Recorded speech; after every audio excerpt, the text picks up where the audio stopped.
Okay? Stay there. Do not come anywhere close to us. I'll consider you obstructing us. You can be under arrest or detained. Do you understand that? Is obstruction physical? Your ridiculous questions are so annoying. I'm not going to entertain that. What's okay? Section 3 of I'm the calling you to Canadian stay away Charter of from Rights and us. Freedoms? And in the story. What's Section 3?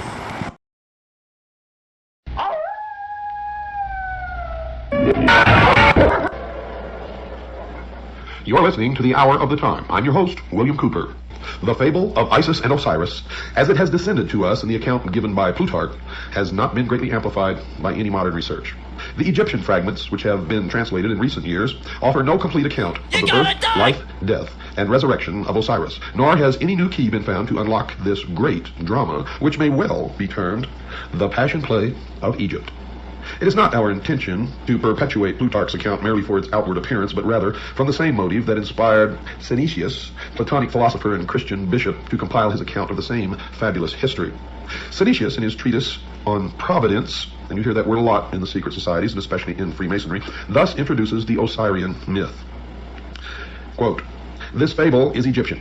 The Egyptians transcend in wisdom. Perhaps, therefore, this also being a fable obscurely signifies something more than a fable, because it is Egyptian.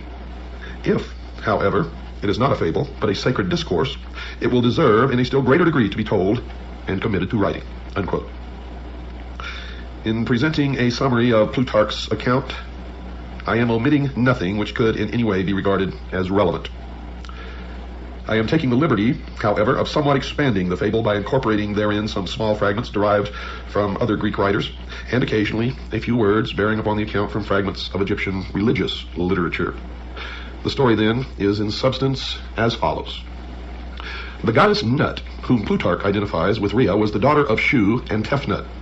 She is the wife of Seb, also known as Saturn, and the mother of Ra, or Helios, also known as the sun. Now, if we were to trust Plutarch, she afterwards becomes the wife of Ra, or the sun. Nut is unfaithful to Ra, who, discovering that she is with child by Seb, pronounces a curse upon her that she should not be delivered of her progeny in any month or year. Thoth, which is Hermes, or Mercury, who is also in love with Nut, comes to her assistance with a stratagem. He plays at tables with the moon goddess, Selene, and wins from her the 70th part of each of her illuminations. And joining these parts together, he forms of them 5 days, which he adds to the calendar. Previous to that time, the Egyptian year consisted of 360 days, the exact number of degrees in a circle. Now, these 5 days being not part of any month or year, Ra was outwitted. You see, because upon these days, Nut brought forth her 5 children at different times in different places. Upon the first of these days, she brought forth Osiris, and the place of his birth, according to Diodorus, was Mount Nisa in Arabia, the Happy. Mount Nisa is now Mount Sinai, folks. At the moment of the birth of Osiris, a voice sounded throughout the world saying, quote, "The Lord of all the earth is born," unquote. On the second day, Nut gave birth to Eroris, the elder Horus. On the third day, Typhon or Set. On the fourth day, Isis, and on the fifth and last day, Nephthys. The Egyptians, therefore, regard the 5 days, which they term the epact or superadded, as the birthdays of the gods, especially venerating the fourth of them, upon which the benevolent goddess Isis came into being. Plutarch further on announces that the 5 children of Nut were not all of the same father, thus contradicting his earlier statement. For he says that Osiris and the elder Horus were the children of Ra, that Isis was the daughter of Thoth, and only Typhon and Nephthys were actually the offspring of Seb. There is another, and even more recondite legend regarding the elder Horus, which denies him the fathership of Ra, declaring him to be the offspring of Osiris and Isis, while they were still in the womb of Nut. Now, these accounts we shall consider later. Osiris was given to Pamlis to be educated, and having come to the years of majority, became the king of Egypt. In this high capacity, Osiris applied himself to the civilizing of his nation, turning the Egyptians from their previously indigent and barbarous course of life to a happy and community existence. He taught them agriculture, compiled for them a body of laws for the regulation of conduct, instructed them in the reverencing and worship of the gods, thus establishing Egypt in all the essentials of truth, according to the legend. Now, having brought his own nation to prosperity and enlightenment, Osiris traveled over the rest of the world, converting peoples to his disciplines, not by force, but the persuasion of reason. Osiris was accompanied on this journey by a procession of nymphs and other superphysical beings who filled the air with music and song. In the meantime, Typhon, brother or half-brother of Osiris, had ambition to usurp the throne, but the vigilant Isis, sister wife of Osiris, was too watchful. Typhon, however, having persuaded 72 other persons to join him in his conspiracy, with the aid of a certain queen in Ethiopia named Aso, perfected a plot against Osiris. He fashioned a chest exactly to the measurement of the body of Osiris, which chest he caused to be brought into the banquet hall, where the princes of Egypt were feasting their king's return. Typhon, simulating jest, promised this elaborately ornamented box to the one whose body, upon trial, most nearly fitted it. Now each of the princes in turn lay down in the box, but each was too short or too tall, until last of all Osiris himself lay down in it. Immediately the 72 conspirators rushed to the box, clamped the cover upon it, fastened it with nails, and poured melted lead over all the cracks and crevices. After this they carried the chest to the bank of the Nile and cast it into the river where it joins the sea. Now this evil deed was executed upon the 17th day of the Egyptian month of Athir, when the sun was in Scorpio. According to some, it was in the 28th year of the reign of Osiris, and to others in the 28th year of his life. Now try to remember these numbers. If you can't, jot them down, but these numbers will crop up again and again and again. Scorpio crops up, 17 crops up, 28 crops up, and many other numbers, and they all have significance in the mystery religion of Babylon, the secret societies, and to the guardians of the secrets of the ages. As soon as Isis received word of this crime, she cut off one of the locks of her hair and put on the mourning apparel of widowhood, for which reason the spot where she did this was afterwards called Coptos. That's Coptos, or the city of mourning. After donning the widow's weeds, Isis set forth in search of her husband's body and wandered about all Europe, wandered about all Egypt, asking all with whom she came in contact. You see, I may be back here in the United States, but a lot of my thoughts, folks, are still in Europe. Finally, some children who had been at play told Isis that they had seen the accomplices of Typhon carrying the chest to the Nile. For that reason, Egyptians regard the words of children as oracular and pay great attention to them. While Isis was searching for her husband's body, she learned that Nephthys, her sister, had by magic insinuated herself into the presence of Osiris before his death, and in the guise of Isis had conceived a son from him. Now Isis sought out the child, which Nephthys has deserted for fear of Typhon's anger, and adopting it, attached it to her person as a constant guard and attendant. This was Anubis, the dog-headed god, who appears in the Book of the Dead and in many of the Egyptian hieroglyphics. After some time, Isis learned that the chest had been carried by the sea to the coast of Byblos. Now Byblos is also the name for book or Bible, where it had lodged in the branches of a bush of tamarisk, which had grown up miraculously about the sacred receptacle and concealed it within its trunk. Now remember this tamarisk, and remember that it is a tree.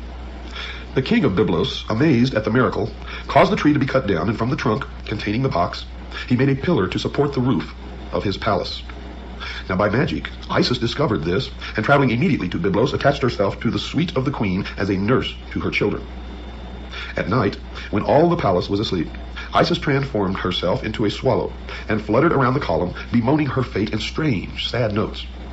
In due time, Isis revealed her divine nature, and asked that the pillar be cut down. Taking therefrom the chest, she departed with it into a desert place, where she performed certain magical rites by which the body of Osiris was temporarily animated. And by this animation she received from Osiris a son who is called the younger Horus, the child who was conceived of the dead. Now there is some confusion in the account at this point. Plutarch says that Isis left the body of Osiris temporarily to visit her son Horus, just mentioned, but the context of the fable would rather call for her departure to a secluded place where the child could be born without the knowledge of Typhon, who certainly would have destroyed him. Isis hid the chest in a remote and unfrequented place, but Typhon, hunting one night by the light of the moon, chanced to find it. Knowing its contents, and realizing Isis to be proficient in magic, he resolved to thwart her purposes, and tearing the body into 14 parts, he scattered them over Egypt.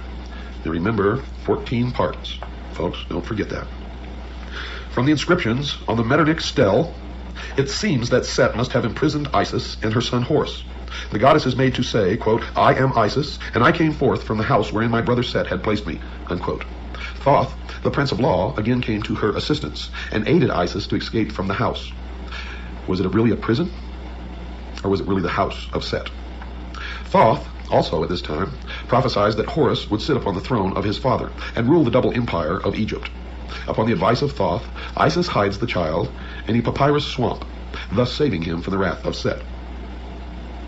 Isis returning, having left her son at Butos, and fashioning a magical boat out of papyrus, traversed the whole of the empire. As she met with the scattered parts of her husband, she buried each one separately. First, however, encasing it in a magical mummy composed of wax, incense, and grain seed. She finally recovered all of the parts of Osiris except the phallus, or the penis, which had been thrown into the river and devoured by 3 fishes. This organ Isis reproduced in gold. Remember this also. Remember the 3 fishes, for they represent ignorance, superstition, and fear. They also represent the church, the state, and the mob. And remember that Isis reproduced this organ in gold, and having performed all of the ceremonies necessary to ensure the life of Osiris in the underworld, she returned to her son Horus, and by the theurgic arts, of which she was mistress, saved him from death, from the stings of scorpions. Horus, having grown to man's estate, and having received from his mother the tradition of his father's murder, longed to avenge the evil deed. Osiris appeared to his son in a vision, instructing him in the means by which he could overcome the hosts of Typhon. Now we are led to infer that Horus gathered about him an army which, meeting the hosts of Typhon, battled with them for many days, achieving victory. Typhon, according to the legend, was taken prisoner and turned over to the custody of Isis.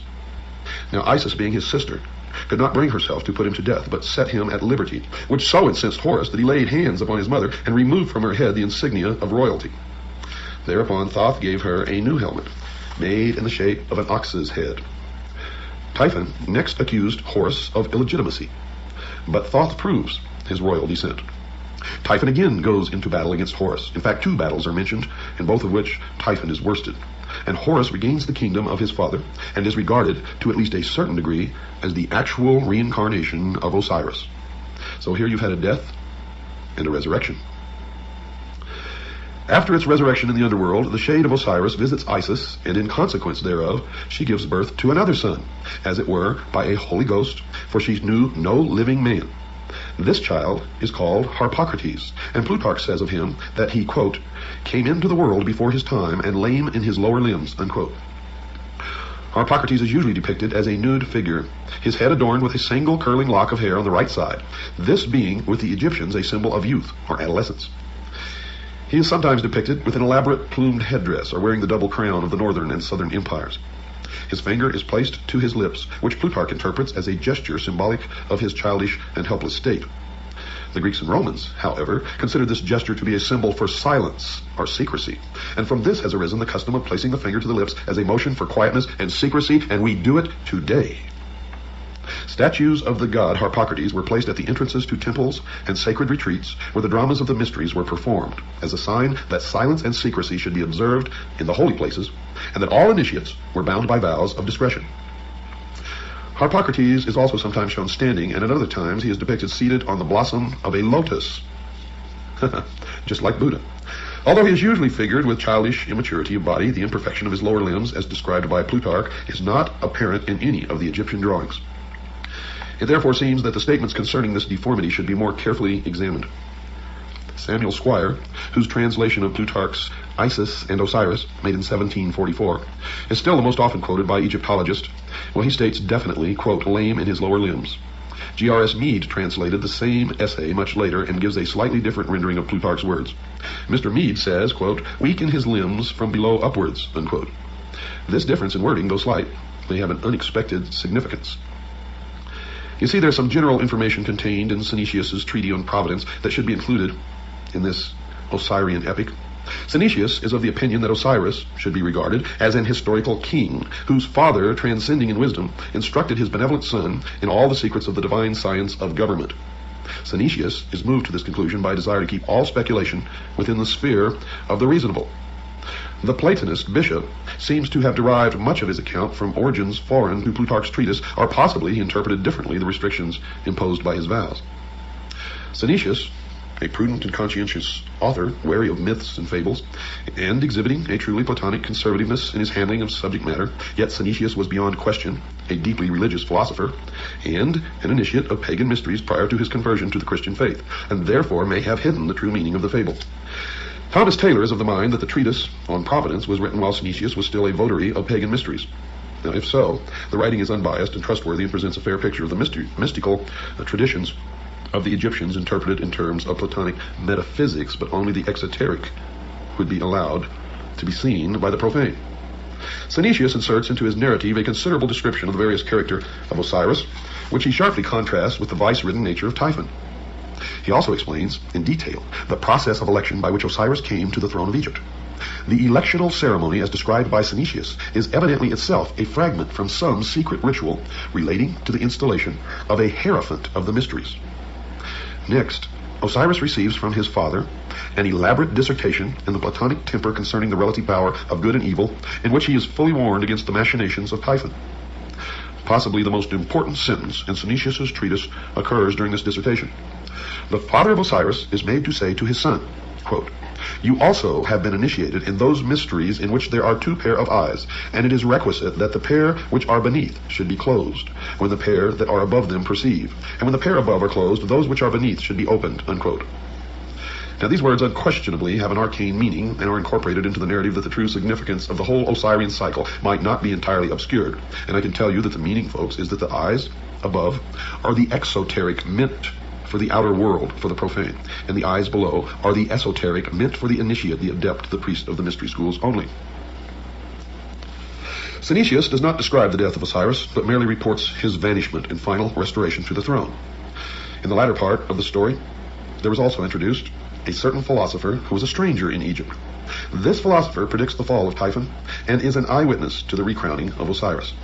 Synesius says of this philosopher, quote, "He likewise then learned some particulars about Osiris which would shortly happen, and others which would take place at some greater distance of time. Vis-a-vis when the boy Horus would choose as his associate in battle a wolf instead of a lion. But who the wolf is a sacred narration, which it is not holy to divulge even in the form of a fable," unquote. Well, the lion, we know, has always been of the tribe of Judah. Such is the amazing tradition of the good king Osiris, the first victim, the first mummy, and the first resurrection. He dies and is born again in three forms. First, as god of the underworld, where he rules the justified dead. Second, as the younger Horus, in whose form he battles for his own honor. And third, as Harpocrates, the silent child. The latter two forms are regarded as incarnations or embodiments of his very self, yet he exists independent of them as the judge of shades and the lord of the resurrection. Now we know that Osiris was also known as the sun, and Horus was known as the child, or the young Osiris, the young Horus, the baby Horus. So after the sun set in the west, when it rose the next morning, it rose as the young Horus, and as it went across the sky, it became Osiris and then the elder. But in the legends, it's differently at different times Osiris or Horus. Horus the younger, Horus at his peak strength at noon, and Horus the elder. It is also Osiris. So you see that these figures intermingle in the legend, but it all has meaning, and it will all be clear to you at a later time. Now, just because you don't understand some of this and you may be a little lost, don't worry, it will come together. Don't miss one single word of this series of episodes of The Hour of the Time. If you do, I can guarantee you will regret it for the rest of your life. We're going to stop right now, folks. We have to take a break. I will be back right after this very short pause. Nearly all writers attempting an interpretation of the Osirian cycle have recourse to Plutarch. It has seemingly never occurred to Egyptologists that this eminent priest of Delphi might have purposely confused or distorted the fable, or, if not that, might certainly have misdirected the attention of the reader from relevant to irrelevant explanations. Two factors must certainly be taken into consideration when reading Plutarch. First, he was an initiated priest of the mysteries. Of this there can be no doubt. For he himself says, quote, "For the mystic symbols are well known to us who belong to the brotherhood," unquote.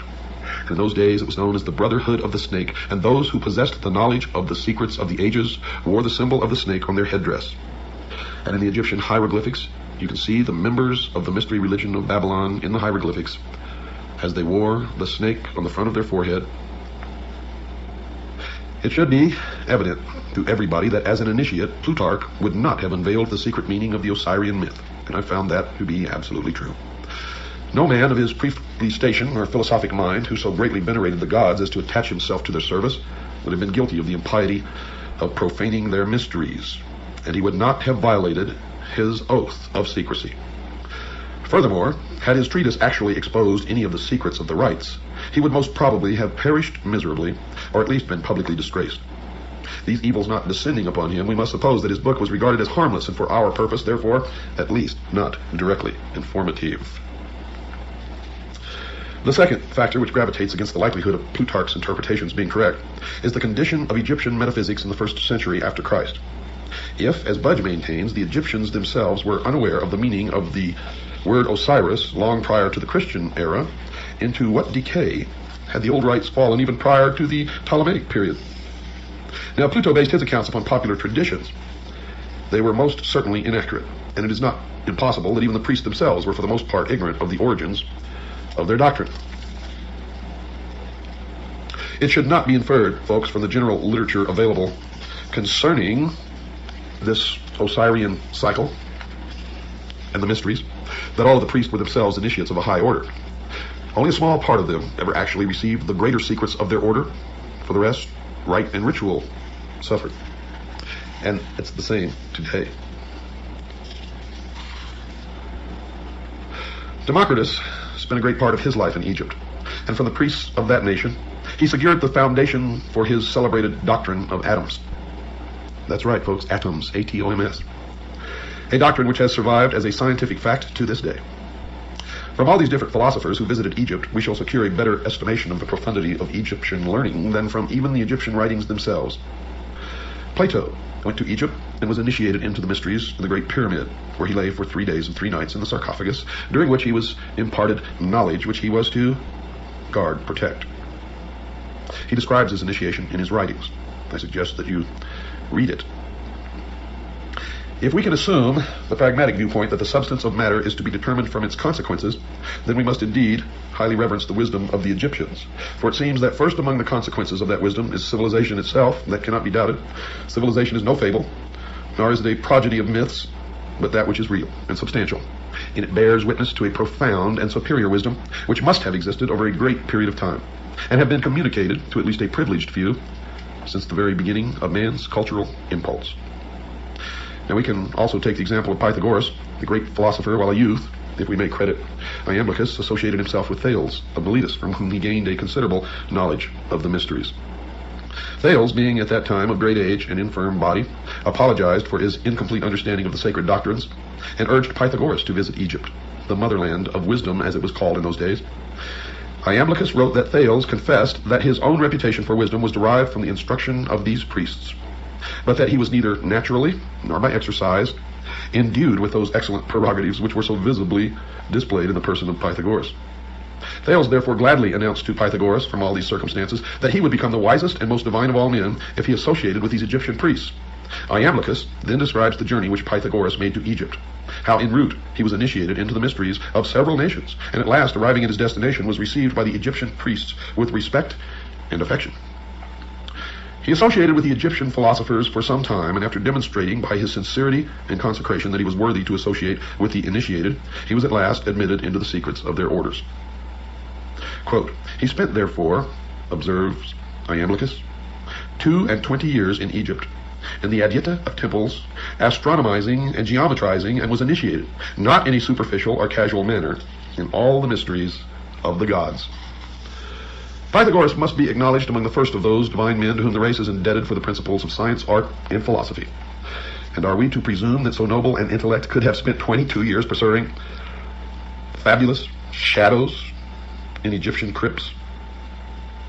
If, as some have asserted, Osiris signified merely the Nile, and Isis the black earth rendered fertile by its inundation, could such a fable have so greatly stimulated the admiration of Pythagoras that he would have spent a score of years in the assimilation of the idea? I don't think so.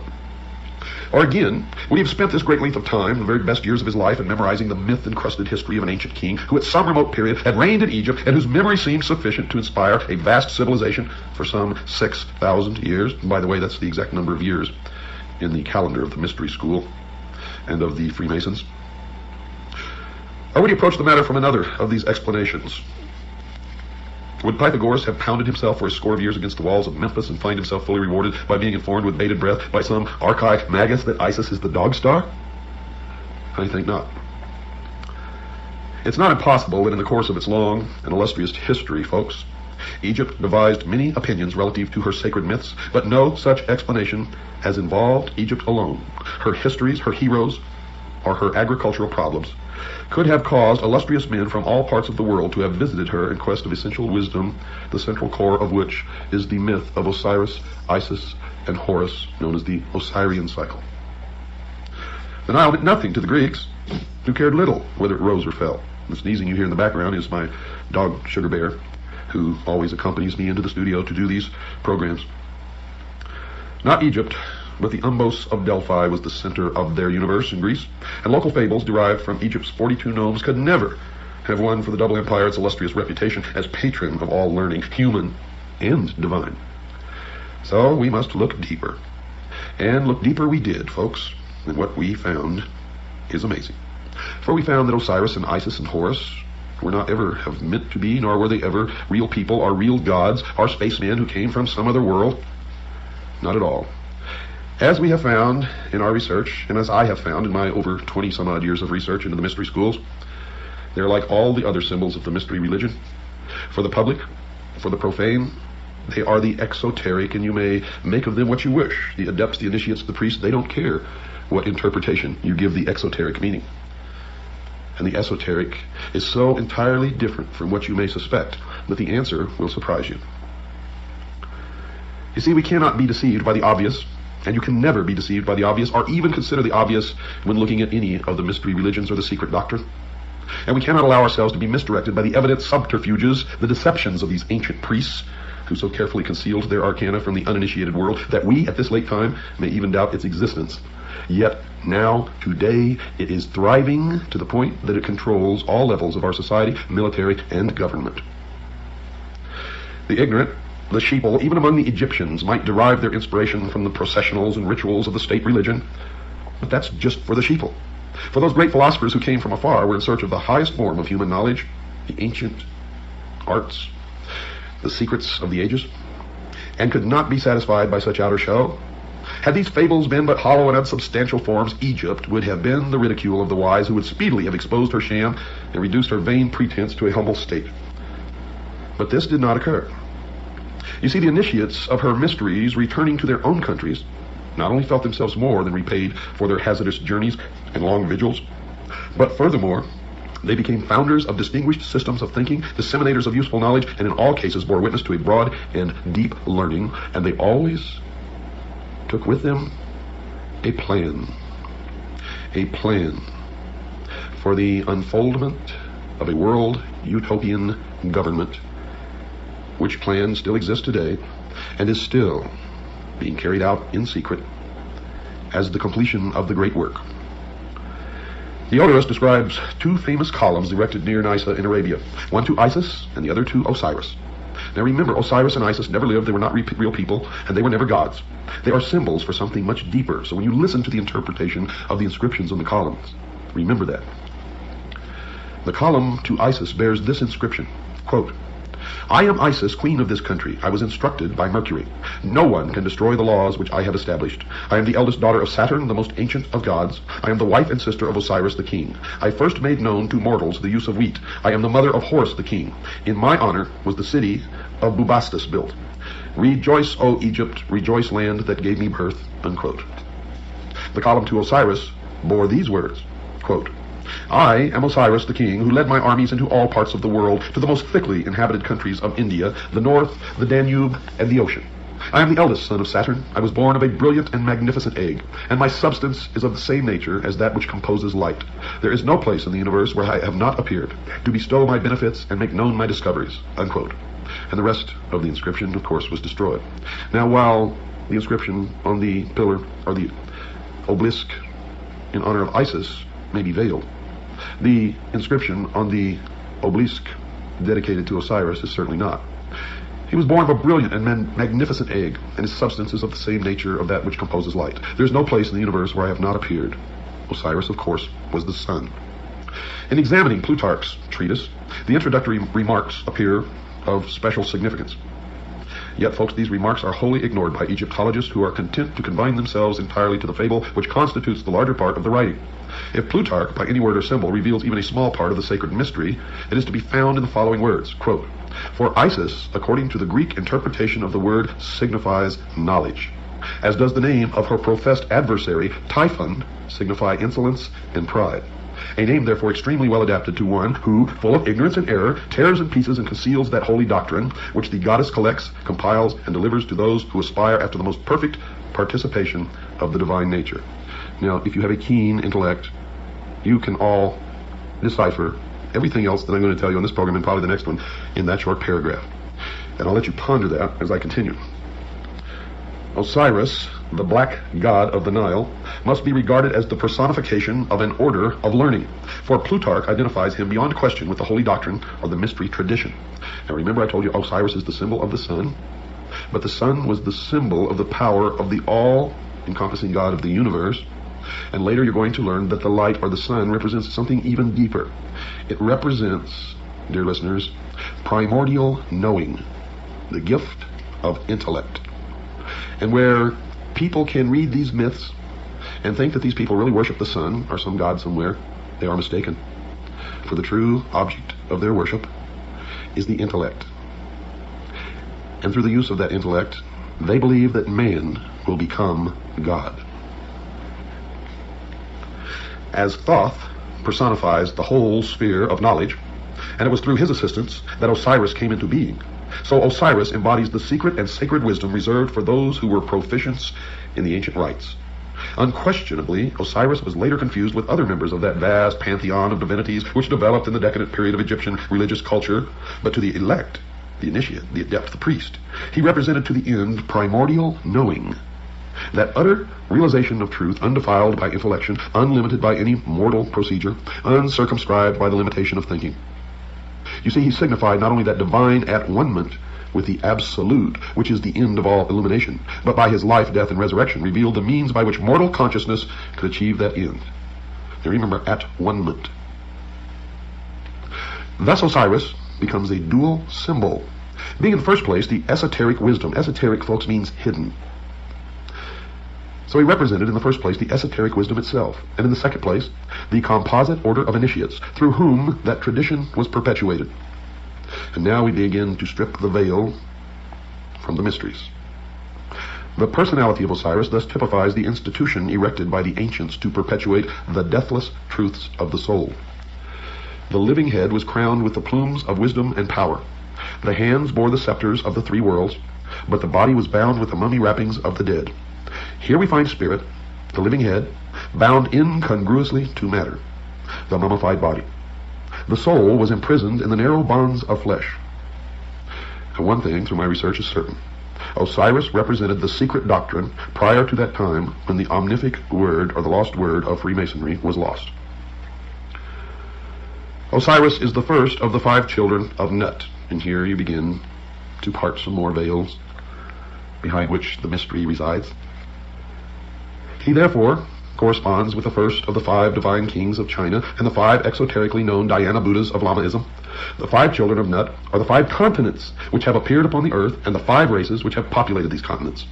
Osiris is the primitive revelation of the first race. But as Isis was born upon the 4th day, we find this tradition coming into Egypt through the Atlantean mystery school of which Isis is the symbol, and you will find at the base of all of these things Atlantis.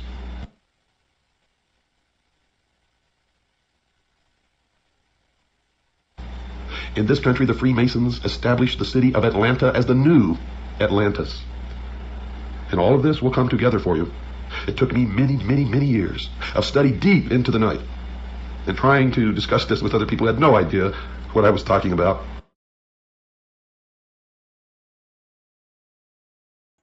One interesting thing I want to say about the new Atlantis is in Masonic prophecy, it said that America and Mexico needed to not have a border anymore before they could bring in the new Atlantis, which is the destruction of religion and government and complete control of the sheeple. Definitely not happening. Oh yeah, and it was through central bank digital currency and digital ID and the like. Definitely not happening. So most of it was put together in loneliness late at night. And then when I established my organization known as the Citizens Agency for Joint Intelligence, many others began to help and furnish bits and pieces of information. And we have succeeded, folks, in infiltrating the lodge. We have members in the lodge who feed us information constantly. Members whom we taught how to take an oath so that the oath of Freemasonry would not be binding upon them. You have to play sometimes by the rules of the enemy in order to beat the enemy, and we are beating the enemy now. From the reign of Osiris, we glean the following philosophical history. They believed that there was a time, the Golden Age, when truth and wisdom ruled the earth, and this aristocracy of wisdom was a benevolent despotism, and that's what they want to reestablish. Benevolent to who? That's the question. In which men were led to a nobler state of being by the firm, kindly hand of the enlightened sage. This was the divine dynasty of the mythological priest kings who were qualified to govern humanity by virtue, not only temporal, but by divine attributes. Through his priests, Osiris, representative of the hidden tradition, ruled the entire world by virtue of the perfection resident in that tradition. Don't miss tomorrow night, folks. You have not even begun your journey. Good night, and God bless each and every one of you.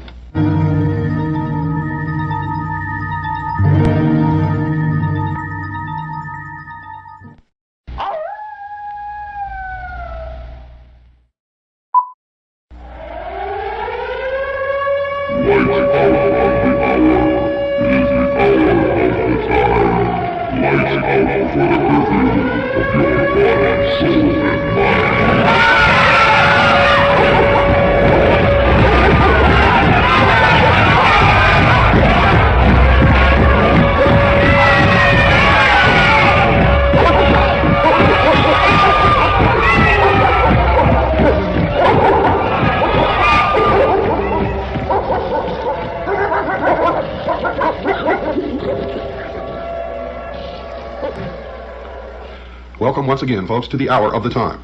I'm your host, William Cooper, and tonight we continue on our series of the origins, the history, the dogma, and the identity of Mystery Babylon, the secret organization that has infiltrated every level of our society, military, and government, and are bringing about a totalitarian world socialist government that they call the New World Order. Tonight, Part 4. The Hour of the Time, ladies and gentlemen, is brought to you tonight by the Pilot Connection. That's the Pilot Connection. How would you feel if I were to tell you that income tax is voluntary, and if you know how to untax yourself, you would never have to file another income tax return, pay income tax, or keep the records associated with those who are termed taxpayers?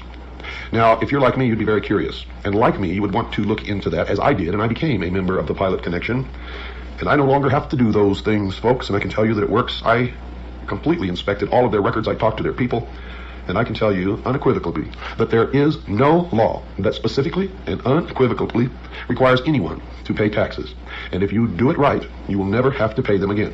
Now, if you would like to find out how you can be one of us who are designated legally as non-taxpayers, write to the Pilot Connection. That's the Pilot Connection. 6333 Pacific Avenue, Suite 334, Stockton, California, 95207.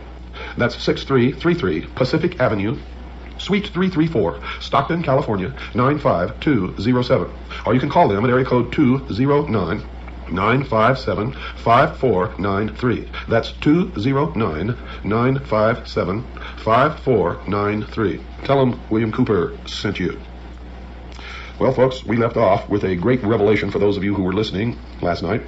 For those of you who weren't, you need to order the tapes, beginning with the tape of February the 11th, Thursday night, February the 11th, which was, the name of that tape is The Dawn of Man. And this series actually starts on Friday night, February the 12th.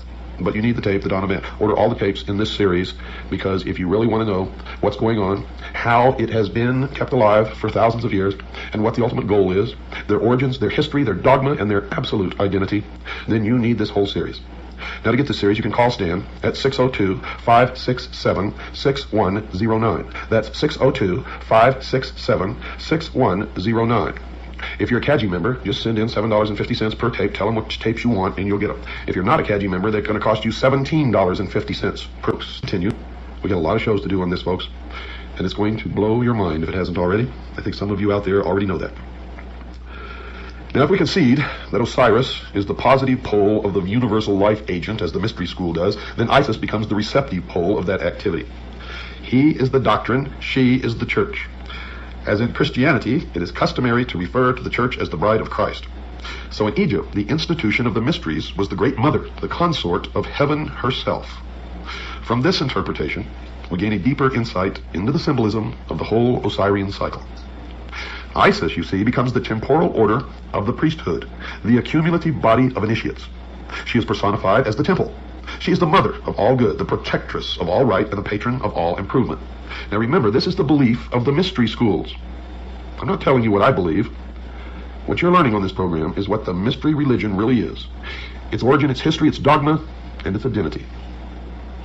So don't get confused here. Don't get confused. According to the mystery schools, she ensures nobility, inspires virtue, and awakens the nobler passions of the soul.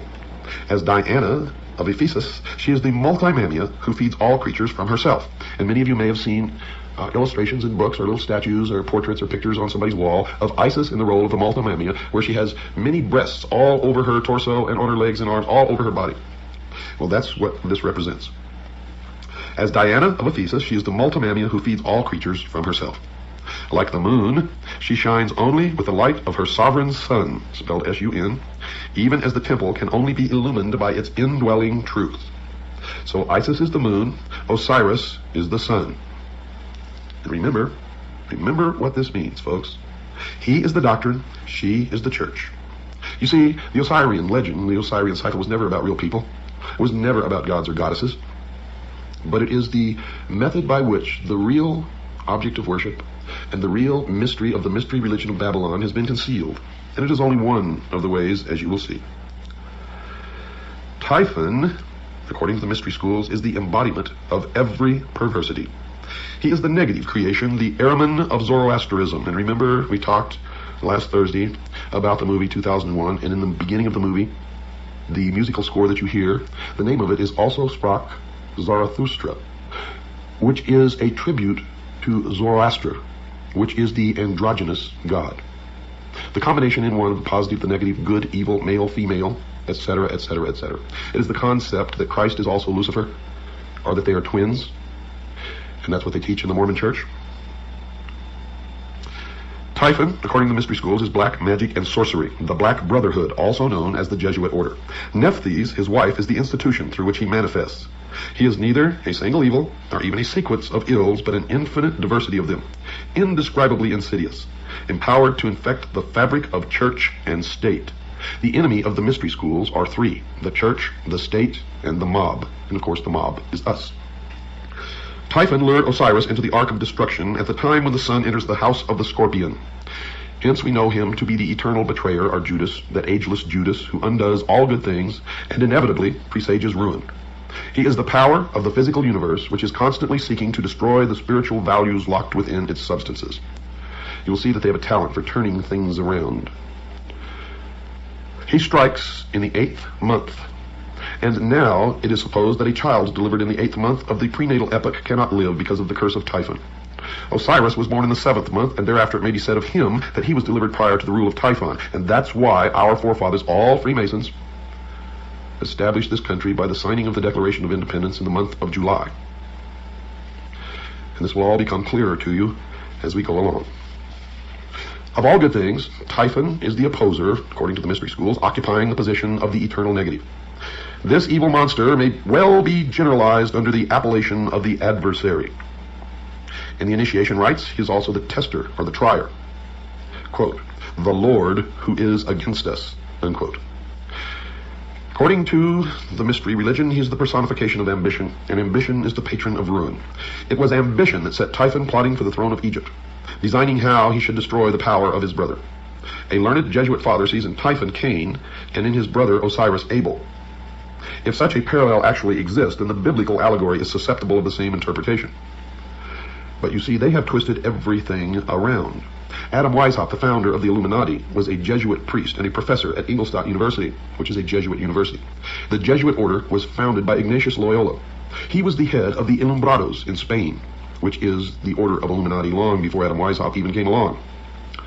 He was arrested by the Dominican monks under the Inquisition and used his power of association of those who had influence and power to beg an audience with the Pope. Now, nobody knows what occurred during this audience, but he emerged as the head of a new order called the Jesuits.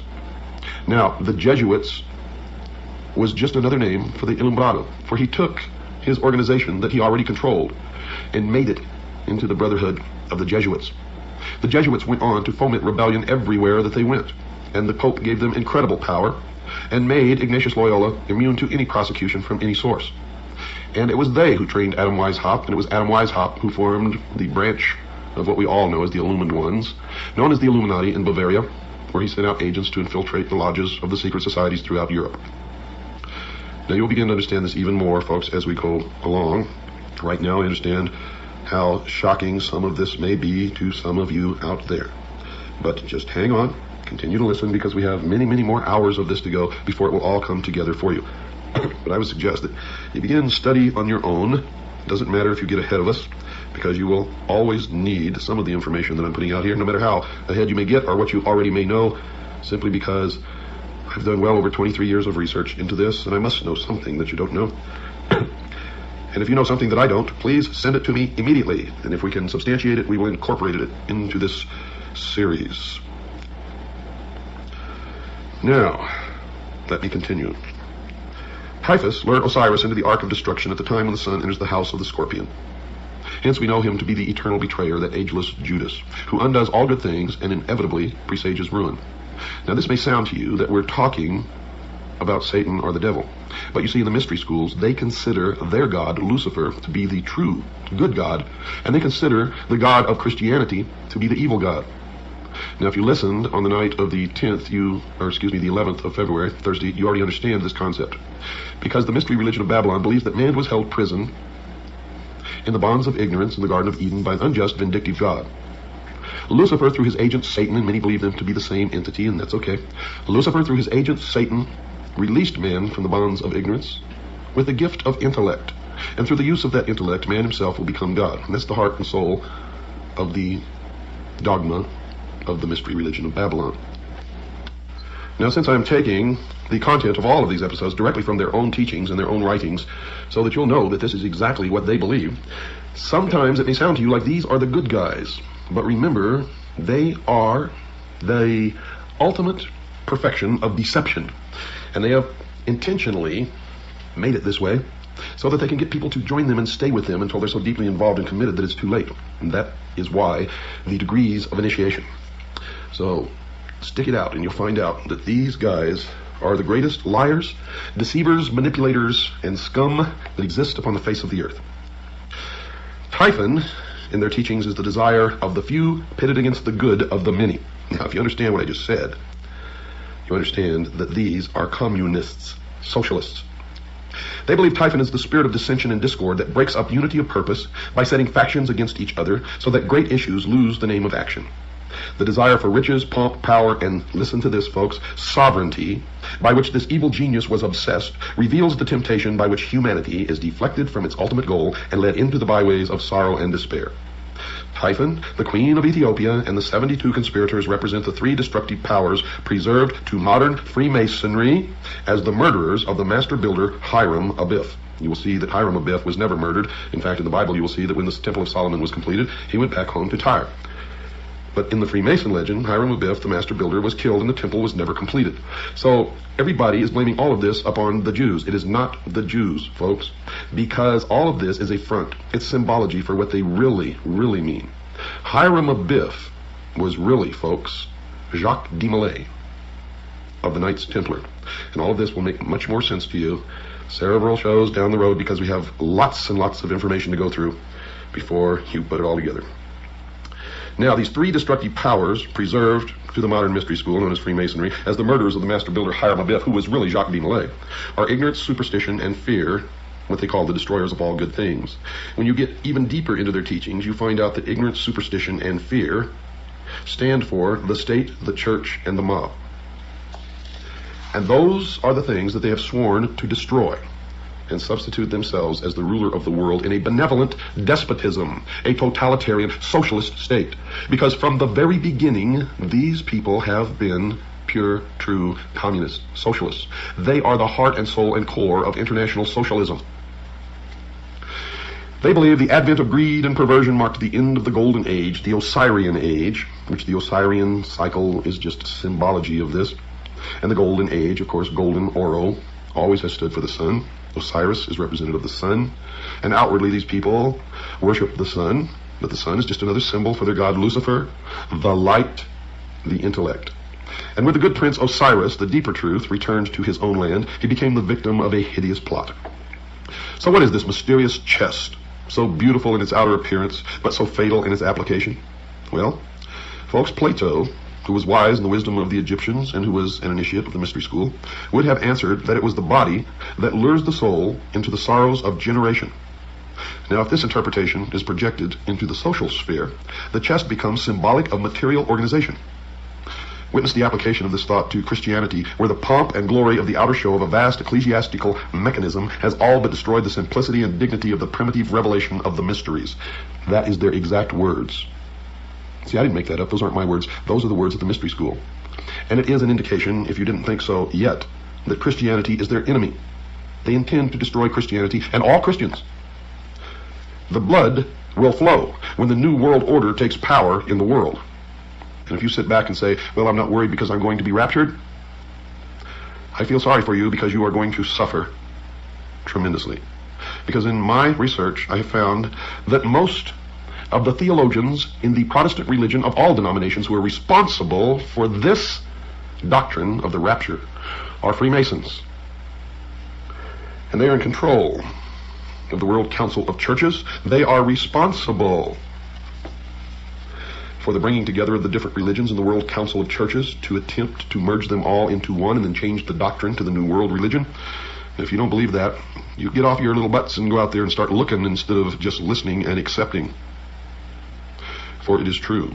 And their doctrine, folks, is Zionism. I can tell you right now, Jerry Falwell has admitted publicly that he is a Zionist, and we know that he is also a member of the mystery schools, and many others that you follow blindly instead of reading the words of Jesus Christ.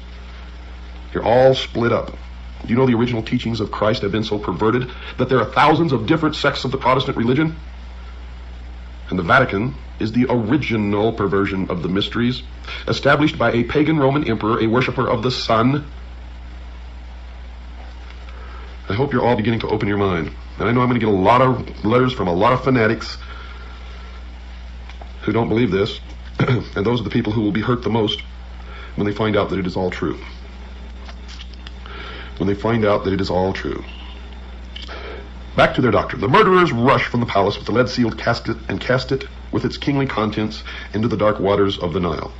Thus are the ideals which lead men into the paths of truth and righteousness obscured, and with truth no longer evident, according to them, error, which is the Christian church, can rule supreme. Typhon, by now you should know that Typhon is their designation for Christianity. Typhon ascended the throne as regent of the world, swinishly gloating over a dejected humanity he had led into dark and devious byways. By the Nile, may we not understand the river of generation, in the current of which souls imprisoned in mortal nature move helplessly upon the never-ceasing current. Now they believe that truth is dead. And according to their belief, with truth dead, or at least exiled to the invisible world, material facts were superseded by opinions. Opinions bred hatreds, and men finally fought and died over notions both senseless and soulless. And that is another deception and another lie. For in my research, I found that in every instance of the most terrible things and wars that have ever happened on the face of the earth, these men are the ones who have brought it about. Have brought it about. Greed became the dominating impulse, they say, gain the all-absorbing end, and ruthlessness the all-sufficient means. In the dark ages of uncertainty, when reality hid its face and no man dared to know, the leering Typhon ruled his ill-gotten world, binding men to himself by breeding 1,000 uncertainties to sap courage and weaken conviction. Men ask, why seek to know? Knowledge does not exist. Life is a cruel jest, purposeless and of short duration. Because the human mind demanded intellectual expression, Typhon sowed the seeds of intellectual confusion, so that numerous orders of learning appeared which were convincingly plausible but untrue. These various orders of thought survived by catering to the weaknesses and limitations of the flesh. Today, our great industrial civilization is feeling the heavy hand of an outraged destiny. The evil genius of our ambitions has again undone us, and our follies crumble about us. Typhon rules the world, for the earth today is the arena of the ambitious. Remember? Typhon is their symbol for Christianity. Don't go away, folks. I've got to take a short break. I'll be right back after this short pause. I want you to have a pencil and paper with you. I'm going to give you some information. I shall return. Well, that didn't take long, did it? Tonight's show, folks, is brought to you by the Pilot Connection. The Pilot Connection. Write down this address. 6333 Pacific Avenue, Suite 334, Stockton, California, 95207. That's 6333 Pacific Avenue, Suite 334, Stockton, California, 95207. Or you can call them at area code 209-957-5493. That's 209-957-5493. Who is the Pilot Connection, and what do they do? Well, the Pilot Connection is an organization, a First Amendment educational society that specializes in teaching people the true law about income tax. Did you know that income tax is voluntary? Well, it is, folks. But you just can't go and stop paying income tax and say, I volunteer not to pay, because you've entered into certain adhesion contracts which make you liable for income tax. But the Pilot Connection can tell you how to untax yourself legally and lawfully so that you never have to file another return, pay another nickel in income tax, or maintain the records that those designated as taxpayers because of their adhesion contracts have to do. No, if you go through the Pilot Connection, you will become legally designated a non-taxpayer. I am a member. I have done this, so have tens of thousands of other people. And I can tell you that it is true, that it works, and that you will have no problem with the IRS, unless, of course, Congress changes the laws down the road, and then we will have to see what those changes are. If they do that, and if they change the law, and then it becomes binding that we have to do it again, then we will have to do it. Okay.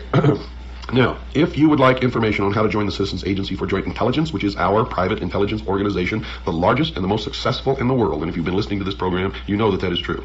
Now, if you'd just like to join, send us $45. Just send $45, tell us you want to become a CAGI member, and we'll put you on the rolls and send you all your information, your press credentials, and everything else that you get along with your membership. And believe me, it's well worth your while. Your money comes back to you 1,000-fold, as our members, our current members, will be happy to tell you. That is, if you use the benefits.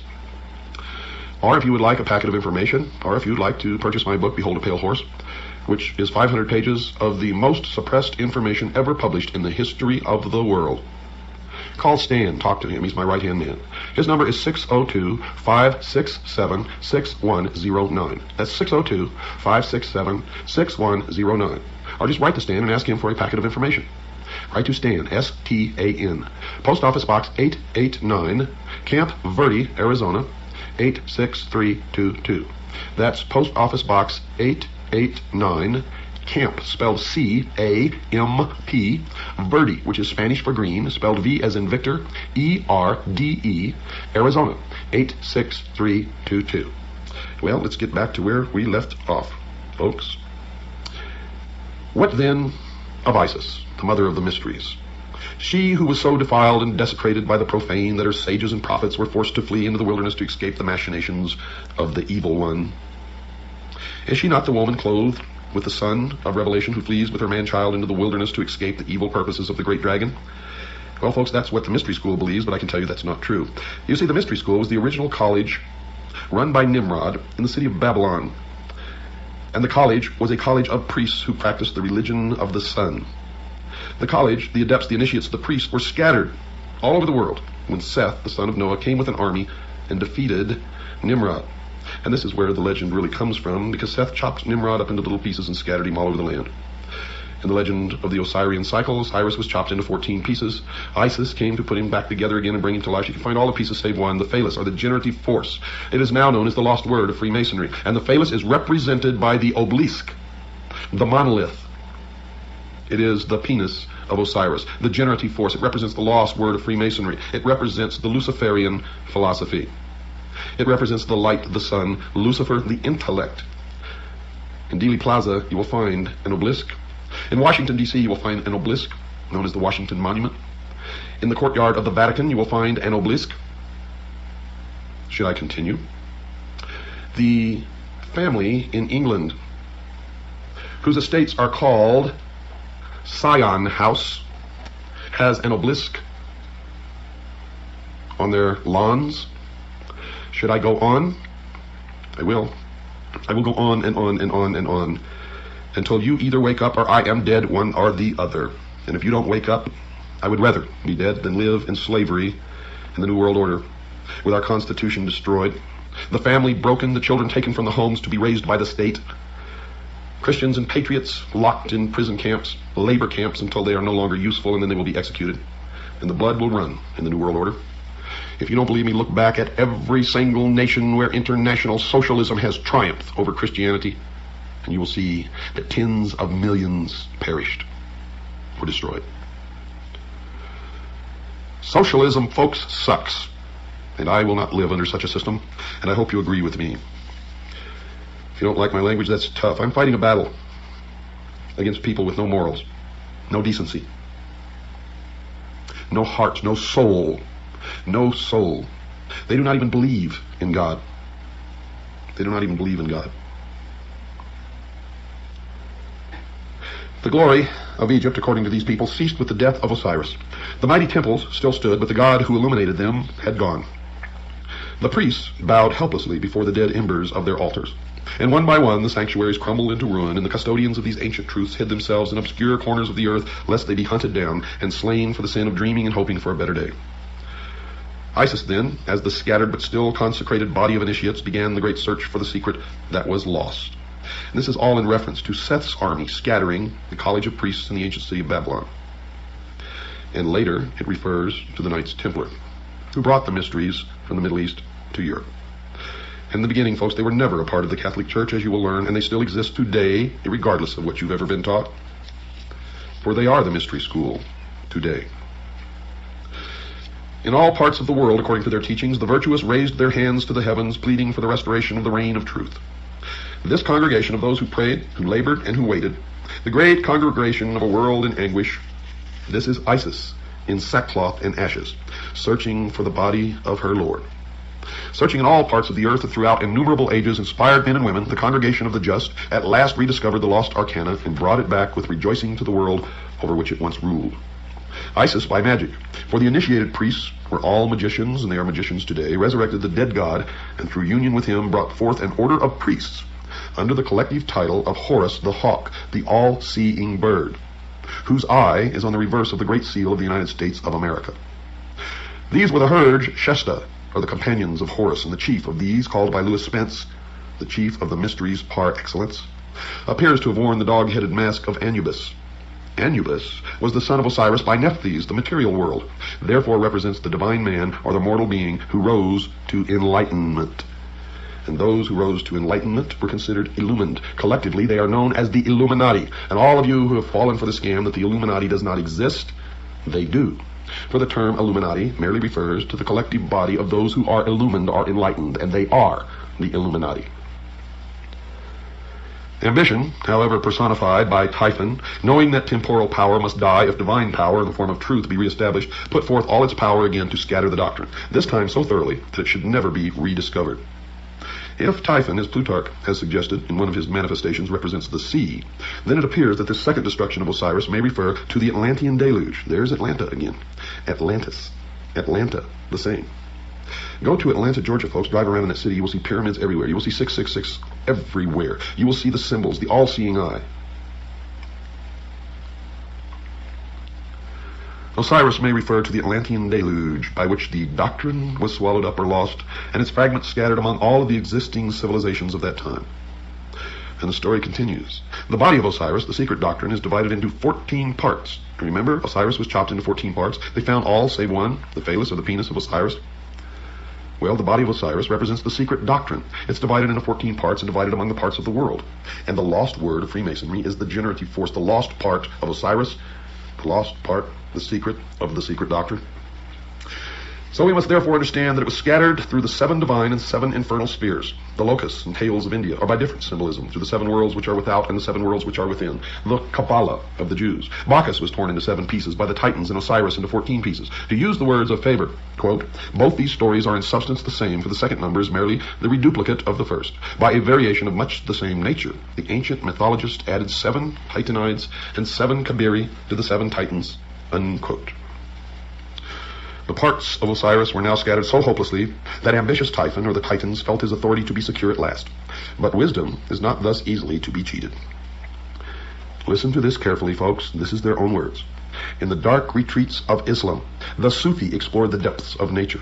Among the Jews, the learned rabbins unraveled the intricate skein of Kabbalism. Among the Greeks, initiates rose to life through the nocturnal rituals of Eleusis. In India, neophytes were brought to the contemplation of the triple-headed Brahma at Elephanta and Ellora.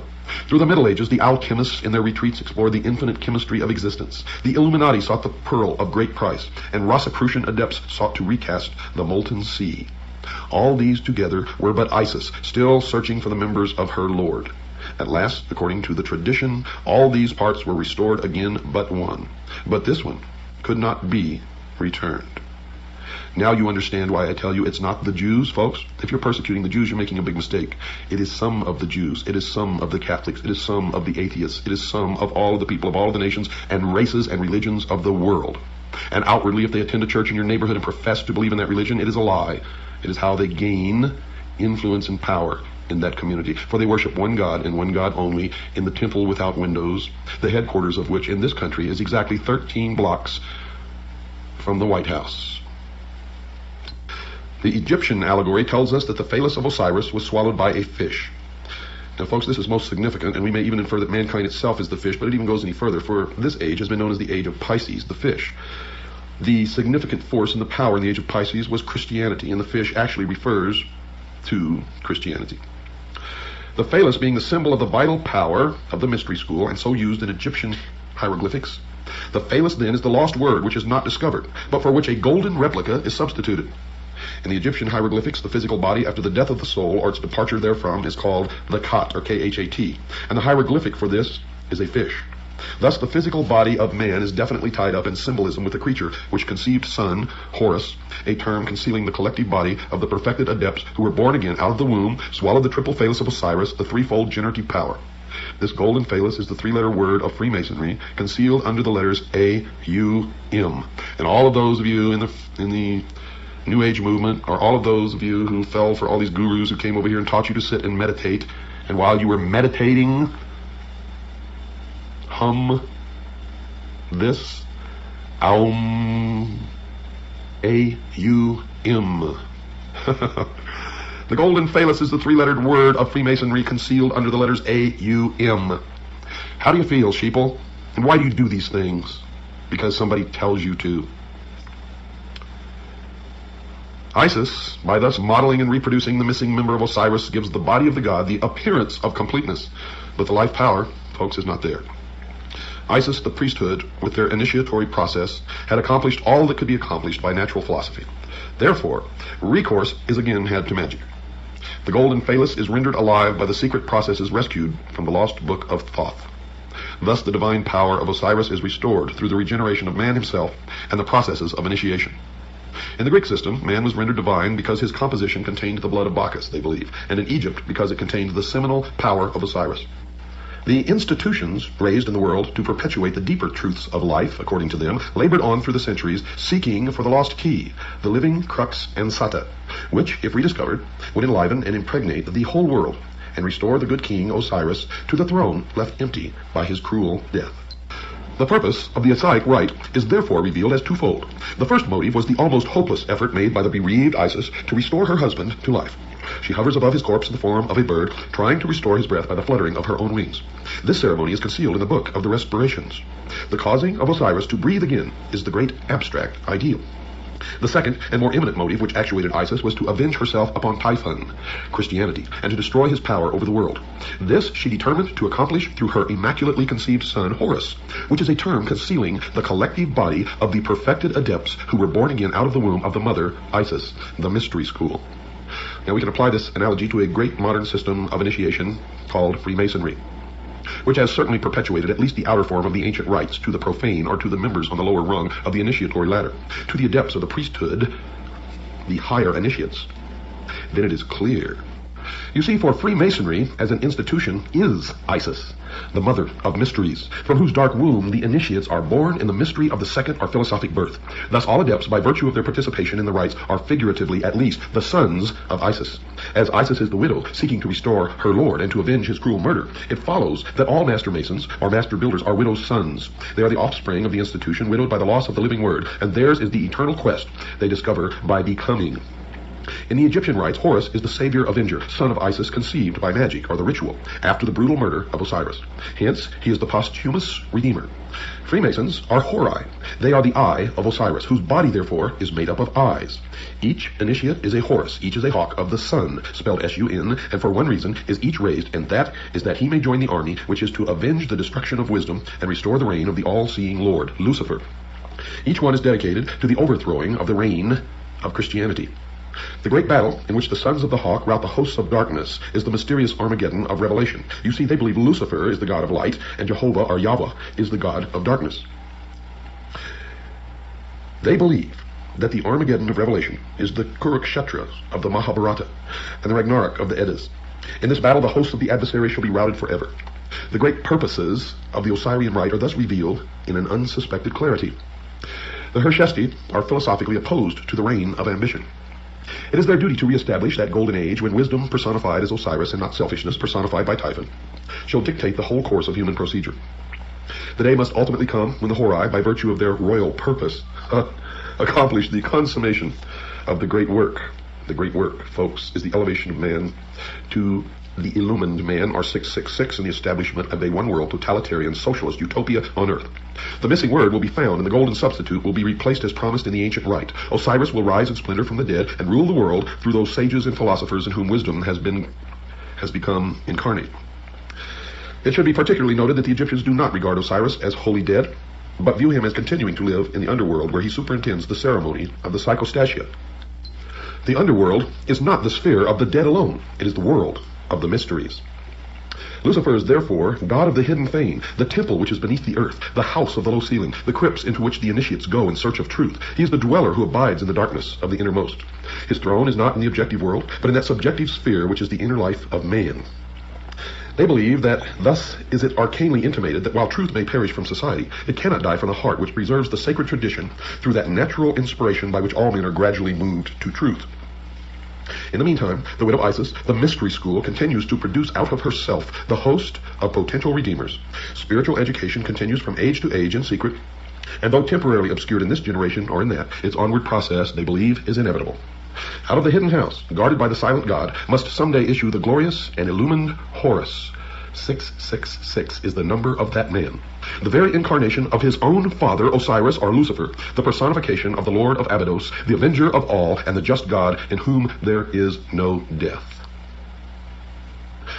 Folks, tonight's episode of The Hour of the Time has been brought to you by the Pilot Connection. Give them a call. They can help you.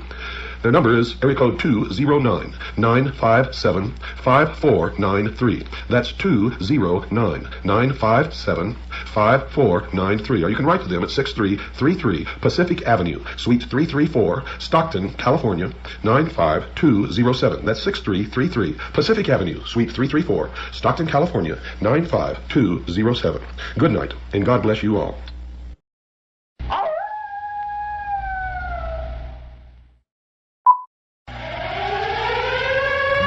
Lights out on the hour. It is the hour of the time. Lights out for the curfew of your body, soul, and mind.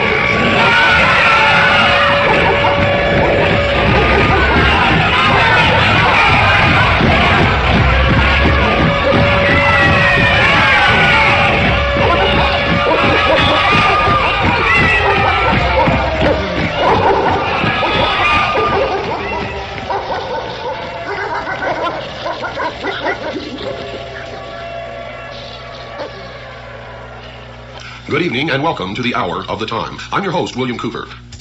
Ah, yes, a nation or world of people who will not use their intelligence are no better than animals who do not have intelligence. Such people are stakes on the table and beasts of burden by choice and consent. Do you fit that description? I certainly hope not. If you do, then it's time to wake up and change it. And if you really want to know in a nutshell what's wrong with this country, go in your bathroom and look in the mirror. Something's wrong, folks, in America. Something's really wrong. Something is destroying everything that we've ever held dear in this country. What is it? Well, if you've been listening to this show, many of you already know what it is. If you've just been listening to the show for a little while, you may have some idea, but you're not quite really sure yet what's going on. Well, I'm going to tell you right now, it's all about religion. Whether you're religious or not doesn't make any difference. It's all about religion. Whether you believe in God or not, it doesn't make any difference. It's all about a big battle between good and evil. And most of it, I gotta tell you, exists in the minds of men. Some of it's real. The question is, what's real? What's deception? What should we be paying any attention to? What is it that's driving us insane? Yes, something is wrong in America. The sound you hear is dripping blood. This is the start of Black Sunday.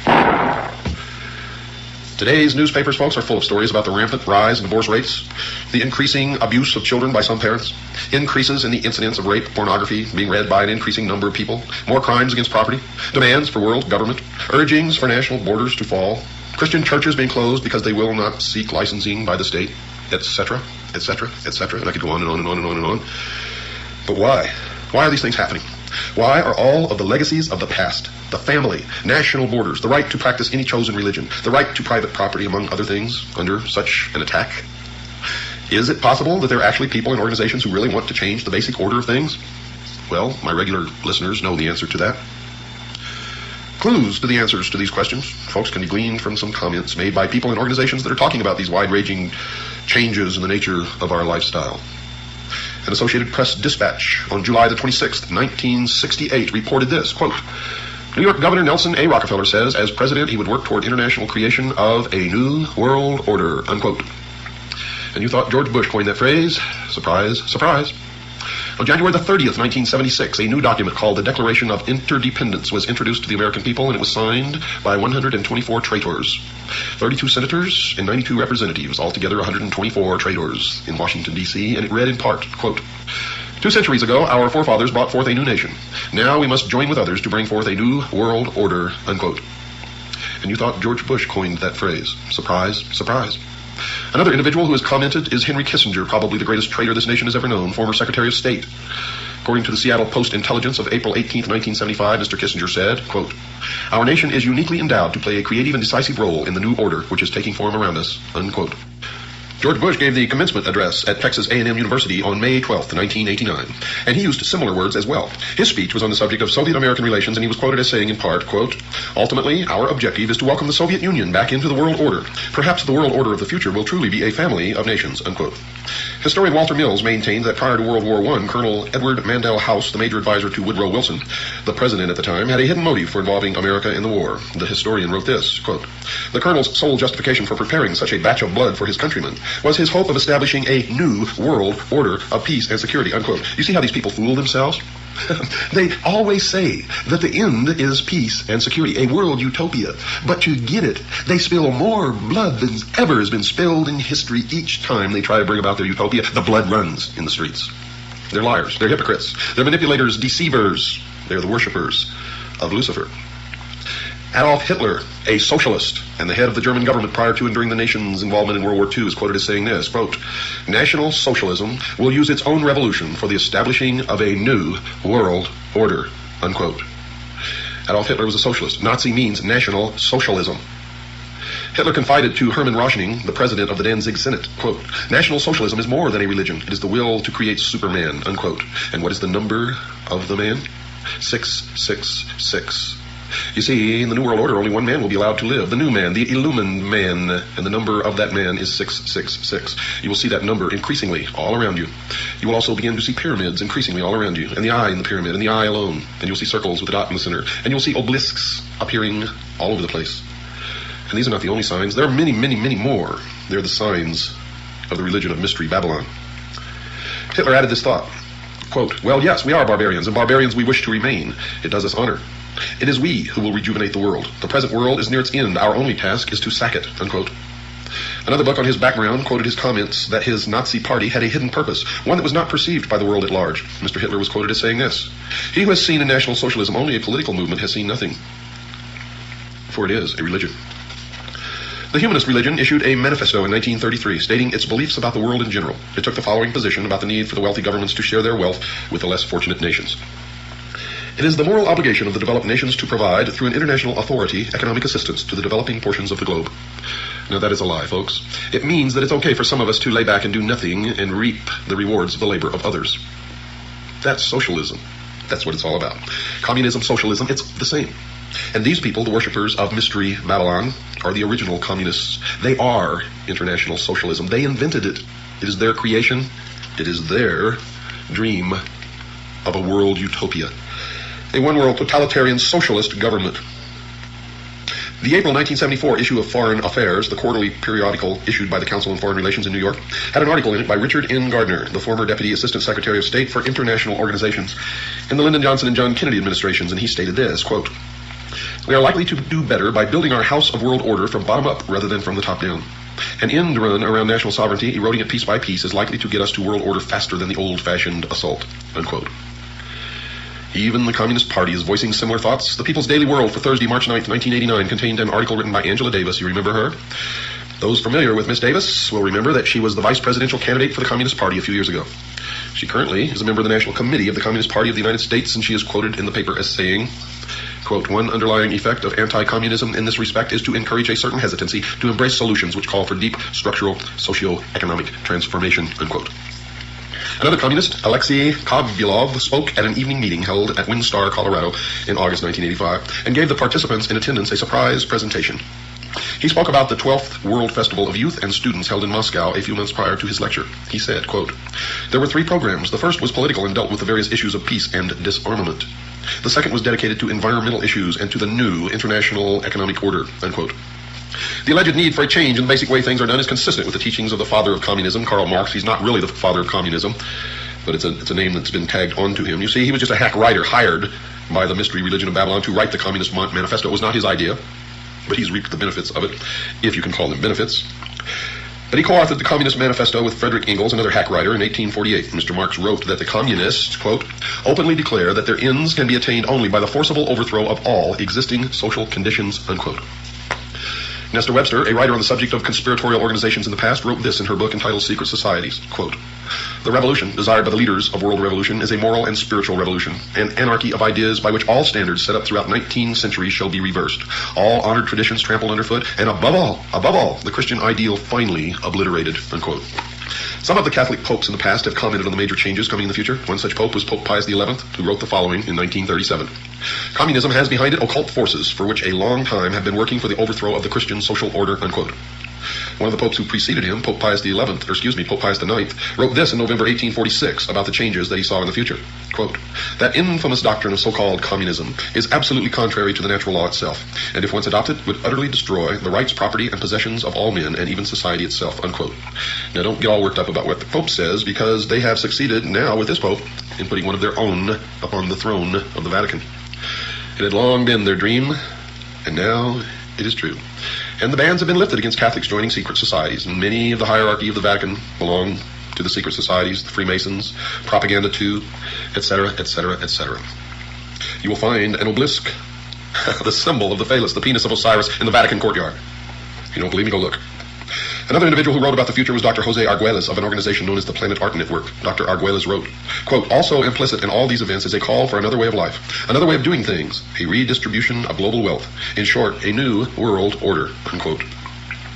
Now, just what the future society was that these people are talking about was described in a brief manner by Marilyn Ferguson in her book entitled The Aquarian Conspiracy, and she wrote this, quote, "The new world is the old, transformed," unquote. Another clue about what is in store for the future world was offered by Dr. James H. Billington, who received his doctorate as a Rhodes Scholar. Where have you heard that before? You have a Rhodes Scholar sitting in the Oval Office right now. Received his doctorate as a Rhodes Scholar at Oxford University and has taught at Harvard and Princeton Universities. He wrote this in his book entitled Fire in the Minds of Men. Quote, "This book seeks to trace the origins of a faith, perhaps the faith of our time.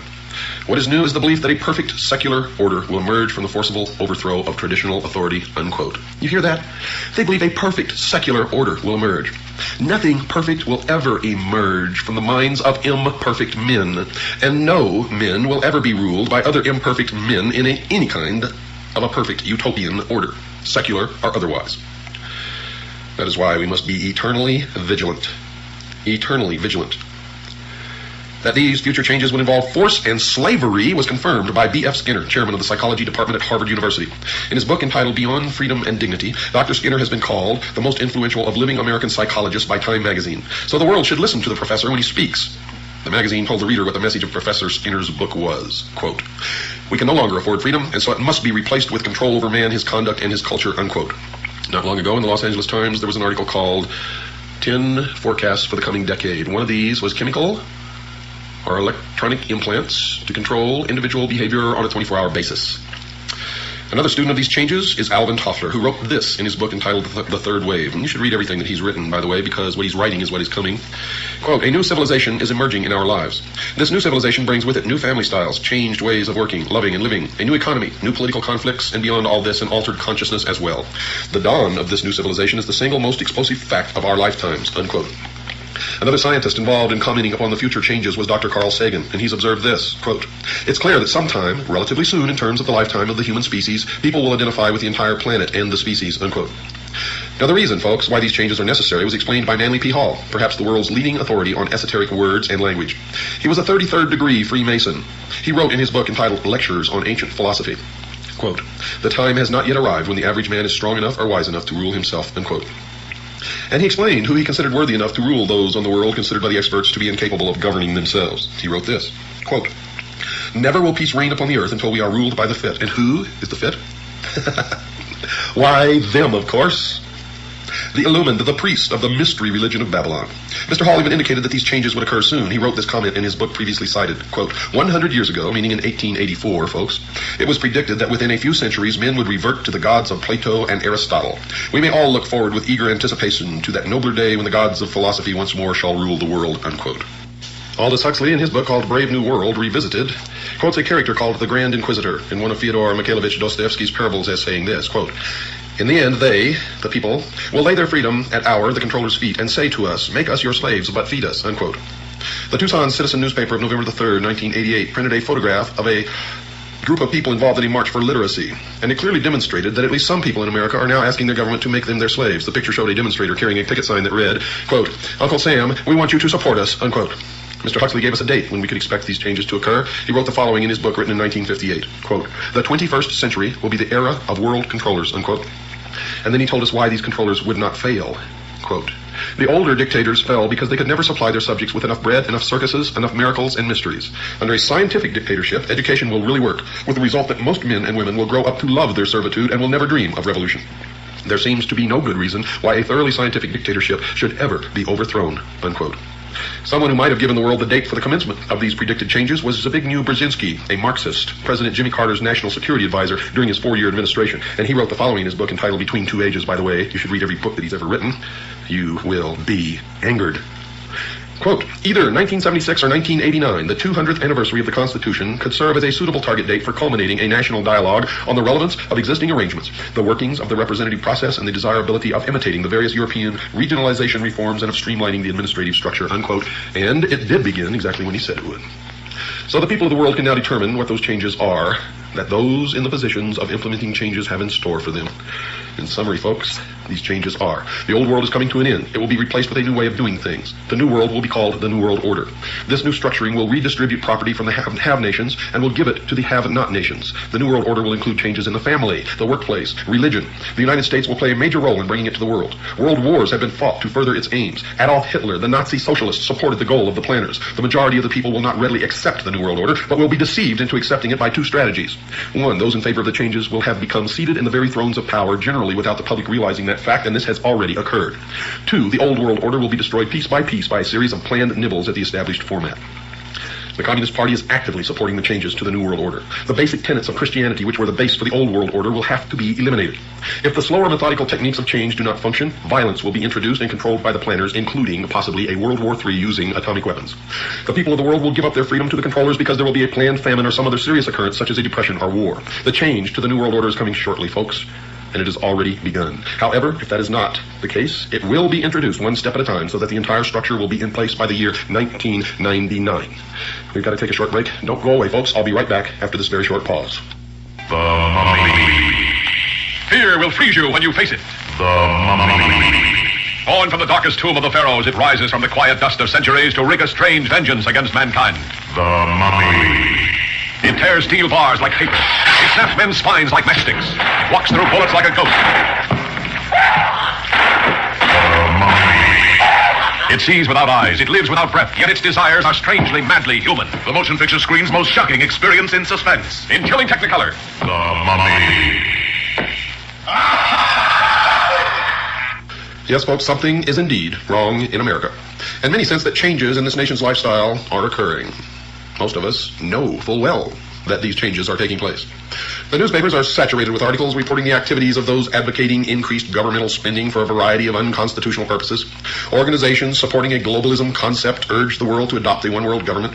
Psychologists preaching the destruction of the family unit and recommending that the society rear the nation's children. Governments closing private schools, and nations forming regional governments under which national borders are scheduled to disappear.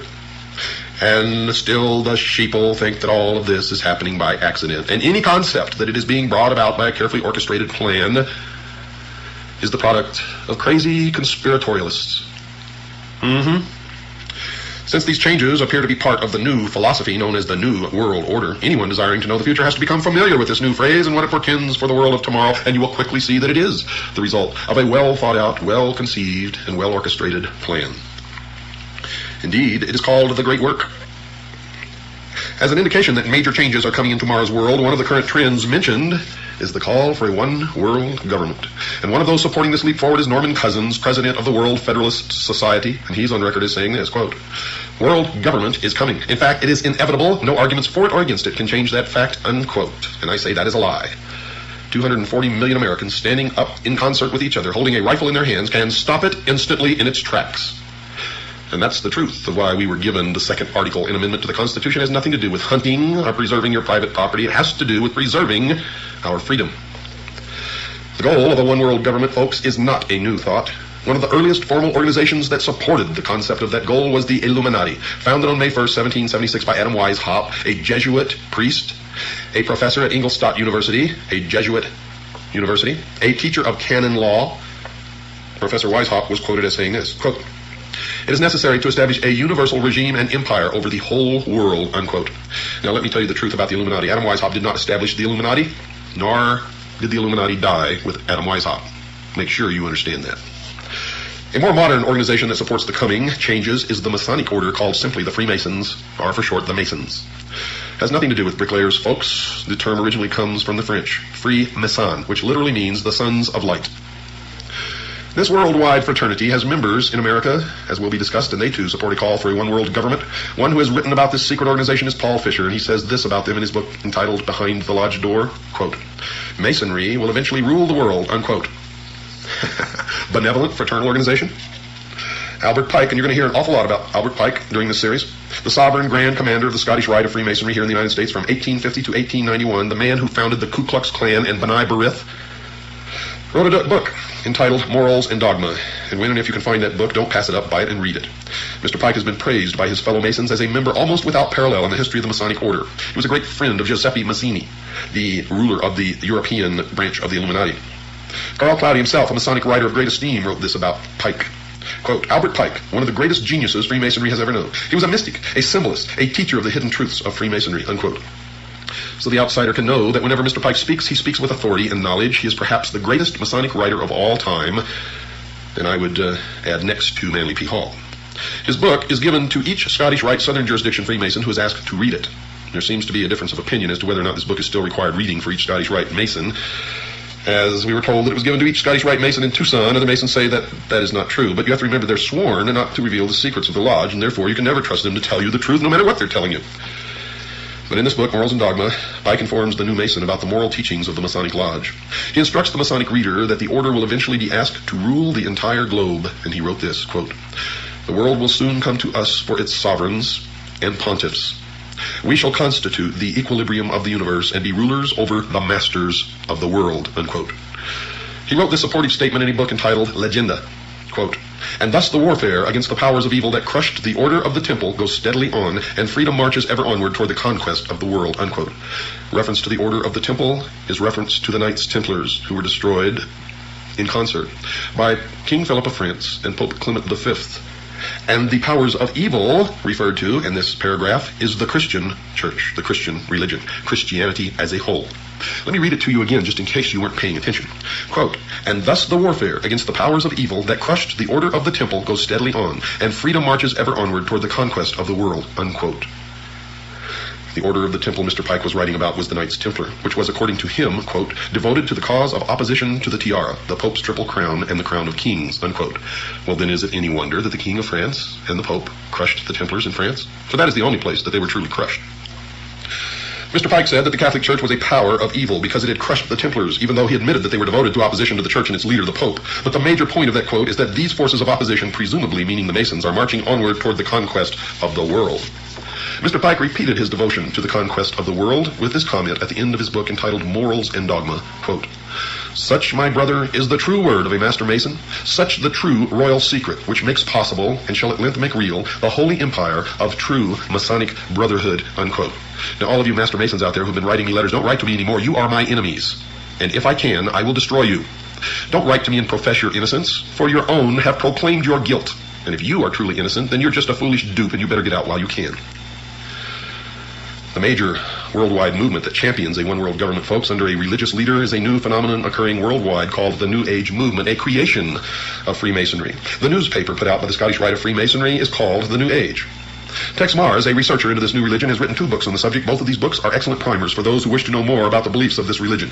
The 2 books are entitled Dark Secrets of the New Age and Mystery Mark of the New Age, and he has written, quote, "The New Age movement has undeniably taken on the definite form of a religion, of course, because it is Mystery Babylon." He goes on to say, "complete with an agreed-upon body of doctrine, printed scripture, a pattern of worship and ritual, a functioning group of ministers and lay leaders," unquote. Another writer who has written 2 books on the New Age religion is Constance Cumby. Her 2 books are called The Hidden Dangers of the Rainbow and A Planned Deception. She has written this, quote, "The New Age movement is a religion, complete with its own Bibles, prayers, and mantras, Vatican City, Jerusalem, equivalents, priests and gurus, born-again experiences, they call it rebirthing, spiritual laws and commandments, psychics and prophets, and nearly every other indicia of a religion," unquote. The new religion has a series of leaders. One is a woman named Alice Bailey, a prolific writer on the subject of the New Age. She was the founder of an organization called the Arcane School, one of the major Lucis Trust divisions. The Lucis Trust was a major publisher of books supporting the religion, and published a newsletter or newspaper called Lucifer. In her book entitled The Externalization of the Hierarchy, she told her readers who the organizations were that were going to bring the New Age religion to the world, and she identified them as being, quote, "The 3 main channels through which the preparation for the New Age is going on might be regarded as the Church, the Masonic Fraternity, and the educational field." And folks, that is exactly who is bringing it to realization. The main thrust of this program is going to be to examine only one of the 3 organizations mentioned by Alice Bailey, that being the Masonic Fraternity. There are numerous works by other writers, lecturers, researchers exposing the involvement of the church in the educational field in the New Age movement and in the New World Order. So I'm not going to attempt to duplicate those efforts. However, only a few are aware of the involvement of the Freemasons, and that is why I have chosen to concentrate on that organization, Mystery Babylon. And the reason I'm concentrating on that organization is because it is their members who have infiltrated the church and the educational field who control those other 2 organizations. So really there's only one organization that needs to be dealt with, and that is Freemasonry. Another major writer on the New Age movement is Benjamin Krim, and he admitted in his book entitled The Reappearance of the Christ and the Masters of Wisdom that, quote, "the new religion will manifest, for instance, through organizations like Masonry. In Freemasonry is embedded the core of the secret of the occult mysteries," unquote. So, Masonry conceals a great mystery inside its temples, one that is connected somehow to the New Age movement. The Masons admit in some of their writings that they too are anticipating a New Age, a series of major changes. Henry Clausen, the past sovereign grand commander, the equivalent of their president of the Scottish Rite of Freemasonry, has been quoted as saying this, quote, "We look towards a transforming into a New Age using, however, the insight and wisdom of the ancient mystics," unquote. The Masons claim that the things that they believe in are as old as the ancient civilizations. They also claim that these mystics, the ancient philosophers, had the wisdom of all ages and that somehow this knowledge has become lost through the centuries. Humanity today does not possess this knowledge, but it has become the task of the Masons and other truth seekers, who turn out in every case of investigation to be liars and deceivers and manipulators, to rediscover these principles for the benefit of all mankind. Those possessing this knowledge will correct the world's current problems. Some of the Masons also claim to have identified the cause of these problems. One of the most prolific writers on the subject of this lost truth, as I have mentioned earlier, is Manly P. Hall, a 33rd degree Mason. For those unfamiliar with the Masonic degrees, all Masons in America start through what is called the Blue Lodge, consisting of only 3 degrees. A Master Mason is of the 3rd degree, and really knows nothing, even though he thinks that he has been illumined, and I get letters from them all the time. "I'm a Master Mason, and I never heard of any of the stuff that you're talking about." Oh boy. It amazes me, folks. It just absolutely amazes me that people are so stupid. Drives me wild. The initiate into the Blue Lodge goes through 3 separate and different initiation ceremonies, one for each degree. After completing these ceremonies, he may stay where he is or choose to affiliate himself with either the York Rite, which has 13 degrees, or the Scottish Rite, which has 32, and then the meritorious 33rd. The latter is divided into 2 separate jurisdictions, the Southern and the Northern, and these are based primarily on state borders, and whether one joins one or the other depends on where the initiate lives. The 2 Scottish rites have an additional 29 degrees, making for a total of 32. There is one more degree called the 33rd degree, which is honorary, and only a few are invited into that degree, and to even be considered, they must perform some major work toward the completion of the great work, which is the plan to bring about the utopia on earth, the socialist dream. The York Rite has a total of 9 degrees. However, since little has been revealed about this order, we will concentrate on only the Scottish Rite, and in particular, the Southern jurisdiction. Well, I've since discovered that the York Rite has a total of 13 degrees, folks, not just 9. Mr. Hall has written a book entitled Lectures on Ancient Philosophy, in which he talks a great deal about the Masonic fraternity. And this is his comment about the coming changes. Quote, "A new day is dawning for Freemasonry. From the insufficiency of theology and the hopelessness of materialism, men are turning to seek the God of philosophy." Unquote. Notice that Mr. Hall has said that current theology, obviously current religion, has proven insufficient. Also, he feels that materialism, meaning the right to private property, is also a failure. But more importantly, he points out that this new God of the Freemasons is somehow different from the God of the Jews and Christians. As will be illustrated later, some of the Masons believe that the God of the Bible is a God of evil. Helena Petrovna Blavatsky, perhaps the founder of the current New Age movement, has also determined that the Masons are somehow supportive of her religious views. She wrote this in her book entitled The Secret Doctrine. Quote, "At the end of the 18th and the beginning of the 19th centuries, many Freemasons traveled to Tibet, where they were initiated into the esoteric, defined as intended for or understood by only a chosen few as an inner group of disciples or initiates, by an esoteric order of the Masters of Wisdom." Unquote. It should be expected that she would support the Masonic fraternity. In 1875, she founded an organization called the Theosophical Society, basically dedicated to teaching the world about her new secret religion. One of the earliest members of that organization was Albert Pike, later to become the Sovereign Grand Commander of the Scottish Rite of Freemasonry. Albert Pike, who later became a 33rd degree Mason, the highest degree attainable, also saw that there were some significant changes coming, and that he was supportive of those changes. He wrote the following in his book entitled Morals and Dogma. Quote, "We can look on all the evils of the world and see that it is only the hour before sunrise and that the light is coming." Unquote. Now, if Mr. Hall is right, the evils that his fellow Mason Albert Pike saw are connected to current religion, and that which is coming is somehow different from these religious views. Mr. Hall, who is mentioned previously as another 33rd degree Mason, also wrote that a new day was coming and that it was not too far into the future. Quote, "A new light is breaking in the east." The significance of the location, the east, I have already pointed out. It is the point where the sun rises. "A more glorious day is at hand. The rule of the philosophic elect, the dream of the ages, will yet be realized and is not too far distant." Unquote. So, Mr. Hall is also expecting that these changes are about to occur in the not too distant future. Someone who attempted to zero in on when these changes were expected to occur was Alice Bailey, previously mentioned. She wrote about when she thought the New Age would arrive.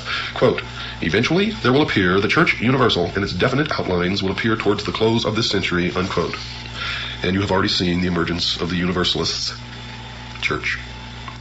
Since she wrote early in the 20th century, we can see that she was predicting the eventual arrival of the New Age sometime around the 1990s. This estimate of that date is not too far wrong, as will be demonstrated later in this series of programs. Whatever is coming in the future, some New Agers have told us that they expect that it will last for a long time. One such writer is Ruth Montgomery, who wrote that she saw that the new religion would rule the earth for 1,000 years. She wrote the following in her book entitled Herald for the New Age. Quote, "The New Age, the millennium, a millennium is a period of 1,000 years, will see an end to that strife, at least for 1,000 years." Unquote. Now, just what the New Age religion that will last for at least 1,000 years on earth, what is it? One who attempted to answer that question was Constance Cumby in her book entitled The Hidden Dangers of the Rainbow. She wrote that these were the basic tenets of the new religion. Listen closely. "The plan for the future includes the installation of a new world messiah, the implementation of a new world government and new world religion under Maitreya, an individual who will be examined later in this series of programs. 2. A universal credit card system will be implemented as a cashless society. 3. A world food authority will control all of the world's food supply. 4. A universal tax. 5. A universal draft. And 6. They intend on utterly rooting out people who believe the Bible and worship God and to completely stamp out Christianity from the face of this earth." As was discussed prior to this summary, certain people have indicated that they see the Catholic Church as an enemy. Here, Mrs. Cumby says that they see not only Catholicism as the enemy, they also see all of Christianity as an enemy. Whatever the New Agers believe in, folks, it appears to be growing in popularity. Bantam Books, one of this nation's leading publishing houses, has reported that the sales of their New Age titles has increased tenfold in the past decade. Time magazine reports that the number of New Age bookstores has doubled in the past 5 years to a total of about 2,500. According to an article in Forbes magazine, quote, "Publishers estimate that total sales of New Age titles today are at least $100 million at retail," unquote. So whatever they believe in, many believe in it. But perhaps the most insightful comment about the nature of what the New Age religion believe in and who they worshipped as their God was written by Mrs. Cumby in her book entitled The Hidden Dangers of the Rainbow. She wrote that they had, quote, "the intent of bringing about a new world order, an order that writes God out of the picture and deifies Lucifer," unquote. So if Mrs. Cumby and the other writers on the subject are right, the New Age movement needs to be studied in some depth. We know that the goal of Freemasonry, at least that which is stated, is to bring about the new man, the illumined man, and the number of the man is 666.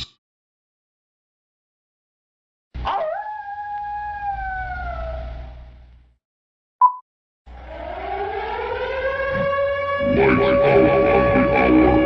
It is the hour of the time. Lights out for the curfew of your body, soul, and mind.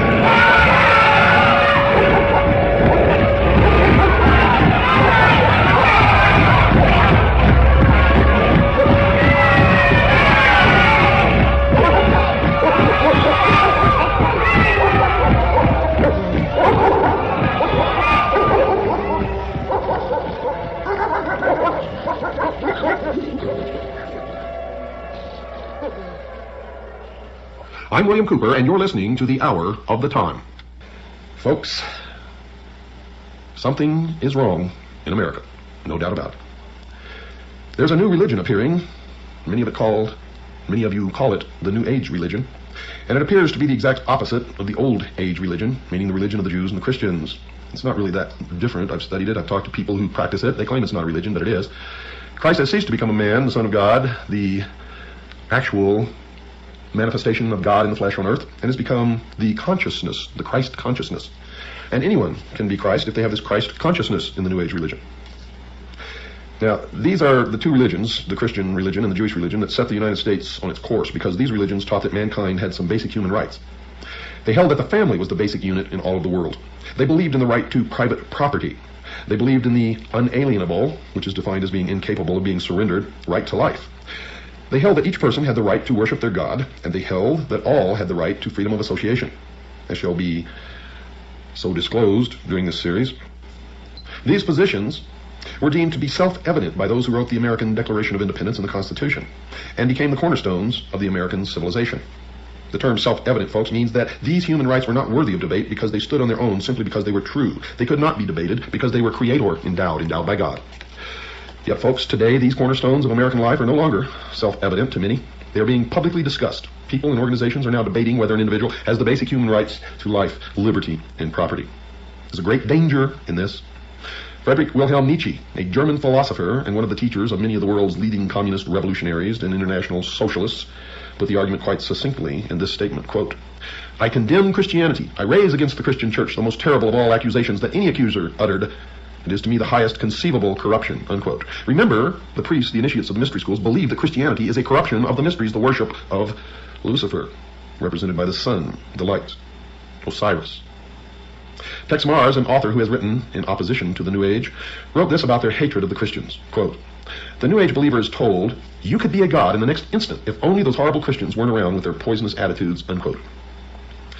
That thought was illustrated by another of the important New Agers, David Spangler, who wrote this in his book entitled Reflections on the Christ, quote, "We can take all the scriptures and all the teachings and all the tablets and all the laws and all the marshmallows and have a jolly good bonfire and marshmallow roast because that is all they are worth," unquote.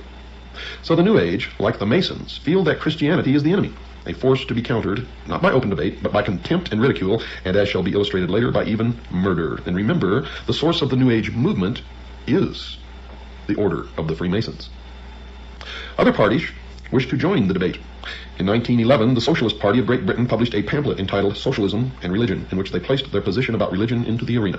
Quote, "It is therefore a profound truth that socialism is the natural enemy of religion. A Christian socialist is in fact an anti-socialist. Christianity is the antithesis of socialism," unquote. So the socialist, the New Ager, and the Mason have declared war on the Christians. And as in every war, the enemy must be defeated even by bloodshed if necessary. This war has deep roots in history, and I will cover those roots so that you will understand it perfectly where this came from. This war is no different. Bloodshed is anticipated by all parties in the battle. Lavetti Lafferty and Bud Hollowell, two New Agers, started the discussion about how their religion sanctions the use of violence against the Christian community. They wrote the following in their book entitled The Eternal Dance, quote, "This is a time of opportunity for those who will take it," apparently meaning the New Agers, the initiates of the mystery religions, socialists. "For others," apparently the Christians, "if the earth is unsuitable for them, if they will not accept the New Age religion, they will go on to other worlds," unquote, which simply means they will be exterminated. You better listen to me, folks. I am a messenger, and my message is unmistakable. And it had better not fall upon deaf ears, for those deaf ears will be rendered dead in the coming New World Order.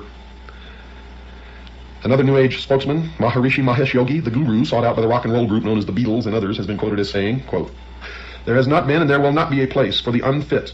The fit will lead, and if the unfit are not coming along, if they will not accept the New Age religion, there is no place for them. In the age of enlightenment, there is no place for ignorant people. Non-existence of the unfit has been the law of nature," unquote. Another example of New Age thinking on this vital issue came from a pamphlet available in a bookstore selling New Age material. It was published by something called the Guardian Action Publications of New Mexico, and it was entitled Cosmic Countdown. This pamphlet alleged that it had received these thoughts from something called higher intelligence, and it directed its attention to the hunger disease problem in the third world, and the pamphlet simply stated, quote, "The world should be forewarned to be on the lookout for diseases which have been suppressed for years, suddenly rearing their ugly heads and decimating populations already on the verge of starvation in the third world nations. Although these peoples will eventually be replaced by the new root race about to make its appearance in a newly cleansed world, nevertheless, for the moment, this is a tragedy," unquote. You see, they have made incredible admissions, but none of you are looking, none of you are reading, none of you are absorbing. In fact, most of you are so stupid that you think that the only thing you should read is what you personally believe in or agree with. How can you exist in this world ignorant of the opinions and the writings and the thoughts of everyone else, including your enemies? The words reveal an incredible scenario. You see, these people in the third world nations are going to be entirely replaced by what they call, quote, "a new root race," unquote. That eventuality will not be a tragedy. The tragedy is that these people are dying now due to starvation and disease, but when they die later or they're all gone and they're replaced by the new root race, that won't be a tragedy. The concept that a new race of people will inhabit the world in the New Age millennium has been expressed by other believers in the religion. Ruth Montgomery, previously mentioned, has written about that change. Quote, "Those who survive the shift will be a different type of people from those in physical form today, freed from strife and hatred, longing to be of service to the whole of mankind. The souls who helped to bring on the chaos of the present century, apparently the Christians and the Jews, will have passed into spirit to rethink their attitudes," unquote. To show that the New Agers are talking about the physical death of the enemy, one must only search the writings of other New Agers.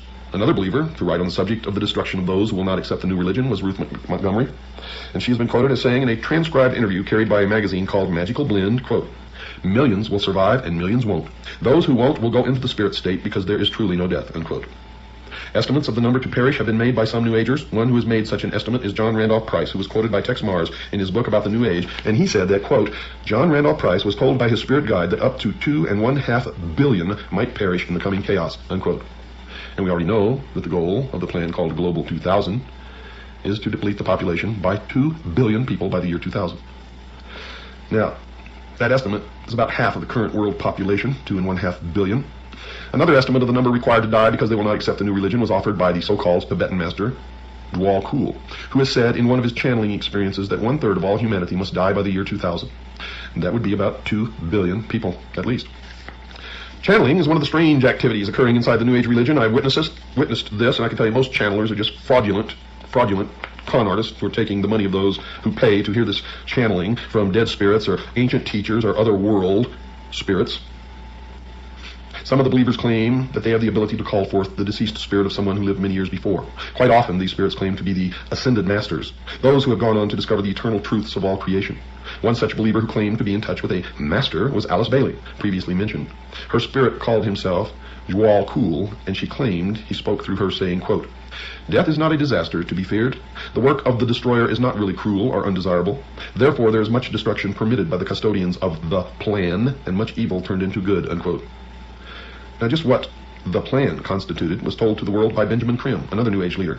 He placed an advertisement in about 20 newspapers all over the world on April the 25th, 1982, that defined the term.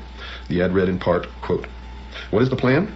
It includes the installation of a new world government and new world religion under Maitreya," unquote.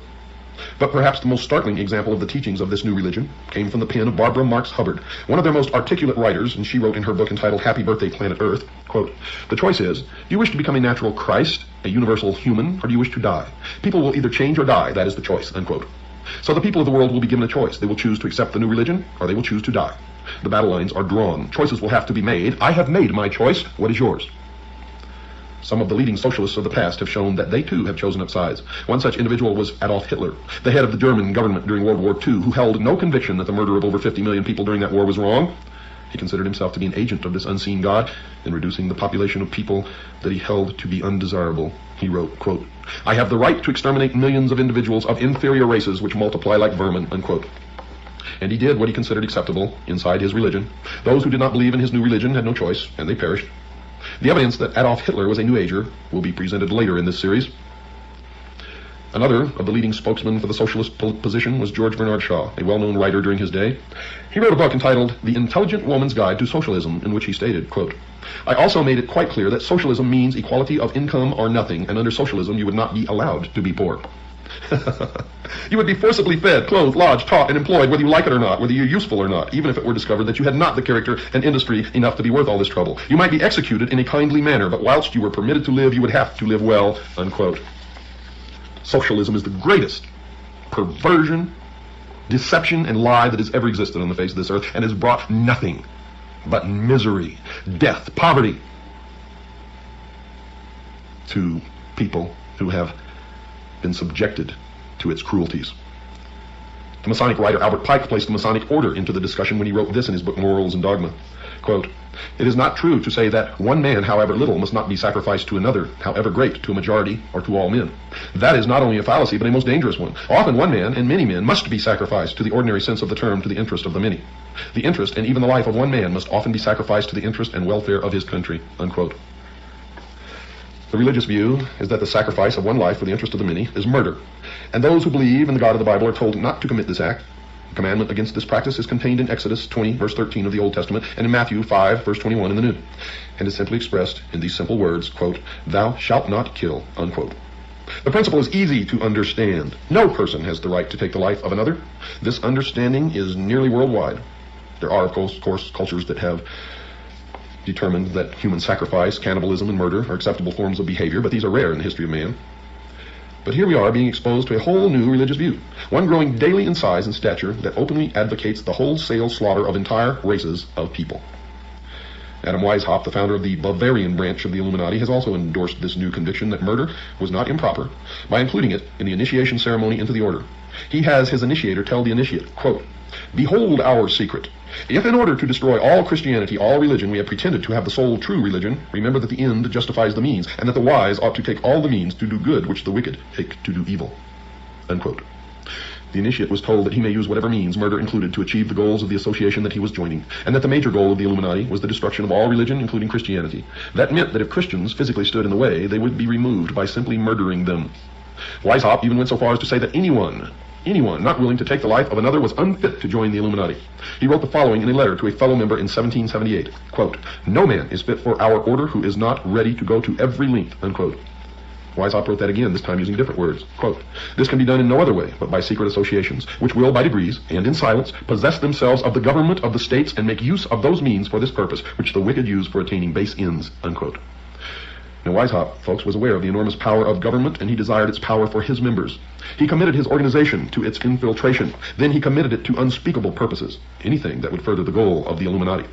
He even went on to grant permission to his members to distort the truth by lying if it would further their goals. He wrote this, quote, "There must not a single purpose ever come in sight that may betray our aims against religion and the state. One must speak sometimes one way and sometimes another, but so as never to contradict ourselves, and so that with respect to our true way of thinking, we may be impenetrable," unquote.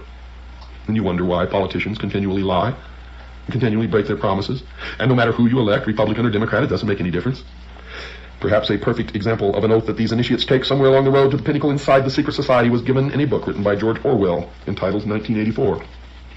Mr. Orwell has an initiate into a secret society called the Brotherhood in his story asked these questions. Quote, "Are you prepared to give your life?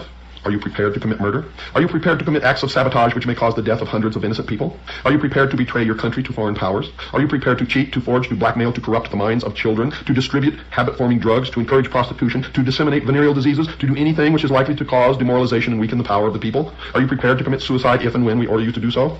This, folks, is an example of the philosophy that the ends justify the means. The initiate should do as he was required as long as the act benefited the brotherhood. There is no morality under such an oath. So murder of the unfit, those unwilling to adopt the new religion, will be acceptable, and those who do the annihilating are to feel no remorse. In the view of the New Age religion, the murderers have served mankind well. But this callous disregard for the right to life of every human on the face of the earth has been predicted before in the New Testament. John was moved to write in John chapter 6, verse 12, quote, "Yea, the time cometh, that whosoever killeth you will think that he doeth God's service," unquote. The New World Order, ladies and gentlemen, will sail in on a sea of blood. We have to take a short break now, folks. Don't go away. I'll be right back after this short pause. Well, let's continue here. The New Age religion, folks, is going to have a worldwide leader. A charismatic political and religious leader that they call Lord Maitreya. At least so far that's who they call him, or that's what they call him. This individual, as far as I know, has not made his public appearance yet, but the New Agers claim that he is on the earth at the present time. They claim that he came to live with the Asian community in East London, England, in July 1977 by descending from his ancient retreat in the Himalaya Mountains along the border of India and Tibet. They further believe that his imminent emergence into full public view is assured. They also claim that this individual is the one that the Christians call Christ, the Jews call the Messiah, the Buddhists call the fifth Buddha, the Hindus call Krishna, and the Muslims call the Imam Mahdi. In other words, all of the major religions of the world are awaiting the arrival of this one individual.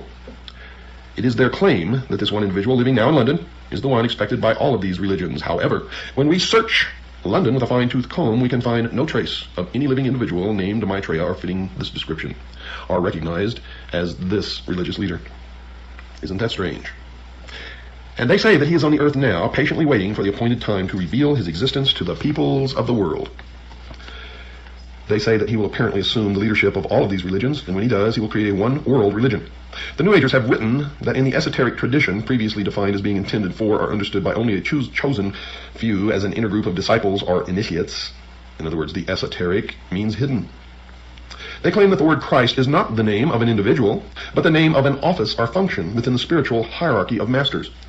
They claim that the masters are a group of perfected men who have guided human evolution from behind the scenes for centuries, and they believe that this Lord Maitreya is that Christ. Now, Manly P. Hall has written of this individual by identifying him as, quote, the way, the truth, and the life, which coming to every life redeems all who accept it, unquote. Tex Mars has quoted this individual as saying, quote, my army is ready for battle, my masters of wisdom and myself at the head. That battle will be fought for the continuance of man on this earth. Rest assured that my army shall triumph, unquote.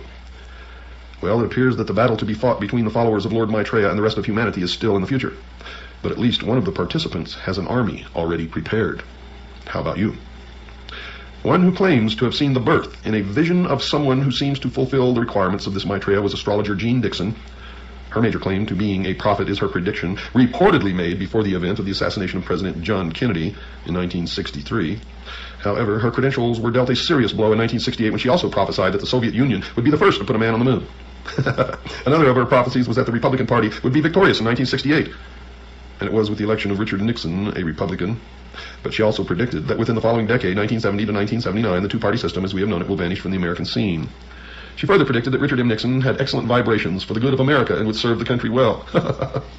So you can see that she's a very accurate person from which to judge the course of the future. If you want to know the truth, folks, I am the most accurate prophet of future events in history. In history. Those who question her inability to correctly predict that America, not the Soviet Union, would become the first to place a man on the moon, and that the two-party system has not vanished from the scene, and that President Nixon apparently did not have good vibrations for this nation, and would later be removed from office by the event commonly referred to as Watergate, can only presume that she must have been given inside information about the assassination of President Kennedy, and that would account for her knowing at least, in that event, the true future.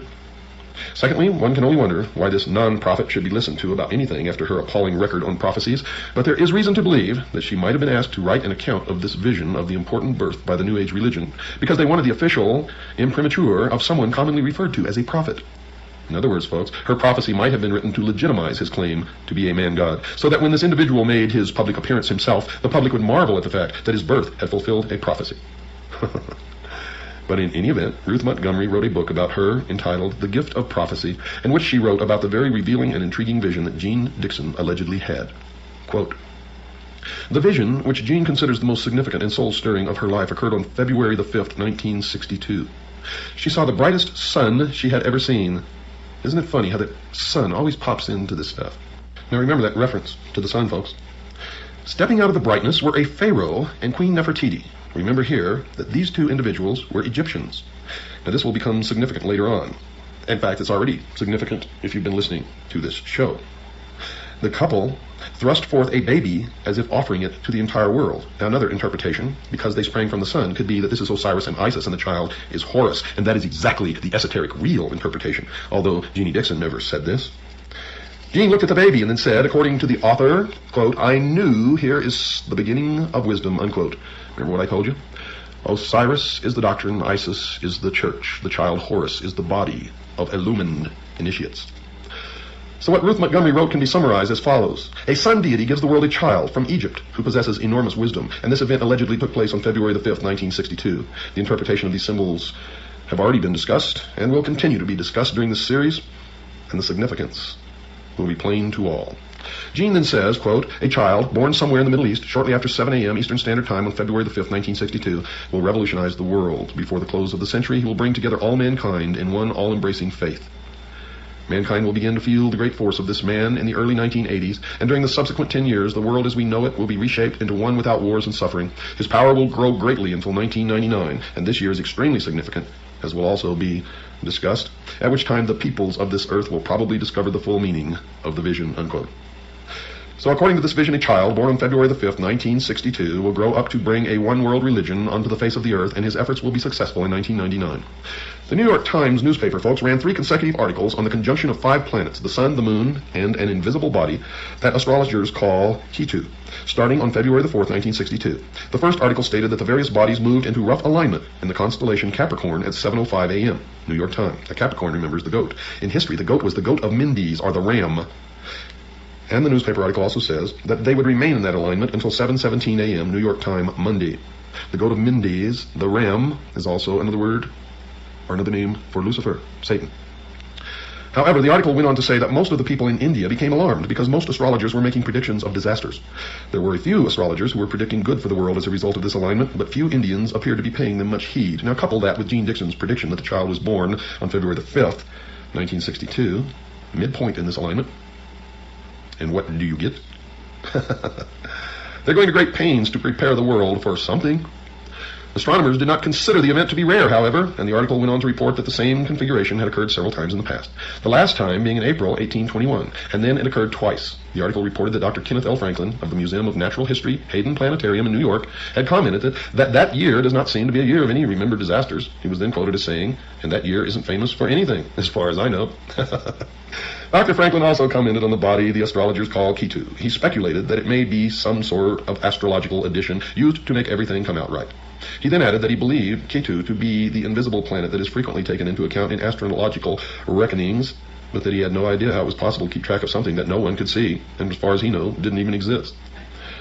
The Times carried another article the next day, Monday, February the 5th, 1962, the date that the supposed child was born, and it repeated the concern of the Hindu astrologers. In fact, that headline read, "Hindu astrologers still say it's doomsday," and the subheadline read, "Peaceful beginning of planetary event is viewed gravely." Now, the third article in the series ran on Tuesday, February 6th, 1962, and carried the headline, quote, "Doomsday in India, uneventful," unquote. The article reported that the Indian astrologers had predicted a variety of disasters, earthquakes, tidal waves, devastating fires, and warfare, to name but a few, but that none of these events had occurred. Furthermore, the article reported that Hindu priests had claimed that the reason nothing had happened was because their prayers to their god had been answered. But folks, none of these 3 articles mentioned the birth of anyone on these 3 days. Furthermore, none but a few astrologers had believed that something good was going to happen, and that only a few in India had even listened to them. Only Gene Dixon, another astrologer, had seen a vision of something beneficial, in this case the birth of a baby full of wisdom at about the midpoint of the 3-day affair. One can only wonder if once again she missed the mark and was involved in another error, or if she was intentionally made to set up the world to welcome someone named Lord Maitreya. In any event, these people claim that the Lord Maitreya will appear shortly to the entire world and start everyone off on a road to a one-world religion. Helena Petrovna Blavatsky, in her book entitled The Secret Doctrine, called him, quote, "the dragon of wisdom," unquote. So it appears that the one call that Gene Dixon made that appears to match other comments is her statement that the baby she saw in her vision was full of wisdom. If the baby she claimed to have seen in her vision was Lord Maitreya, then she was right, because others have claimed that Lord Maitreya is full of wisdom.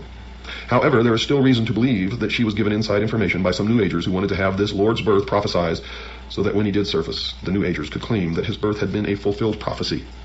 So the world awaits the visible appearance of Lord Maitreya. Ladies and gentlemen, dear listeners, so that you would realize that I'm not making any of this up, I took last night's program and tonight's program verbatim from the introduction all the way through Chapter 3 of a book entitled The New World Order by my good friend A. Ralph Epperson. Again, the title of the book is The New World Order by A. Ralph Epperson, and you can order that book in any good bookstore. If you can't find it in your area, contact us and we will make arrangements with Mr. Epperson to be able to furnish that book to you if you would like to purchase it. I also recommend that you purchase my book, Behold a Pale Horse. It's a handbook for what's going to happen in the coming years. Pale Horse includes for you. Arizona, 866 on your pocket. Unless we take control and make sure the future is what would. Folks, we are nearing the end of the road of civilization as we know it unless we wake up. Unless we take control and make sure the future is what we want it to be. And one of the things that we must do now immediately is stop fighting amongst each other. Stop fighting the man who doesn't look like you, or the woman who doesn't look like you, the people who have a different skin color than you do. We must learn to live together, and it's nobody else's business what somebody else's religion is. It doesn't hurt us if they want to practice their religion as long as they are not hurting us in the process. So why go to war with them? We are all brothers and sisters in this world, no matter who we are. Let's learn to live together and love each other. Good night, and God bless each and every one of you.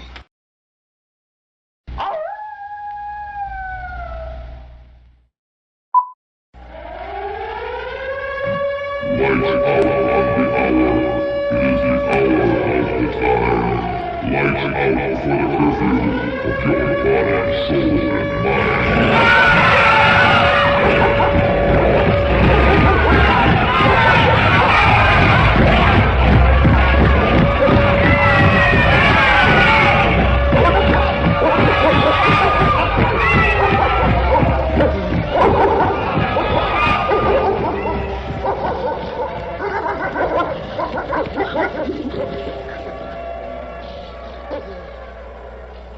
Good evening, folks, and once again, welcome to the Hour of the Time. I'm William Cooper.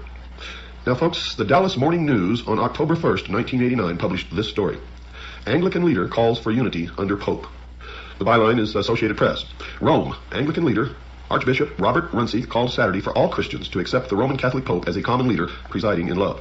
For the Universal Church, I renew the plea, he said. Could not all Christians come to reconsider the kind of primacy the Bishop of Rome, the Pope, exercised within the early church?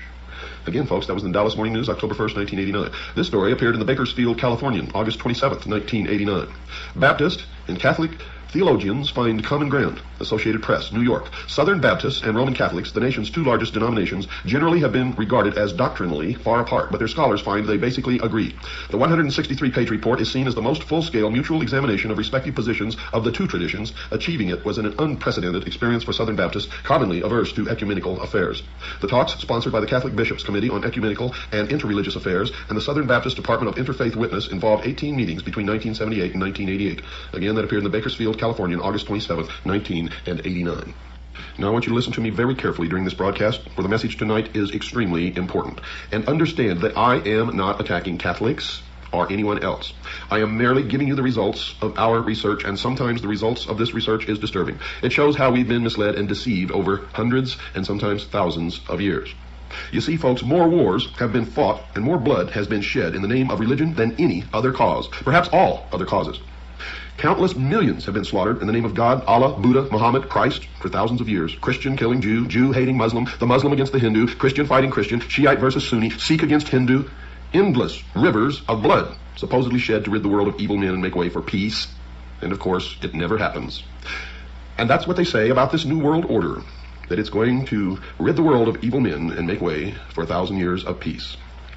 Well, is it possible for people of varied faiths and cultures to live at peace in this world? When one considers the fragmentation and division even among Christians, or the never-ending conflict between Palestinian and Jew, prospects for peace seem very, very dim. Some, aware of the dark record of history, would abolish all religion. Some would combine all religion, as is the intent in the New World Order, and anyone who refused will simply be exterminated. Today, something unmatched in history is taking place. Leading statesmen and religious leaders are proposing a new world order, a plan that many sincerely believe can bring peace on earth. A unity is envisioned that will transcend instinctive barriers that have long separated cultures and religions. Significant progress toward a new world order is seen in the spirit of ecumenism, or togetherness, now being urged by prominent religious leaders and being brought to reality, to fruition by the World Council of Churches. In the ecumenical plan, basic theological or ideological differences are set aside, while emphasis is instead placed upon those elements common to most religions.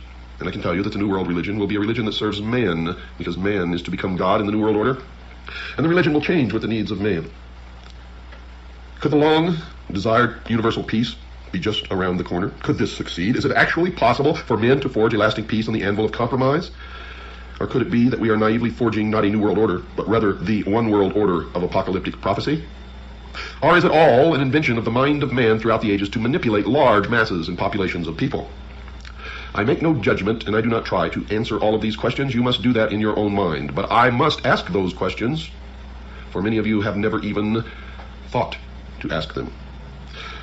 While controversial, folks, it is not the purpose of this program, The Hour of the Time, to disparage or attack the honest convictions of any sincere persons, whatever their politic or faith, for I am a true constitutionalist, and I believe that we each have the right to believe whatever we wish, no matter who likes it or dislikes it, and worship at the altar of whichever God we choose, no matter who likes it or who dislikes it. It happens to be one of the precepts of living in freedom. You must understand that. No one's right to believe what they want or practice the religion that they want can be hindered until the practice of that religion or the activation of those beliefs infringe upon the freedom of someone else. Now, I sincerely, in my heart and in my soul, believe this. Without this belief, man cannot live in freedom and must be subjected to slavery, and any intelligent, free-thinking person can quickly make that connection. That is why, even if you do not like the ravings of the Nazi speaker standing on the street corner, he must be allowed to stand and rave. And if you wish to listen, that is your business. If you wish to close your ears and walk away, that also is your business. But when you shut him up, you shut yourself up, no matter who you are or what it is that you say. For what we do to one, we do to all. Therefore, understand, this is a program bringing you information and we hope education, and it is not designed to attack anyone, but merely to shine some light in the dark corners of history where light has not been found before. You see, our purpose is to bring out facts and principles which have a bearing upon coming events. For those of you who may not realize it, this is not a religious show. This is not a religious show. This is a show that is designed to educate, illuminate, if you will, and that's very ironic because we are illuminating those who call themselves illumined, who have been causing us misery for thousands of years. We're trying to reveal the hidden agenda behind the New World Order, and along with it, the ecumenical movement that almost no one dares to discuss, which is a part of the bringing about of the New World Order. But you see, folks, these issues must be freely discussed, no matter who you are or what you believe, for those who know history know that history repeats, and those who ignore the lessons of history are doomed to repeat the history. As Winston Churchill once observed, folks, the farther backward you can look, the farther forward you can see. And that is really the secret why my predictions have been so accurate that at this moment, I am the most successful and accurate prophet on the face of this earth. But I'm not really a prophet, I'm a messenger. And they're not prophecy that I give you, they're predictions based upon actual study, research of history, and of the plan of those who call themselves the guardians of the secrets of the ages, the practicers of that religion called Mystery Babylon. And it is real, and it doesn't matter if you believe in any of this or not. If the practitioners believe it, it will affect you, especially if they hold powerful positions in the world, and I can assure you that they do. So this is not a religious program, folks. It just happens to be true that the New World Order is founded upon the religious history of the past. And it is all about religion, as you will soon see. When Jesus revealed to his disciples the fate of Jerusalem and the scenes of the second advent, he foretold also the experience of his people from the time when he would be taken from them, until his return in power and glory for their deliverance. This is what the Bible says. In a few brief utterances of awful significance, Jesus foretold the portion which the rulers of this world would mete out to the church of God in Matthew chapter 24, verse 9, verse 21, and verse 22. Now, the reason I am quoting this is because if what is happening is being brought about by religious history, then we must understand the religious history and the books and the chapters and the verses that this religious history is based upon. For whatever belief is driving the minds of the men that are bringing about the New World Order, and the minds of the men who are fighting the New World Order, it must be understood by all the rest of us who don't understand any of this, or we are surely lost. The history of the early church testified to the fulfillment of Jesus' words. As the fires of persecution were kindled, Christians were stripped of their possessions and driven from their homes. Great numbers sealed their testimony with their blood. Noble and slave, rich and poor, it didn't matter, learned and ignorant, were alike slain without mercy. And unless what is coming is stopped, this will repeat itself. These persecutions, beginning under Nero, the emperor of Rome, AD 55 to 68, about the time of the martyrdom of Paul, continued with greater or less fury for centuries. Christians were falsely accused of the most dreadful crimes and declared to be the cause of all the calamities, famine, pestilence, and earthquake. They were condemned as rebels against the empire, as enemies of religion, and pests to society. Great numbers were thrown to wild beasts or burned alive in the amphitheaters. Some were crucified. Others were covered with the skins of wild animals and thrust into the arena to be torn by dogs. And vast multitudes assembled to enjoy these sights and greeted their dying agonies with laughter and applause. For in that day, it was known as the Great Roman Circus, the football, the Super Bowl of that era. Because they were hunted like beasts of prey, early Christians were forced to seek concealment in desolate and solitary places. Beneath the hills outside the city of Rome, long galleries were tunneled through earth and rock. A dark and intricate network of passages extended for miles beyond the city walls. In these underground retreats, the followers of Christ buried their dead. when the life-giver shall return to awaken those who fought the good fight, many a martyr for Christ's sake will come forth from those gloomy catacombs. In vain were Satan's or Lucifer's efforts to destroy the Church of Christ by violence. You see, God's workmen were slain, but his work went steadily forward. Said a Christian, quote, "You may torment, afflict, and vex us. The more we are mowed down, the more we spring up again. The blood of Christians is seed," unquote. Tertullian, in his Apology, paragraph 50, "Thousands were imprisoned and slain, but others sprang up to fill their place." Now the great adversary, who Christians believe is Satan, also known as Lucifer, but whom the mystery schools believe is Jehovah or Yahweh. The great adversary endeavored to gain by artifice what he had failed to secure by force. Persecution ceased, and in its place were substituted the dangerous allurements of temporal prosperity and worldly honor. For if they could not stamp out the Christians by violence, by killing them, by crucifying them, by throwing them to the lions and to the dogs and to the gladiators, if they could not get rid of them in that manner, and if the empire was threatened by them, then there had to be a way to save the Roman Empire, to save the emperor from that pestilence known as Christianity. Idolaters were led to receive a part of the Christian faith while they rejected other essential truths. They professed to accept Jesus as the Son of God and to believe in his death and resurrection, but they had no conviction of sin and felt no need of repentance or of a change of heart. And with some concessions on their part, they proposed that Christians should make concessions, that all might unite on the platform of belief in Christ. Now the church was in fearful peril. Prison, torture, fire, and sword were blessings in comparison with this. Some of the Christians stood firm, declaring that they could make no compromise. Others were in favor of yielding or modifying some features of their faith and uniting with those who accepted a part of Christianity, urging that this might be the means of their full conversion. And that was a time of deep anguish for the faithful followers of Christ, according to the written history of the Christian religion. This compromise between paganism and Christianity resulted in the development of the man of sin foretold in prophecy as opposing and exalting himself above God. The Apostle Paul, in his second letter to the Thessalonians, foretold the great apostasy.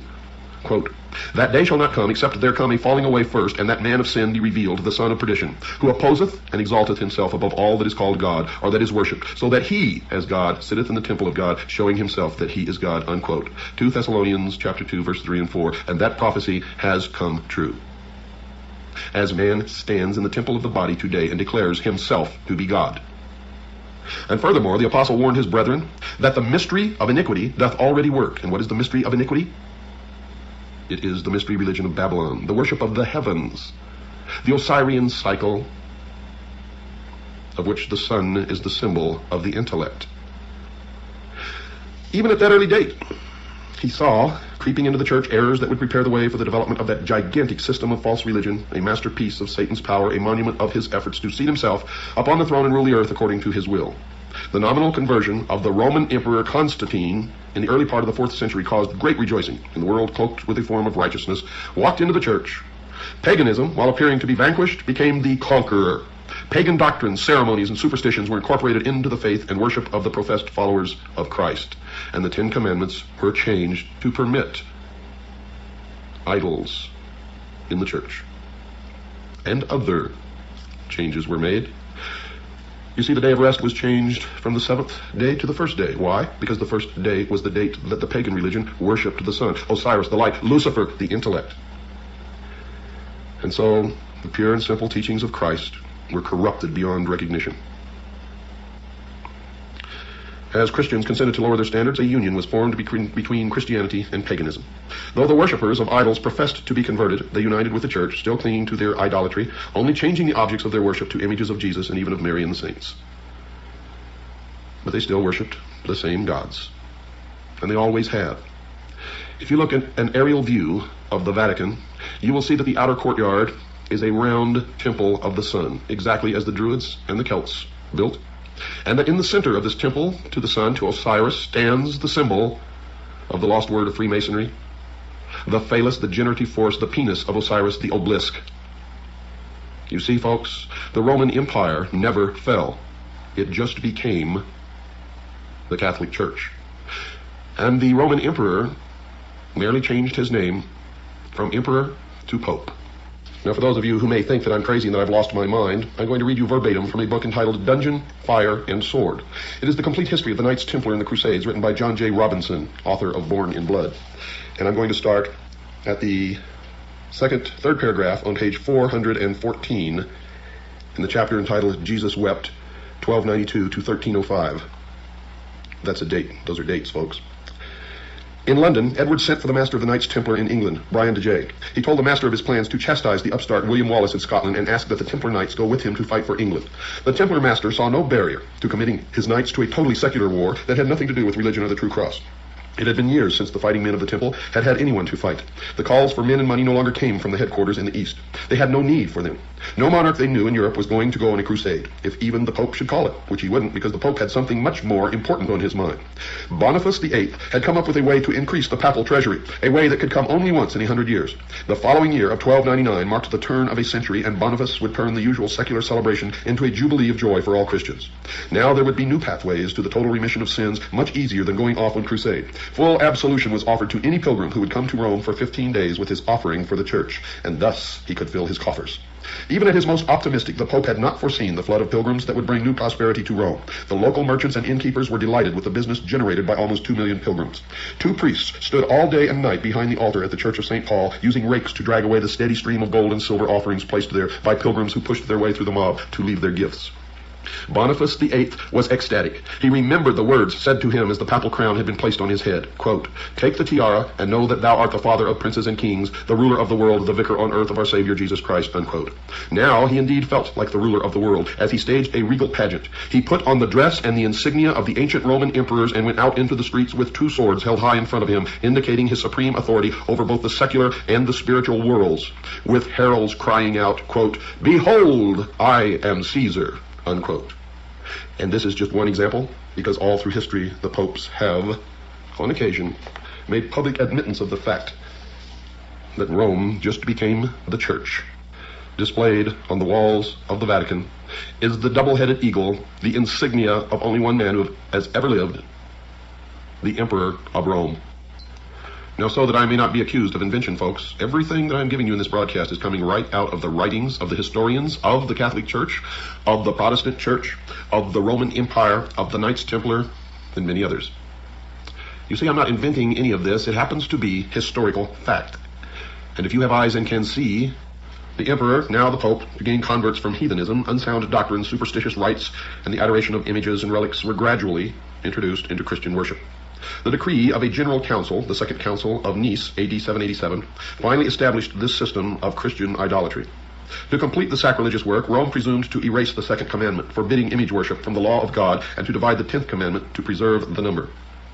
According to Christian historians in the Protestant Church, Satan tampered with the 4th Commandment also, and purposed to set aside the ancient Sabbath, the day which God had blessed and sanctified, in Genesis chapter 2, verse 2 and 3, and in its stead to exalt the festival observed by the heathen as the venerable day of the sun. This change was not at first attempted openly. In the first centuries, the true Sabbath had been kept by all Christians. They were jealous for the honor of God, and they zealously guarded the sacredness of its precepts. But with great subtlety, Satan worked through his agents to bring about his object. Now don't go away, folks. We've got to take a short break. We'll be right back after this short pause. Early in the 4th century, the Emperor Constantine issued a decree making Sunday a public festival throughout the Roman Empire. The Day of the Sun was reverenced by his pagan subjects and was honored by Christians. It was the emperor's policy to unite the conflicting interests of heathenism and Christianity to save the Roman Empire. He was urged to do this by the bishops of the church, who perceived that if the same day was observed by both Christians and the heathen, it would promote the nominal acceptance of Christianity by pagans and thus advance the power and glory of the church. But while most Christians were gradually led to regard Sunday as possessing a degree of sacredness, some still held the true Sabbath holy, and they continued to observe it in obedience to the 4th Commandment. Now they believed that Satan had led the Jews, before the advent of Christ, to load down the Sabbath with the most rigorous exactions, making its observance a burden. He cast contempt upon it as a Jewish institution until finally the pagan Sunday came to be honored as a divine institution, while the Bible Sabbath was pronounced a relic of Judaism and its observers were at last declared to be accursed. And the outcome of this is that the Jews have been persecuted throughout history. They have become the scapegoat that you learned about in an earlier broadcast. The spirit of concession to paganism opened the way for a still further disregard of heaven's authority. The visible head of the church, the Pope, came to be almost universally acknowledged as the vice-regent of God on earth, and he was endowed with authority over church and state. More than this, the Pope appropriated the very titles of deity. He styled himself, quote, Lord God the Pope, unquote, assumed infallibility, and demanded that all men pay him homage. Faith was transferred from Christ, the true foundation of the Christian church, to the Pope of Rome. Instead of trusting in Christ for forgiveness of sins and for eternal salvation, people looked to the Pope and to the priests and prelates to whom he delegated authority. They were taught that the Pope was their earthly mediator, and that none could approach God except through him, and further, that he stood in the place of God to them, and was therefore to be implicitly obeyed. A deviation from his requirements was cause for the severest punishment to be visited upon the bodies and souls of the offenders. Through this error, the people were turned from God to fallible, erring men. Blasphemous titles claimed for the Pope have been embellished and enlarged over the centuries, but a few of these boastful claims appear in an ecclesiastical Roman Catholic dictionary. I'm taking this right out of a Roman Catholic dictionary by Lucius Ferraris, entitled Prompta Bibliotheca Canonica, Volume 6, pages 438, 442, article Pope, the Catholic Encyclopedia 1913 edition. Volume 6, page 48, speaks of this book as a veritable encyclopedia of religious knowledge and a precious mine of information. Those are the words of the Vatican. Quote, "The Pope is of so great dignity and so exalted that he is not a mere man, but as it were God and the vicar of God." Unquote. Remember, the Roman emperors were deified. Quote, "Hence the Pope is crowned with a triple crown as king of heaven and of earth and of the lower regions." Unquote. That is an exact word-for-word description of Osiris. Quote, "So that if it were possible that the angels might err in the faith or might think contrary to the faith, they could be judged and excommunicated by the Pope." Unquote. Quote, "The Pope is, as it were, God on earth, sole sovereign of the faithful of Christ, chief king of kings, having plenitude of power, to whom has been entrusted by the omnipotent God direction, not only of the earthly but also of the heavenly kingdom." Unquote. If that's not blasphemy according to the definition, then I don't know what is, folks. Quote, "The Pope can modify divine law, and since his power is not of man but of God." Unquote. The Pope can modify divine law? Well, you see that he did. He changed the day of rest dictated by God from the seventh day to the first day, and he changed the Ten Commandments to allow the worship of idols. But the doctrine of papal supremacy is directly opposed to the teachings of any scripture that I am able to find. Quote, "Thou shalt worship the Lord thy God, and him only shalt thou serve." Quote, unquote. That's in Luke chapter 4, verse 8. God has never given a hint in his word that he appointed any man but Christ to be the head of the church. The Bible exalts God and places finite men in their true position. The Pope has no power over Christ's church except by usurpation, and that's true only if you are a Christian. If you are a Jew, if you are a Muslim, if you are a Buddhist, none of that is true, is it? By the 6th century, folks, the papacy was firmly established. Its seat of power was fixed in the imperial city, and the Bishop of Rome was declared to be the head over the entire church. Pagan Rome had given place to papal Rome. The ascension of the Roman Church to power marked the beginning of the Dark Ages. As her power increased, the darkness of superstition and error deepened. Those were days of pearl for the Church of Christ. Faithful standard-bearers were few. At times, it seemed that error and superstition would wholly prevail, and true religion would be banished from the earth. The gospel was lost sight of, and the forms of religion were multiplied. People were taught not only to look to the Pope as their mediator, but to trust to works of their own to atone for sin.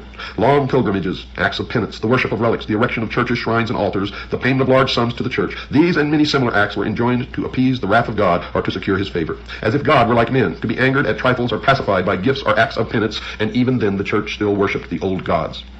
For in dismantling churches for renovation throughout Europe, without exception, and the older the church, the more likely it was to be true, enshrined within the altar, out of sight of the priests and the worshippers, were found stone penises, symbols of the lost word of Freemasonry, the phallus of Osiris, the generative force of the pagan religion of the worship of the sun, the light, Lucifer, the intellect. This is historic fact. This is not invention, but fact. About the close of the 8th century, Papists put forth the claim that in the first ages of the Church, the bishops of Rome had possessed the same spiritual power which they now assumed. To establish this claim, ancient writings were forged by monks, and it has been proven that they were forged. Decrees of councils before unheard of were discovered, establishing the universal supremacy of the Pope from the earliest times, and a church that had rejected the truth greedily accepted these deceptions. Another step in papal assumption was taken when in the 11th century Pope Gregory VII proclaimed the perfection of the Roman Church. Among the propositions which he put forth was one declaring that the Church had never erred, nor would it ever err according to the Scriptures. But I wonder what they told Galileo when they imprisoned him for being right, that the earth revolved around the sun, and that the earth was not the center of the universe, and that the universe did not revolve around the earth. I wonder what they told Galileo. How did they justify being right when they were obviously wrong? And not only with Galileo, but Giordano Bruno and many others. Many others, as a matter of fact, many of whom were burned at the stake for daring to disagree with what was then considered to be politically correct. For many of them had discovered scientific truths, and when they espoused these truths, were declared to be heretics and were burned at the stake because the Pope declared these truths to be falsehoods. And that, folks, was the birth of the doctrine known as political correctness. And you see it reappearing now, where truths are again declared to be false, because they are not politically correct. What are you going to accept in this world? Now, once again, I want to tell you, we're not attacking anyone. I care not what you believe. I care not what altar you worship at, for I am a true constitutionalist. It makes no difference to any of you what my religion is, although I will freely tell you that I attempt in my daily life to follow the true words of Christ, not the doctrine or the preachings of any church or any evangelist or any book, but those words attributed to Christ and only to Christ. And as the rock upon which those words stand, the 10 Commandments as given to Moses by God. That is the sum total of my religion, of my beliefs, of what I practice in my daily life. I'm not asking you to do that at all, but I am asking everyone to quit accepting what they are told, to begin an honest, individual, personal search for the truth, for we can no longer live in deception. We can no longer live the lies of the past. Great change lies ahead of us, folks. Change will come whether we want it or not, for that is the way of the world and the way of the universe. And if we are still living in lies and deceptions and manipulations, then that change will be for the bad, just as it has always been throughout the history of the world, and blood will flow and people will suffer, all in the name, once again, of religion. And I, for one, am sick of it. Sick of it.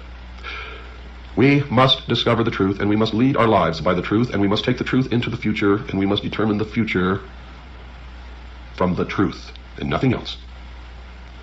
Nothing else.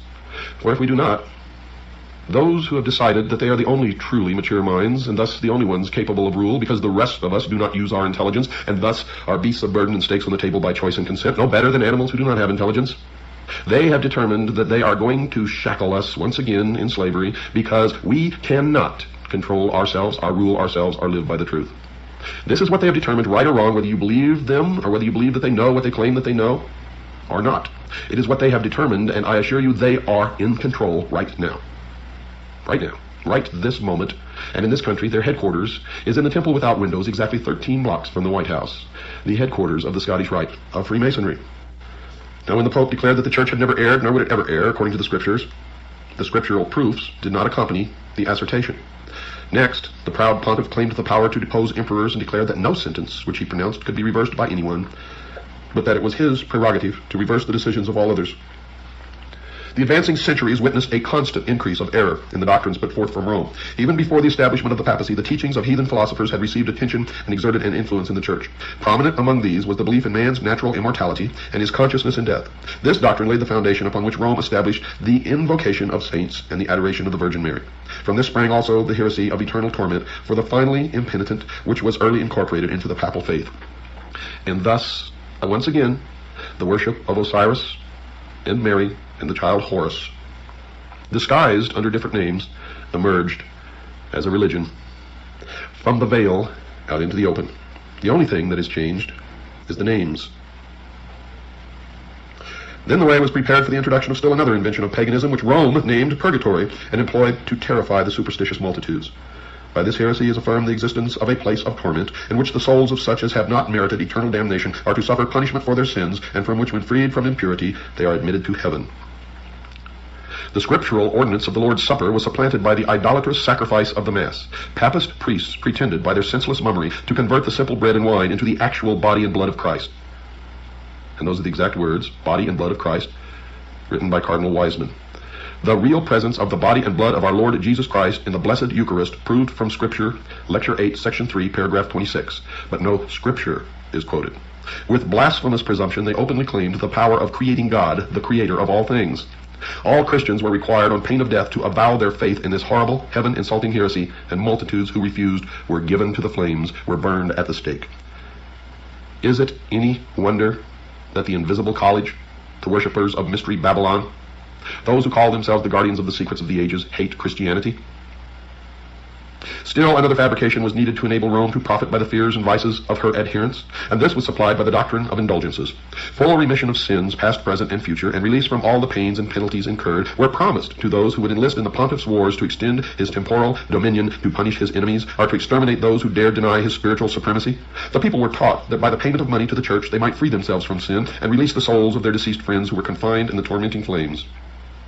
By such means Rome filled her coffers and sustained the magnificence, luxury, and vice of the pretended representatives of him who had not where to lay his head.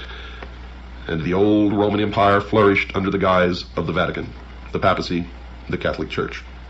In the 13th century was established that most terrible of all the engines of the papacy, the Inquisition. The Prince of Darkness worked through the leaders of the papal hierarchy and their secret councils. Satan and his angels controlled the minds of evil men who invented tortures too horrible to appear to human eyes. Babylon the Great was drunken with the blood of the saints. The mangled forms of millions of martyrs cried to God for vengeance upon that apostate power. This is word to word from history, folks. Popery became the world's despot. Kings and emperors bowed to the decrees of the Roman pontiff. The destinies of men, both for time and for eternity, seemed under his control. For hundreds of years, the doctrines of Rome had been extensively and implicitly received, its rites reverently performed, and its festivals observed. Its clergy were honored and liberally sustained, but the noon of the papacy was the midnight of the world. That was written by J.A. Wiley in the History of Protestantism. Now, Protestantism is not lily-white either. I use that term lily-white because throughout history, it's been used to describe good, when in fact, in many instances, there's nothing good about it whatsoever. Protestantism, folks, began in the Reformation, when Martin Luther rebelled against the Pope. But did you know that Martin Luther used as his personal seal the rose and the cross, revealing that he himself was an initiate of the mystery school, the ancient religion of Babylon. You see, I'm not attacking anyone, and I'm not putting anyone on a pedestal. I'm not tearing down the Vatican in order to build up the Protestant Church, for they are equally guilty. Protestantism has fractured the teachings of Christ into thousands of sects and cults and little groups, all of them professing to know the truth. None of them really do. The Holy Scriptures were almost unknown, not only to the people but to the priests. God's law, the standard of righteousness in those days, having been removed, papist leaders exercised power without limit and practiced vice without restraint. Fraud, avarice, and profligacy prevailed. Men shrank from no crime by which they could gain wealth or position. The palaces of popes and prelates were scenes of the vilest debauchery. Some of the reigning pontiffs were guilty of crimes so revolting that secular rulers endeavored to depose these dignitaries of the church as monsters too vile to be tolerated. For centuries, Europe made no progress in learning, arts, or civilization. A moral and intellectual paralysis had fallen upon the world. The noon of the papacy, according to history, was the midnight of the world. Foremost among those who were called to lead the church from the darkness of popery into the light of a purer faith stood Martin Luther. And this is what people believe, but Martin Luther himself was an initiate of the mystery schools, a follower of the faith of Mystery Babylon, as was the Pope and the hierarchy of the Catholic Church. You see, but they were vying for rulership of the world, and up until not too long ago, have always been throughout history. For the Vatican practices the corrupted worship of Mystery Babylon, the combination of Christianity and the worship of Mystery Babylon, whereas the mystery schools retain the pure form of Mystery Babylon. And this is the only difference between the two, folks, and they've been vying throughout history for the rulership of the world. Mystery Babylon attempting to destroy the Pope and Christianity, and the Pope attempting to persecute and burn away the followers, the initiates of Mystery Babylon. And it has always been the goal of the worshippers of Mystery Babylon to seat one of their own upon the throne of the Vatican. And they have succeeded. They have succeeded, folks, and now you are seeing the beginning of the combination of all religions into one world religion. And while the world and the New Age movement may be waiting for the emergence of Maitreya, I tell you now here, and remember that I have been the most accurate in making predictions about future world events than anyone in the history of the world, based upon study and knowledge, not psychic ability, not any gift given to me from God, although I am a messenger, I can assure you of that. I tell you that in the New World Order, the one world, charismatic, and religious leader will be seated upon the throne of Rome. Mark my words. And for those of you who do not understand yet, the Protestant religion was created by the mystery schools to bring down the authority of the Pope. Just as this nation, the United States of America, was created by the mystery schools to topple the monarchs, the kings and queens, from their thrones. You see, whatever you want to believe in, folks, is okay with me. Let's just believe from a position of knowing the truth. Good night, and God bless each and every one of you.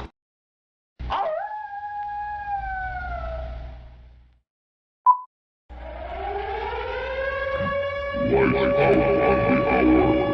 It is the hour of the time. Light out for the curfew of your body, soul, and mind.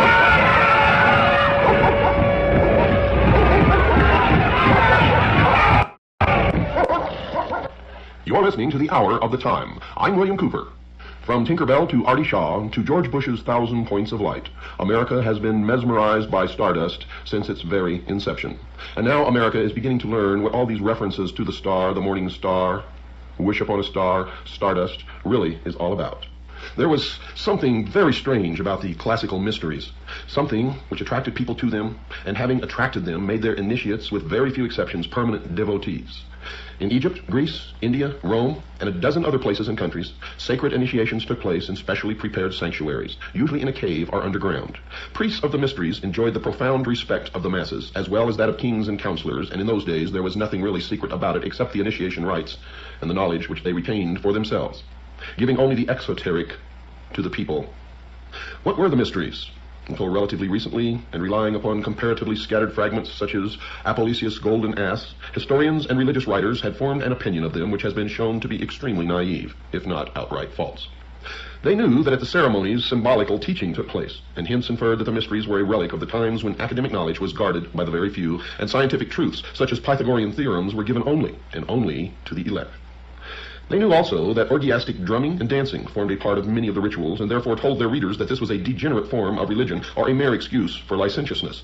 They found that stories of ancient gods and heroes were recited, and were sure that the mysteries constituted little more than an underground survival of prehistoric religion, magic, or tribal initiation.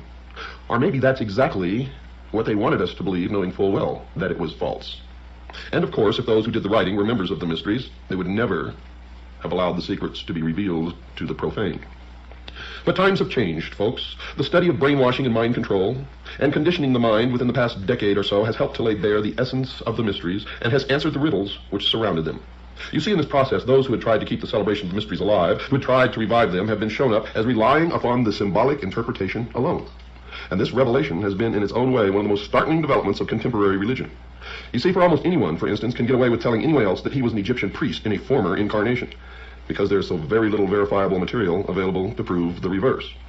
It becomes obvious, though, when you attend a party populated by these nuts, when 6 people introduce themselves as having been Abraham Lincoln in a past life.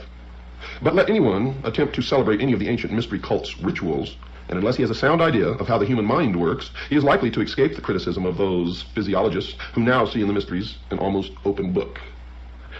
So let us return to a sketch of the conventional knowledge about the mysteries.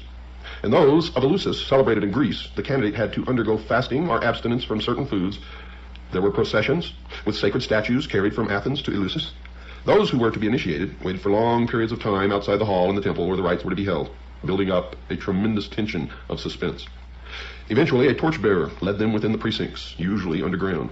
The ceremonies included a ritualistic meal, 1 or 2 dramas, the exhibition of sacred objects, the giving of the word. An address by the Hierophant, and oddly enough, closure with the Sanskrit words, Kansha Ampaksha. The elements included the clashing of cymbals, tension, and a certain degree of debilitation. Eating something, plus conditions which were awe-inspiring, strange. The candidate was in the hands of and guided by the priesthood. Other factors were drinking a soporific draught, symbolic sentence of death, whirling around a circle. Initiation ceremonies of secret cults and the mystery type invariably involved tests, sometimes most severe ones. The effect of certain experiences was a carefully worked program of mind training, which is familiar in modern times as that which is employed by certain totalitarian states to condition or reshape the thinking of an individual. Are you listening to me, all you Freemasons out there who think that you're so smart? Well, you're not. This process produces a state in which the mind is pliant enough to have certain ideas implanted, ideas which resist a great deal of counter-influence. This was the secret of the mysteries, this and nothing else. Echoes of such training are to be seen in the rituals of certain secret societies without mystical pretensions which survive to this day. Trials, terror, expectancy, drinking, and the rest.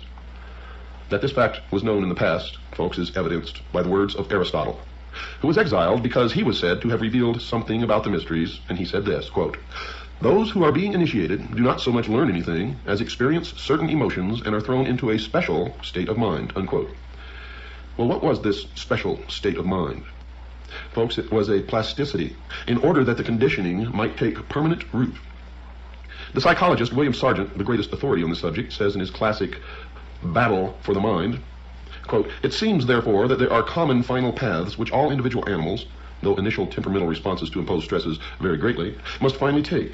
If only stresses are continued long enough, this is probably the same in human beings, And if so, may help to explain why excitatory drumming, dancing, and continued bodily movement are so much used in such a number of primitive religious groups. The efforts and excitement of keeping the dance in progress for many hours on end should wear down, and if need be, finally subdue even the strongest and most stubborn temperament, such as might be able to survive frightening and exciting talk alone for days or weeks, unquote. Now, understanding what I just read to you, this quote from Battle for the Mind by William Sargent, can you still say that music plays no part in the conditioning of the mind? That the words in the music is not being entrapped by the subconscious of those young people who dance for hours listening to this music? If so, I think you'd better rethink that position, for it is a form of mind control, brainwashing. Dr. Sargent notes that Chinese experiments in mass excitation, breaking down and reconditioning are based on the same physiological principles as religious conversion, and also group and individual psychotherapy treatments. Folks, these include the application of tension, fear, anxiety, conflict, to the point where the subjects are uncertain. And in this state, suggestibility is increased and the old pattern of behavior is disrupted. The fact that the devotees of the mysteries were thoroughly conditioned to them and felt that they were important in their lives is seen in much historical evidence. Even in the 4th century of the Christian era, the Greeks were insisting that they, quote, would consider life unbearable if they were not allowed to celebrate those most sacred mysteries which unite the human race, unquote. Now, the work of those who have pointed out the function of the mysteries as mind training and conditioning has, of course, evoked no answer from those who still think that the rituals are mere symbolic representations of knowledge or of facts. And indeed, they cannot admit this, simply because they would be admitting their own foolishness and stupidity in the process. So they will resist at all costs and continue to go to their meetings, for to do otherwise would be to confront their own fallibility. And in human nature, that is one of the most difficult things for any individual to do. We all realize that. It's interesting to note, folks, that the ecstasy which is produced by excitatory methods and is followed by manipulation of the mind is still sought by members of many secret cults who are aware of the scientific explanation. You see, irregardless, even when they know this, they still seek it out, because for them it fulfills some terrible need way down deep inside their gut. Their reaction is that the experience may well be induced by physical methods, but in spite of that, and this is what they say, quote, it is nothing less than actual spiritual communion with a supernatural power, unquote. This is the point at which scientists and mystics cannot agree. The mystic feels sure that he has experienced something sublime, and who's to say that they haven't? For if you have not experienced it, you have no basis upon which to make a decision. But to experience it is to put yourself in a position to be controlled by others. So we are in a quandary now. How do we explore this? The scientist tells the mystic that it is an illusion. He just simply will not believe it. The situation reminds one of the time when someone produced the soul of a departed relative to tell a spiritualist that there was no life after death. Although this is alleged to have happened in Ireland, one can visualize it taking place easily enough in the mutually heated atmosphere of scientists versus mystic anywhere in the world. The orgiastic side of the mysteries also has a place in the sphere of psychology. The catharsis, or the cleansing of the mind, which the secret cult of the Cathari experienced after ecstasy, is paralleled by the modern therapist's procedure in bringing his patient to a state of excitement and then collapse before implanting what he considers more suitable ideas in the mind. Christianity, of course, has not been behind in its use of the mystery system for initiates, for it was not until AD 692 that every believer was ordered to be admitted to the worship of the Christians, following the period when it was thought advisable to celebrate certain parts of worship in secret. You see, Christianity in the beginning was a secret society itself, and the correct name for it was the Friendly Open Secret Society, although in the beginning there was nothing open about it. Traces of this survive in such customs as that of the Greek Orthodox Church, where the priest celebrates divine worship behind a curtain, which is only taken away during the elevation of the host. Quote, since at that moment the worshippers prostrate themselves and are not supposed to see the holy sacrament, unquote. The reason given for the secrecy of the practice of the Christian cult gives a clue in explaining that the celebrant must be prepared by expectation. St. Augustine laid down that secrecy was essential because the mysteries of Christianity were incomprehensible to human intellect and should not be derided by the uninitiated. Secondly, because this secret produced greater veneration for the rites. Thirdly, that the holy curiosity of those to be initiated into the experience of Christianity should be increased in order that they might attain to a perfect knowledge of the faith. And to tell you quite frankly, folks, in my study of mind control, the Christian church would swell well beyond any conception or imagination of what their numbers could be if they had continued their secrecy. St. Basil, de Spiritu Sanctu, cap, let me see, that's the 17th, That's a writing, folks. Tells how the fathers of the church, quote, were well instructed to preserve the veneration of the mysteries in silence. For how could it be proper publicly to proclaim in writing the doctrine of those things which no unbaptized person may so much as look upon, unquote. Now this all sounds silly to us today. But believe me, folks, there is nothing silly about it. And if it were practiced today as it was then, the Christian church would be more powerful than you could possibly conceive. Now remember, this is the results of our research. I myself consider myself to be a Christian, and that I follow the teachings of the Stay Word there. of Do not Christ. come into a course with us. We'll consider the instruction as you go into arrest with it. You understand that? Is that instruction physical? Our priest. Your ridiculous questions are so annoying. I'm not going to entertain them. Section 3 of I'm the telling you to stay away from Rights and us. Freedoms. End of story. Seated Section upon the 3. foundation of that which God gave us early in our history, the moral code called the Ten Commandments, as they were originally given to Moses, and not as they were changed by man in the form of the Pope. The origin of mystery ceremonies seems to be India, or at least the place and time when the Brahmin priesthood started its initiations. The ceremonies were based upon the Hindu myths, but the procedure followed in training the aspirant is strikingly similar in Egypt, and Egypt profoundly influenced Greece.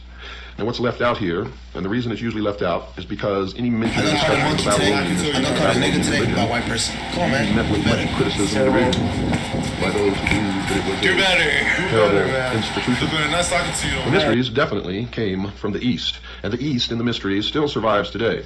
When one Freemason greets another and he's not sure if he's really a Freemason, he'll ask him if he's a traveler, or if he's traveling, or if he is a fellow traveler. All, I might add, were the same code of identification used by the Communist Party in this country, because communism and the mysteries are the same entity, as are socialism and the mysteries. When they meet, and this exchange takes place, the one being queried if he is indeed a member of the mystery religion will say, yes, I'm a traveler, to which the first, or the inquirer, will respond with, where are you going, or where are you traveling, from where to where? And the answer will be from west to east, for the east is the position of the rising sun, where the knowledge comes from. You see, for in early history, it certainly can be proven to have come from the east. And the sun was the symbol of the intellect. It began by being the symbol of the unseen God of the universe, and slowly transformed into the symbol of the intellect, the light, Osiris, Ra, Lucifer. Prayer, fasting, and study were the first requirements when the Indian candidate prepared himself for the trials which were before him. All of this, folks, originated in Babylon at the dawn of civilization. For the actual sight of the great gods and for the final word or teaching which would be implanted in his mind when it had become sufficiently prepared to receive it. And if the weather was cold, he would have to sit in the snow or rain naked. In the torrid heat, he sat in the full blaze of the sun with 4 fires built around him to give additional heat. And this was the first part of the undertaking, while he repeated prayers and repetitions, which included the invocation for his complete conversion. This latter concentration, folks, upon the desires of the candidate is applied in more than one of the mysteries. Some of the initiation ceremonies were cruel and painful. Coupled with the word, which is given during the ceremonies, it means that the power of suggestion is being applied continuously and should penetrate into the mind at every moment when it is able to receive it. This period of dedication was succeeded by one in which he visited the underground cave of initiation. And when it wasn't in a cave, it was in a tomb or a crypt, such as the pyramids of Egypt, which were never tombs of pharaohs, but were, from the beginning until the end of their use, they were temples of initiation. Passing through a tunnel of complete darkness, the initiate emerged into the cavern, where 3 priests, dressed as gods, awaited him in resplendent and intimidating array. After being addressed and partaking in the oration of prayers, the initiate walked rapidly around the temple several times, this called circumambulation, and was then carried through several subterranean and unlit caves. During this time, there were wails, screams, and shouts from every side, while illuminated specters and other horrors abounded. At the end of this terrible experience, the aspirant came to 2 doors, which, when thrown open to the sound of the sacred conch trumpet, the conch, folks, is a shell, revealed a scene of brilliance and glory. This hall was full of every delight in the form of pictures, music, and perfume. The initiate walked to an altar in the room where he was again harangued and presented with his 7-fold cord which marked his passing through the initiation. Now, if we compare these proceedings with those which were said to be carried out among the Egyptians, the parallelism is startling even today. The candidate was taken to a well, which he had to descend until he came to a tunnel. Torch in hand, he passed through a door, which closed with a resounding noise, as if never to be opened again. He was met by frightful figures which offered him a last chance of going back. Then he passed through a fire, swam through a dangerous underground stream, and as soon as he reached a door and touched a ring to open it, a blast of air blew out the lamp, which gave the only available light. Some type of machine swung him over a bottomless pit, and just as he was on the point of exhaustion, an ivory door opened, and he found himself on the threshold of the resplendent temple of Isis. Here the priests received him into their company. After this series of tests, he had to undergo fasting and what would nowadays be called indoctrination, before he could be considered completely initiated in even the first degree. The foregoing experiences were followed by the higher degrees, those of Serapis and Osiris. And in the process, the wives...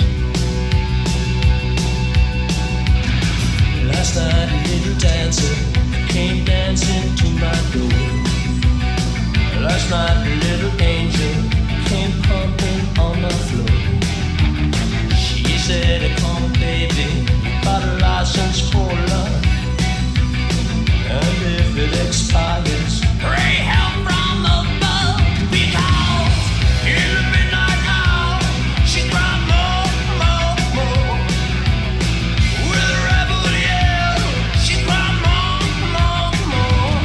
Wow! In the midnight hour, babe, more, more, more. With a rebel yell, more, more, more, more, more, more.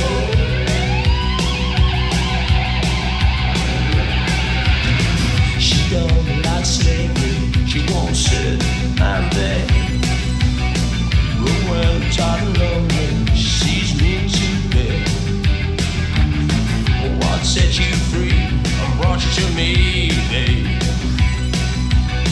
What set you free? I need you here by me. Because in the midnight hour, she cried more, more, more.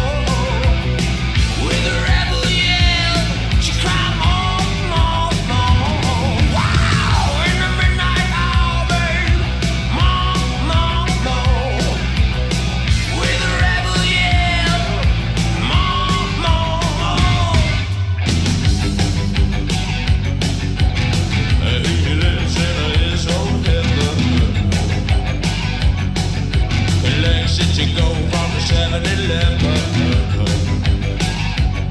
Well, he's out all night to collect a penny. But just as long as don't mess up his head.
like a title holder, stand like a champion, live like a warrior, and never let them break you down.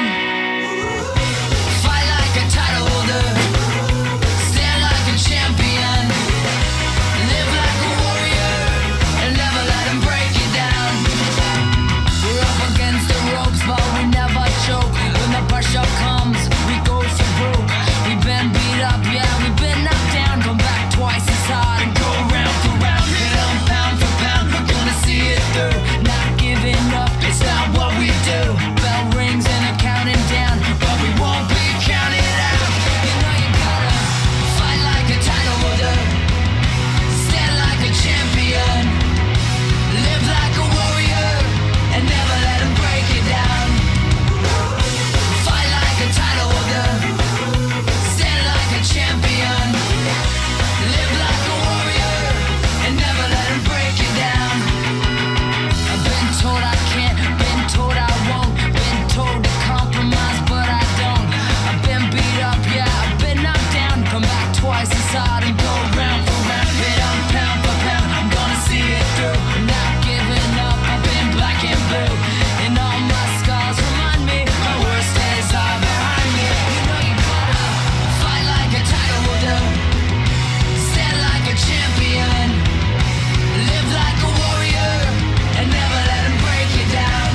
of the priests would tease him and cajole him and try to get him to make love to them.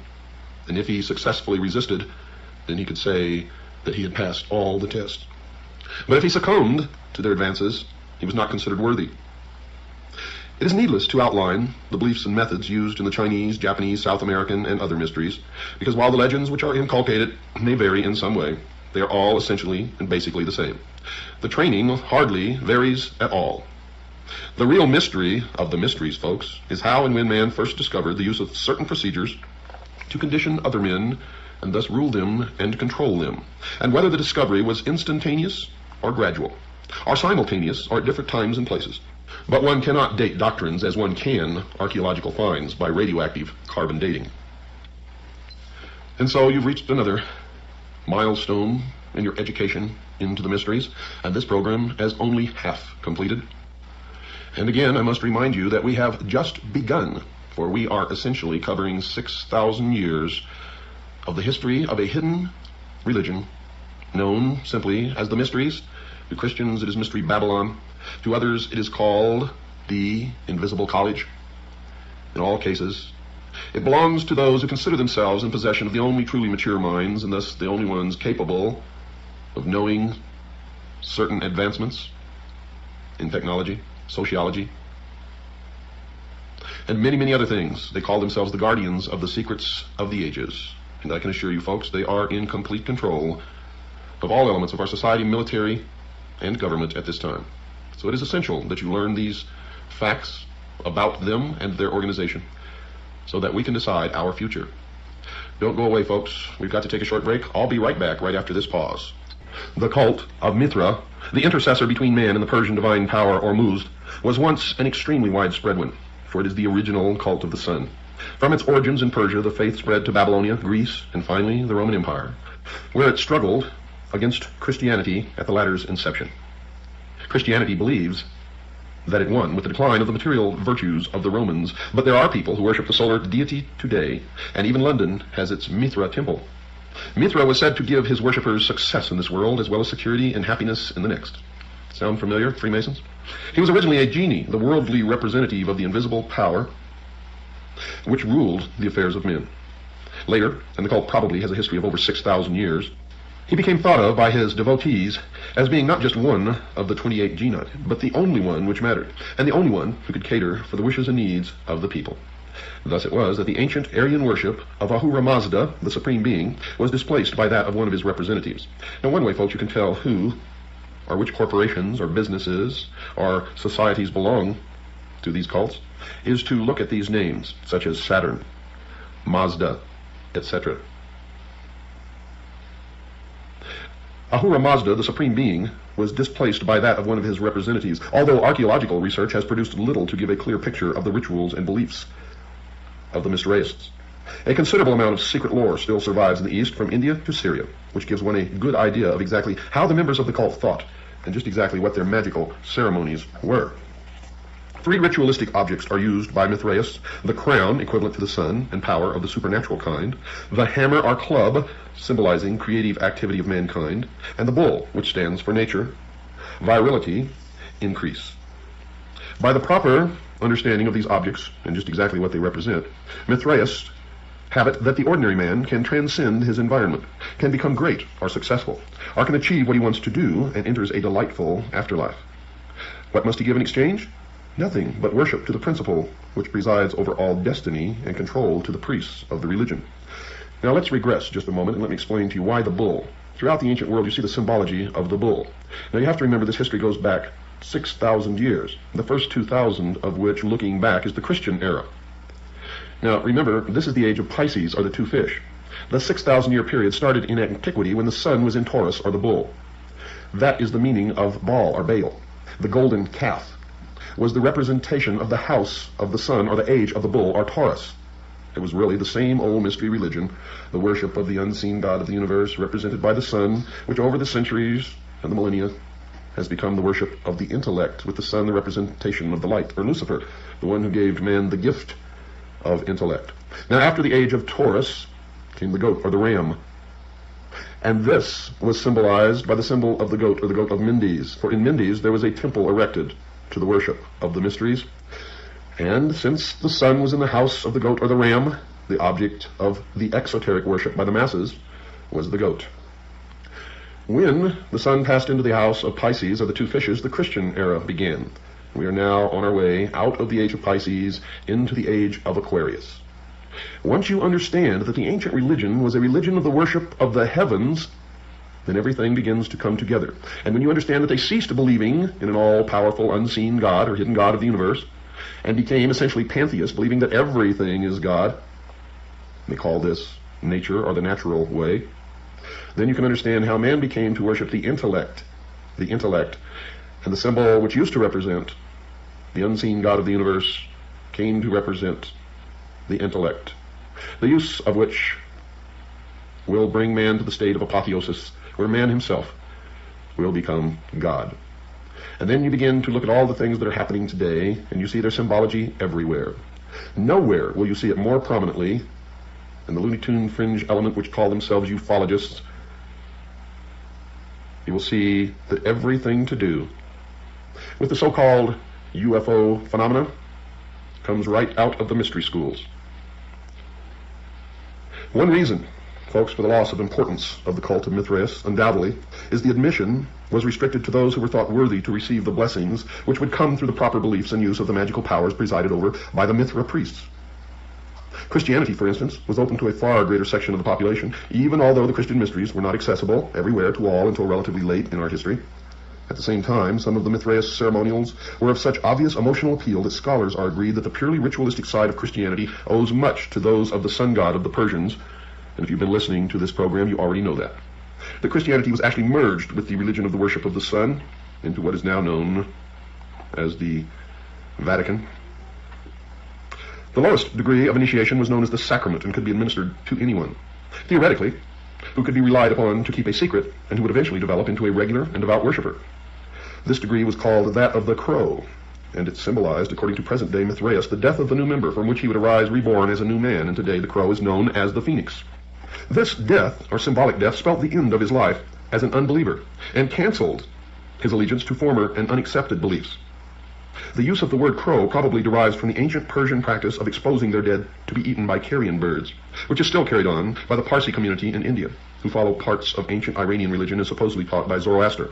But if the crow symbolized death, it was also the delegate privileged to take over the human body after death. Of course, this meant that in a sense it was superior to humanity. Thus it was that the members of the cult was superior to the ordinary run of mortals. They believed themselves to be a separate race of man and still do.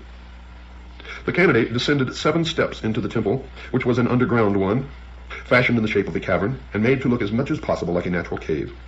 Initiation tests now took place. The newcomer was pursued by wild beasts, priests in animal skins, demons, and all sorts of terrors. He had to fast for 3 days. In this debilitated, altered, and plastic state, he was given a lecture by a priest on the responsibilities which were now his. Among these were the necessity to call brother only those who had been initiated. In the words of a Freemason today, whose son I happen to know, "If you are not one of us, you are nothing." Those words were spoken to his son when he asked his father why the Freemasons that he knew and his father were persecuting a local businessman and trying to drive him out of business. Now bear in mind that his son was not a Freemason. Let me say those words again for you folks. Quote, "If you are not one of us, you are nothing," unquote. All family ties were severed. Nothing mattered except doing one's job well and carrying out the worship of Mithra. The final ceremony took place amid the clash of cymbals, the beating of drums, and the unveiling of a statue of Mithra himself. This latter showed Mithra as a man carrying a bull by the hind legs. Now the symbolism of this piece of sculpture was explained to him. The bull, in addition to symbolizing fecundity, was representative of animal passion, and it was also the house in which the sun dwelt in the first 2,000 years of the religion.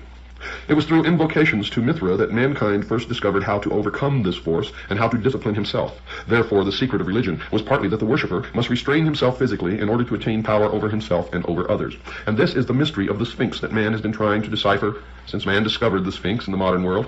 It is simply this, that man is nothing but an animal with a brain, with an intellect. It is to remind us, folks. It is to tell us that no matter what you think or how high you get, you are still nothing but an animal with an intellect. Period. This graphic teaching of the diversion of sexual power into psychic channels shows that the Mithraists followed, in essence, the pattern of all mystery schools which believed in the production of power through discipline. In this they are clearly distinguished from the more primitive and less important orgiastic schools which merely practiced indiscriminate indulgence, mass immorality, and so on. The neophyte in this initiation then drank a little wine from the symbol to show that he realized that the symbol is the means whereby ritual ecstasy comes, which puts him in touch with the higher powers. Now, 2 long lines of initiates knelt on either side of the low stone benches which traversed the crypt. Remember, George Bush was initiated in the crypt or the tomb at Yale University into what is known as the Skull and Bones, the Russell Trust, the Brotherhood of Death. Now, remember, 2 lines of initiates knelt on either side of the low stone benches which traversed the crypt, and as the new member, accompanied by the priest who were initiated him, walked along the central aisle for the eating of the bread, a number of pieces of dried bread were placed on a drum, similar to those which were being softly beaten by one of the priests. The candidate ate 1 morsel, signifying that he accepted Mithra as the source of his food. This bread, according to their beliefs, had been exposed to the rays of the sun to absorb some of its quality, and thus the worshipper was partaking of the nature of the sun itself in this ritual observance. But it goes deeper than that, folks, because the sun is what enables all life to exist on this planet, being that the planet is at the perfect balance where it is neither too hot nor too cold, and that the planet is tilted up on its axis, creating the seasons which enable food to be grown in the more northern latitudes than if the earth was stable on an axis where only one portion of the globe always was in direct alignment with the sun. Then it would be too hot at the equator. There would be one narrow band in the northern and southern hemisphere where crops could be grown, and it would be too cold in the northern and southern hemispheres. So this ritual observance has scientific fact behind it, in that the bread indeed did come from the sun. And now the initiate was taught the password of the cult, which was to identify him to other members, and which he was to repeat to himself frequently in order to maintain the thought always in his mind. Quote, "I have eaten from the drum and drunk from the symbol, and I have learned the secret of religion," unquote. This is the cryptic phrase which an early Christian writer, Maternus, reports as being taught to the Mithraists, quote, by a demon, unquote. The second degree of initiation was called the secret, and during this the candidate was brought to a state of ecstasy, in which he was somehow made to believe that he had seen the statue of the god actually endowed with life. Folks, it's not likely that there was any mechanical method by which this was done, because no such apparatus has been found in Mithraic temples unearthed. The candidate was brought up to the idol, to which he offered a loaf of bread and a cup of water, and this was to signify that he was a servant of the god, and that, quote, "By what sustains my life, I offer my entire life to your service," unquote. The grade of soldier may show that the military arts were responsible for a good deal of the power of Mithra worship in ancient Persia. Certain it is, in any case, that this degree greatly appealed to the Roman warriors, who formed a very large part of the rank and file of the cult during its western expansion. A sign similar to a cross, signifying the sun, was made on the forehead of the initiate, who was thus marked as owned by the deity. A crown was placed before him, hanging from the point of a sword. This he took and placed it aside with the words, "Mithra alone is my crown." And this, folks, this takes place in every mystery that there have ever been. Remember when Christ went into the desert for 40 days and 40 nights and was tempted by Satan? Satan offered him the crowns of any or all of the nations of the earth if he would just follow him, and Christ rejected it. The same thing happens in the mystery school. The initiate is always offered a crown, sometimes by the king or the emperor himself. But if he accepts the crown, he's considered unworthy, and being, as it would be interpreted as a threat to the real wearer of the crown, probably would have been executed. He was considered only worthy if he rejected the crown, symbolic of the ruler, the ruling of the nation or people or area.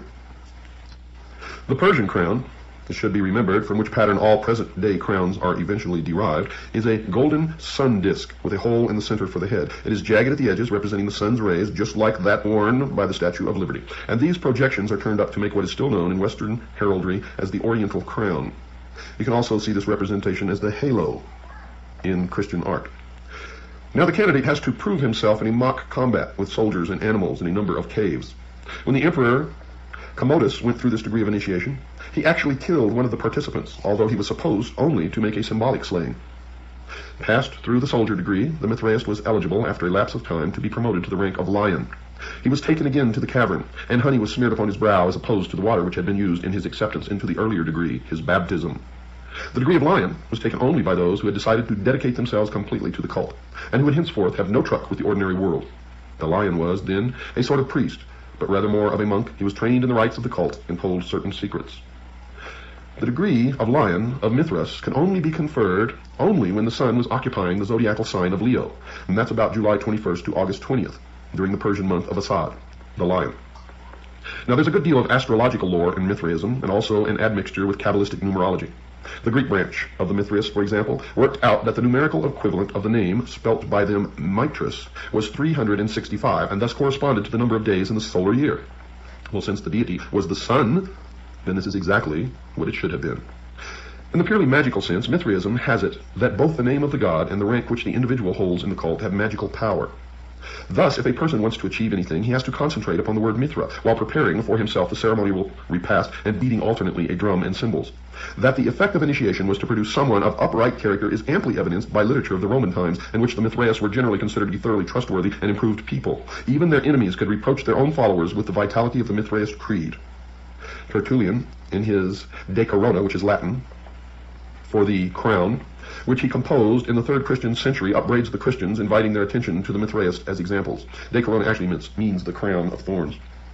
You, his fellow warriors, should blush when exposed by any soldier of Mithra when he is enrolled in the cave. He is offered the crown which he spurns, and he takes his oath upon this moment and is to be believed. Through the fidelity of his servants, the devil puts us to shame, he said.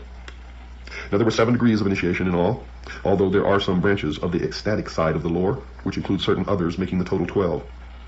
After Lion came the Persian, then the runner of the sun, then father, and finally father of fathers. The 12th degree, it is said, is king of kings, and where have we heard that before? And properly, this can be held only by the supreme king, and preferably the Shah-Hinshah, or the king of kings of Persia.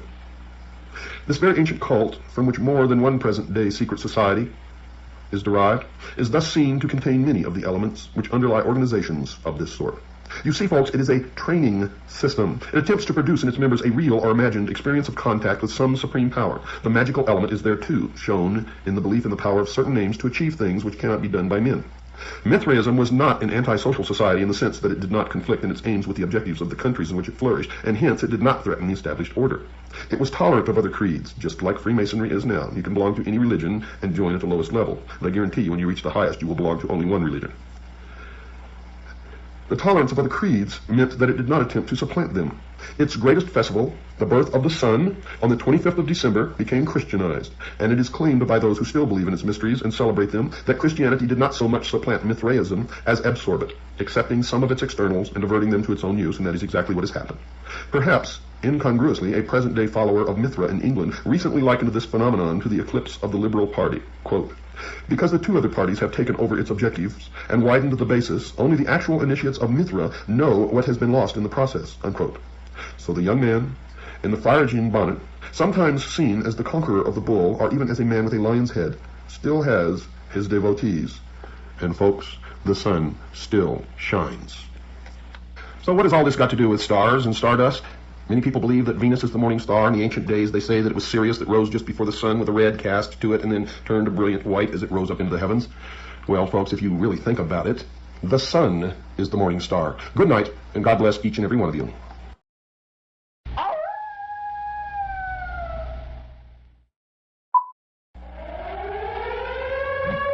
Lights out on the hour. It is the hour of the time. Lights out for the curfew of your body, soul, and mind.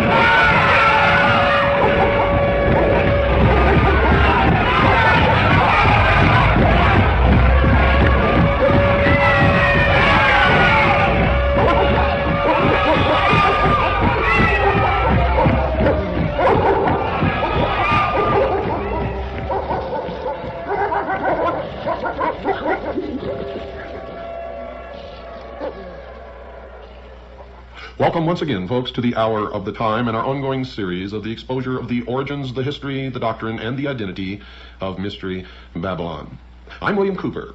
Many of you have written letters and asked, how does one get into the mystery school since no one ever hears anything about it? And there appears not to be a campaign of recruitment, and you're absolutely right. In our research, we have found the requirements to be simple. Be of sound mind and body, have a sincere desire to be illumined, and simply knock upon the door. Well, to continue, remember that the first religion in the world was the religion of the worship of the heavens. And man eventually came to recognize the sun as the representation of the power and the ability of the hidden God of the universe, the invisible God of the universe, the all-powerful creator of everything. But man, as he gained his intellectual ability, began to look toward himself, toward the intellect as that God, And the sun, the representation of what used to be the invisible God of the universe, then became the representation of the intellect, the light, Lucifer. And man began to worship the Luciferian philosophy. He believed, these people who call themselves the guardians of the secrets of the ages, and still believe that man was held prisoner in the Garden of Eden by an unjust, vindictive, and very cruel God, the God of the Bible, and that he was set free from the bonds of ignorance through the gift of intellect given to him by Lucifer through his agent Satan.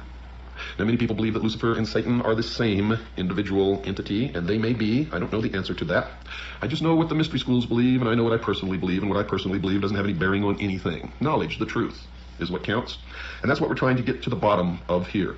Now, eventually, this philosophy of worshiping the intellect, or wisdom, or the mind, became known as Gnosticism, and the followers of Gnosticism began to be known as the Gnostics. An extraordinary number, folks, of exceedingly bizarre talismans and inscribed stones bear witness to the power of the secret Gnostic organizations, which flourished in various forms during the few centuries immediately before and after the rise of Christianity in the Middle East. You see, one of the oddest emblems of these schools was the figure of Abraxas. Now, that's a human body clothed in a Roman soldier's garb, wielding a battle axe as if threatening an enemy. Now, in its left hand, it carried an elliptical shield upon which the words of power Iao and Sabaoth were sometimes written. The head of this fearsome being was that of a cock with open beak. Now, that symbolized the rising of the morning sun, because the cock crows with the sunrise. 4 legs, it had twin serpents. The serpent throughout history has always been a symbol for wisdom, the gift of intellect, coiling to either side. Underneath the figure sometimes lay a conventionalized thunderbolt. Now, who was Abraxas? His name, in accordance with Kabbalistic computation, is decoded to mean 365. Isn't it absolutely incredible that every single time we investigate one of these, it leads directly to the sun? For 365 days, or the number of days in the year, or the exact number of days that it takes the earth to make one revolution around the sun. Amazing. There was no god or idol belonging to the society, and this is where man made the transition from worshiping a god to worshiping the mind. The Abraxas figure merely represented the aspects of power which went to make up the supreme intelligence, the all-power. The body was man himself. The bird stood for intelligence and the hailing of light, illumination, which is the cock's habit at dawn.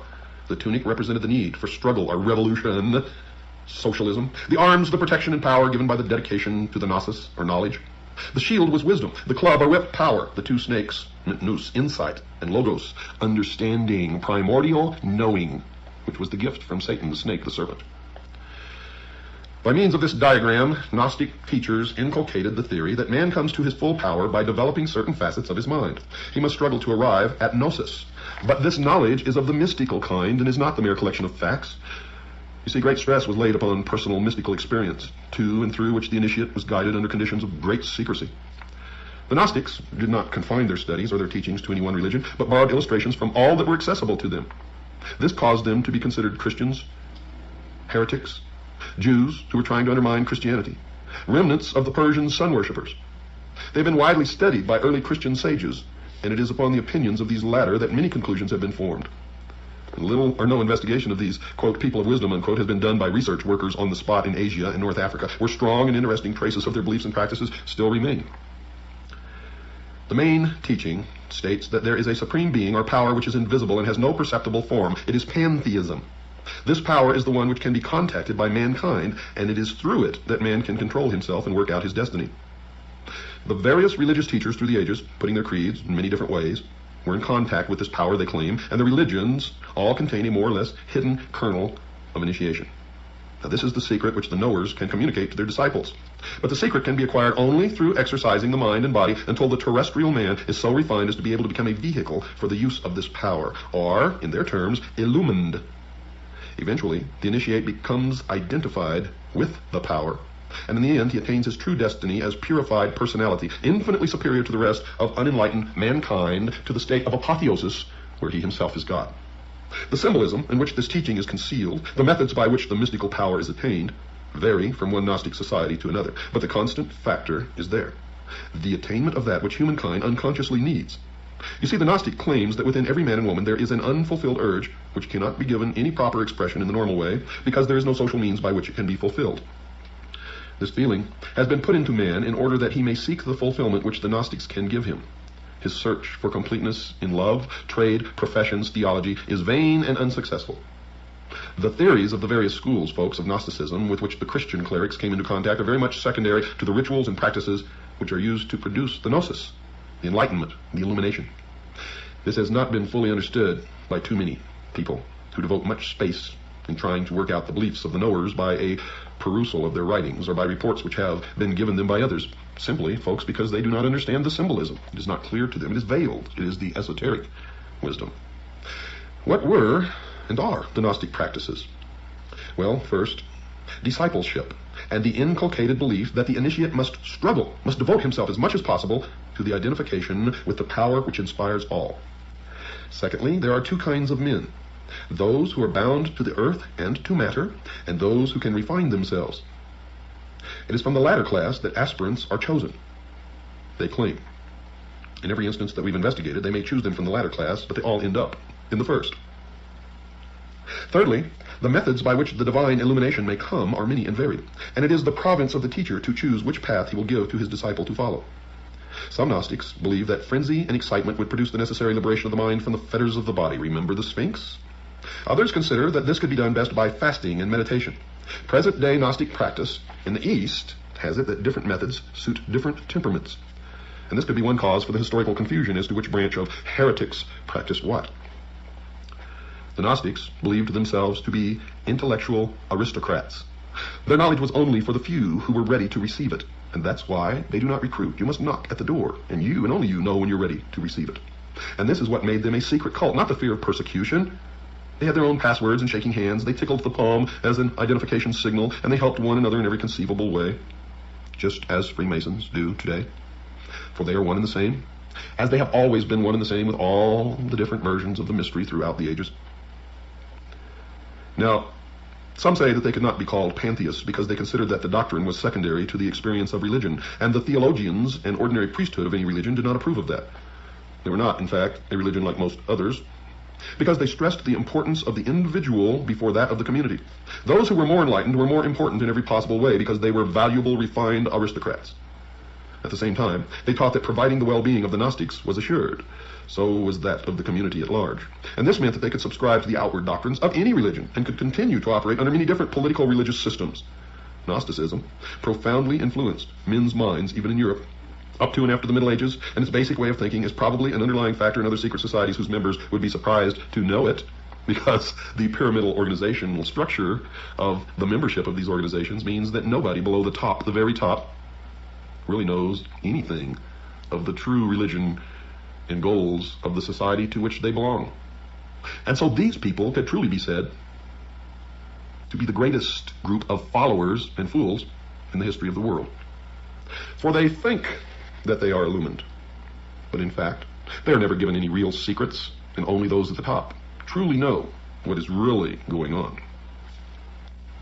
Terrible obscenities and other crimes have been laid at the door of the Gnostics by the early ecclesiastical writers. Although there is little doubt that some of them did believe in mass ecstasy, it seems unlikely that their secrets were well enough known to enable the commentators to assess them. And in most cases, whenever the commentators tried to assess them, they were assessing the exoteric, or the appearance, but not the esoteric, or the real truth of the object of the worship of the Gnostics. The belief that certain special men could control their destiny and obtain extra powers through dedication to Gnostic practices meant that inevitably there was a belief in magic. Remember on previous shows we discussed that belief in magic? Magic is real, folks. I have seen it work.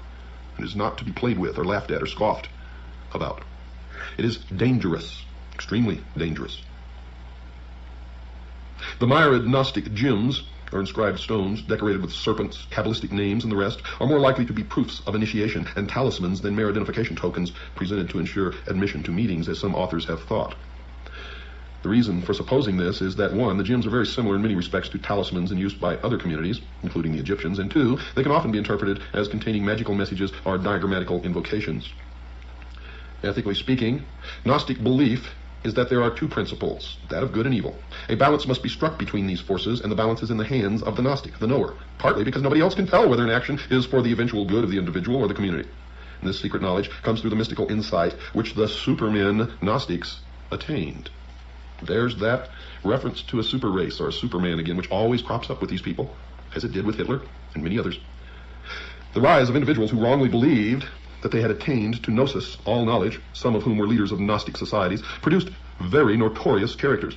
Those who followed the way of the Ophite branch glorified the serpent who tempted Eve, and they still do that today. They did this because this snake by his actions brought knowledge into the world, gave man the gift of intellect, the use of which will bring him to the state of apotheosis, where man himself will be God. Basilides was a leader who taught that Jesus did not die on the cross, and you will see this crop up all through the history of the mystery schools, even in the Knights Templar. Since matter and material things were considered to be a part of the inferior non-spiritual world, the sect known as the Cainites called upon everyone to destroy those things which belonged to the world, and they called themselves the destroyers, and their god is the destroyer. These deviations and aberrants have attracted the greatest attention, as is natural, and the quieter teachers of the creed have received less attention. The pious horror with which the less respectable Gnostics were viewed by the early Christian fathers has stamped itself forever on Western literature and belief about the, quote, enlightened ones, unquote. But in more than one place in the Middle East, as well as in small groups in Western Europe, there are still followers of various schools of Gnosticism. They mainly follow the ideas held by Valentinus, with some variations. And this school teaches its initiates that matter is more evil than good, that man must be purified by mental concentration, that after death man will rejoin that from which he has been severed and will be unified with those whom he loves in the great intelligence. They also believe that all matter will eventually be destroyed by fire, and if they have their way, that could be absolutely true. The Mandeans, a small but tenacious community which dwells in Iraq, follow an ancient form of Gnosticism, which practices initiation, ecstasy, and some rituals which have been said to resemble those of the Freemasons. And of course they do, because they are. In every Masonic temple you will see somewhere up on the wall a big letter G. And you will see it in their symbology, in their books. You will see this letter G. And if you ask a Freemason, being bound to the oath never to tell you or reveal the secrets to the profane, which is what they call those who are not initiates or adepts in the mysteries, he will tell you that it stands for God, but that is a lie. It does not stand for God, for I've researched it deeply all the way up the ladder of the stages of initiation. And at the top, those adepts known as the priesthood know this large letter G to represent Gnosticism. And it is an admission that they are indeed the recipients of the ancient Gnostic. They are Gnostics, and they are looking to attain the Gnosis, through which they will receive apotheosis. And they believe that they are the only ones in the world who possess truly mature minds, and thus are the only ones in the world capable of ruling the rest of us, whom they refer to as cattle. Cattle. Well, it's time to take a break, folks. Don't go away. I'll be right back after this very short pause. A most detailed account of what was said to be the 7 highest degrees of secret Egyptian initiation was first published in Germany in the 18th century. This strange and very exhaustive document combines many elements from the ancient mysteries. It seems to come from Greek sources, because many of the words used are Greek. And it could well be that we have here the modern beginnings of an attempted revival of ancient mysteries. Whatever it is not one of those fanciful and spurious ones which used to be printed merely to attract the credulous, because it is plausible and containing the sort of material which might well have formed the content of an initiation and mind conditioning system. And if you understand the secret religions as I do, and specifically the modern ones, you will quickly recognize this as authentic. The earliest version known is in the form of an anonymous pamphlet, probably not intended for public sale, of 30-odd pages, printed in 1785. Right in that area of history is momentous occurrences. It was republished in a French translation 30 years later, purporting to be the ritual of the master degree in Freemasonry. And if you know anything about the master degree in Freemasonry, you will soon see that it certainly is exact in its descriptions. The French editor claims that it is a composite ritual derived from the works of some 15 Greek and Roman writers. This degree, we are told, was open to Egyptian kings and priests alone, and only those specially recommended by an initiate could enter it. The usual procedure was that the pharaoh himself introduced the candidate to the priests. By them, he was sent from Heliopolis, the city of the sun, and you'll never escape from the sun when you're studying the mysteries, to the Memphis priests. From there, he went to Thebes. He was circumcised, forbidden to eat poultry or fish, and generally had to abstain from wine. He was put for several months in an underground cave and asked to write down his reflections. When he had done this, he was led to a passage supported by the pillars of Hermes, where he had to learn certain things which were inscribed thereon. As soon as he was word perfect, the Thesmorphus, or the introducer, came to him with a strong whip to keep the uninitiated or the profane at bay. He was blindfolded and his hands bound with cords. Now follows the procedure from the first degree of the select body. The candidate was led to the gate of men, where the introducer touched the shoulder of an apprentice, Portophorus standing there on guard. He in turn knocked on the gate, which was opened. When the aspirant entered, he was questioned on various manners by the Hierophant, after which he was led around the Barantha in an artificial storm of wind, rain, thunder, and lightning.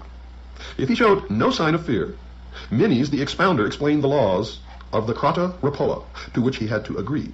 He was then taken in front of the Hierophant, made to kneel, and vowed fidelity with a sword point at his throat. As witness, he called upon the sun, moon, and stars. And where have you heard that before? His eyes were then unbandaged, and he was placed between two spare pillars, called batiles, where lay a ladder of 7 steps, behind which were 8 doors of different metals of gradually increasing purity. The Hierophant, then addressing those present, as many Musai are children of the work of celestial investigation, exhorted them to govern their passions and fix their thoughts upon God. Now the sun, the moon, and the stars, you should know by now, represent the doctrine, the church, and the initiates. The sun, of course, is the doctrine, the moon is the church, and the stars are the body of initiates, or the 1,000 points of light. The candidate was taught, folks, that the latter symbolized the wanderings of the soul. He was told the causes of wind, thunder, and lightning, and given other valuable information, such as medical lore. He was given the password of recognition of this degree, which was, and I spell it because I don't know the correct pronunciation, A-M-O-U-N, meaning secrecy. He was taught a grip, given a pyramidal cap, and an apron called xylon. Around his neck was a collar, and he wore no other clothes. His duty was to guard the gate of men in his turn. The Portophorus was now able, after showing his devotion, to proceed to the 2nd degree. Following a prolonged fast, he was taken into a dark chamber called Endymion, the Invitation Grotto. He was now of the degree of Neocorus. Handsome women brought him dainty food. They were the wives of the priest, who endeavored to excite his love. If he resisted these advances, he was further lectured by the master of ceremonies, and led into an assembly, where the stolista, or water-bearer, poured water over him. Then a living serpent was thrown at him. The whole room was full of snakes to test his courage. He was then led to 2 high pillars, between which stood a griffin driving a wheel before him. The pillars symbolized east and west, the griffin the sun, and the wheel of 4 spokes the 4 seasons. He was taught the use of the level and instructed in geometry and architecture.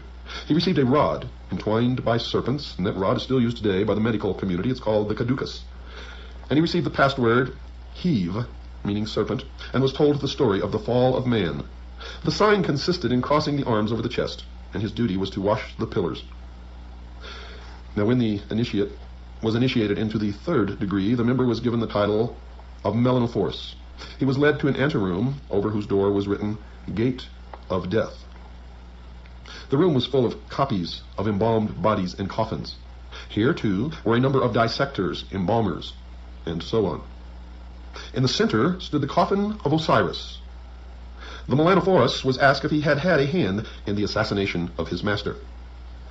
On his denying the question, he was seized by 2 tapaxites, or men who buried the dead, and led into a hall where he found all the other Melanophores clothed in black. The king himself, who always was present on these occasions, addressed him in an apparently friendly way, begging him, if he did not feel courage enough to undergo the test now to be applied to him, to accept the golden crown he was offering him. Well, he had already been coached to refuse the crown and tread it underfoot. At this insult, the king called for revenge. Raising his sacrificial axe, he touched the head of the initiate. And in one famous initiation, the king actually beheaded the man. The 2 corpse carriers threw him on the ground, and the embalmers wrapped him in bandages. All who were present wept. Now he was led to a gate over which was written, Sanctuary of the Spirits. Now the initiate was not supposed to be beheaded in that one famous initiation, and I don't know what they chalked that up to. Now, standing before the gate, the initiate waited. On its being opened, thunder and lightning struck the apparently dead man. Charon received him as a spirit into his boat and carried him to the judges of Hades. Pluto sat on his judgment seat, while Rhadamanthus and Minos, as well as Aethon, Nicreus, Alastor, and Orpheus stood beside him. Very severe questions were put to him as to his former life, and finally he was sentenced to remain in these subterranean vaults. And remember, this is an initiation, which sometimes lasts for months and even years. The bandages were removed, and he was told never to desire blood, never to leave a corpse unburied, and to believe in the resurrection of the dead and the judgment to come. And remember, this is long centuries before Christianity. He was taught coffin decoration and the peculiar hierogrammatical script. The sign was an embrace to express the days of wrath. He was kept in these underground chambers until thought fit to proceed to a higher degree. These, quote, days of wrath, unquote, generally lasted for a year and a half, until the initiate was ready for promotion to the 4th degree. The Battle of the Shades. He was handed a sword and a shield and taken through dark passages. He met certain persons presenting a frightful appearance, carrying torches and serpents. He was attacked with the cry of Panis. He defended himself bravely, but was always taken prisoner. His eyes were bandaged and a cord placed around his neck. Dragging him into a hall, the specters disappeared. He was led into the assembly of initiates and his eyes unbandaged. Before him he saw a magnificent hall decorated with beautiful paintings. The king and the highest dignitary, the demiurgos, were present. All were wearing their alidai, an Egyptian order composed of sapphires. Among those present were the secretary, the treasurer, and the master of feats. The orator made a speech congratulating the new member on his fortitude. He was given a drink called sais, which he drank to the dregs. And this was probably the ritual drink of honey or milk, water, wine, and gruel, and perhaps some hypnotic drug. He donned the boots of Anubis, took up the shield of Isis, put on the cloak and cap of Orcus. He was handed a sword and told that he must cut off the head of the next person he met in a cave and bring it back to the king. This cave was pointed out to him. Entering it, he saw what seemed to be a beautiful woman, but in reality was a model of one. And notice it's a woman. He seized this by the hair and severed the head. This he brought back to the monarch, who praised him, telling him that he had symbolically won the head of the Gorgon, wife of Typhon, who had caused the death of Osiris.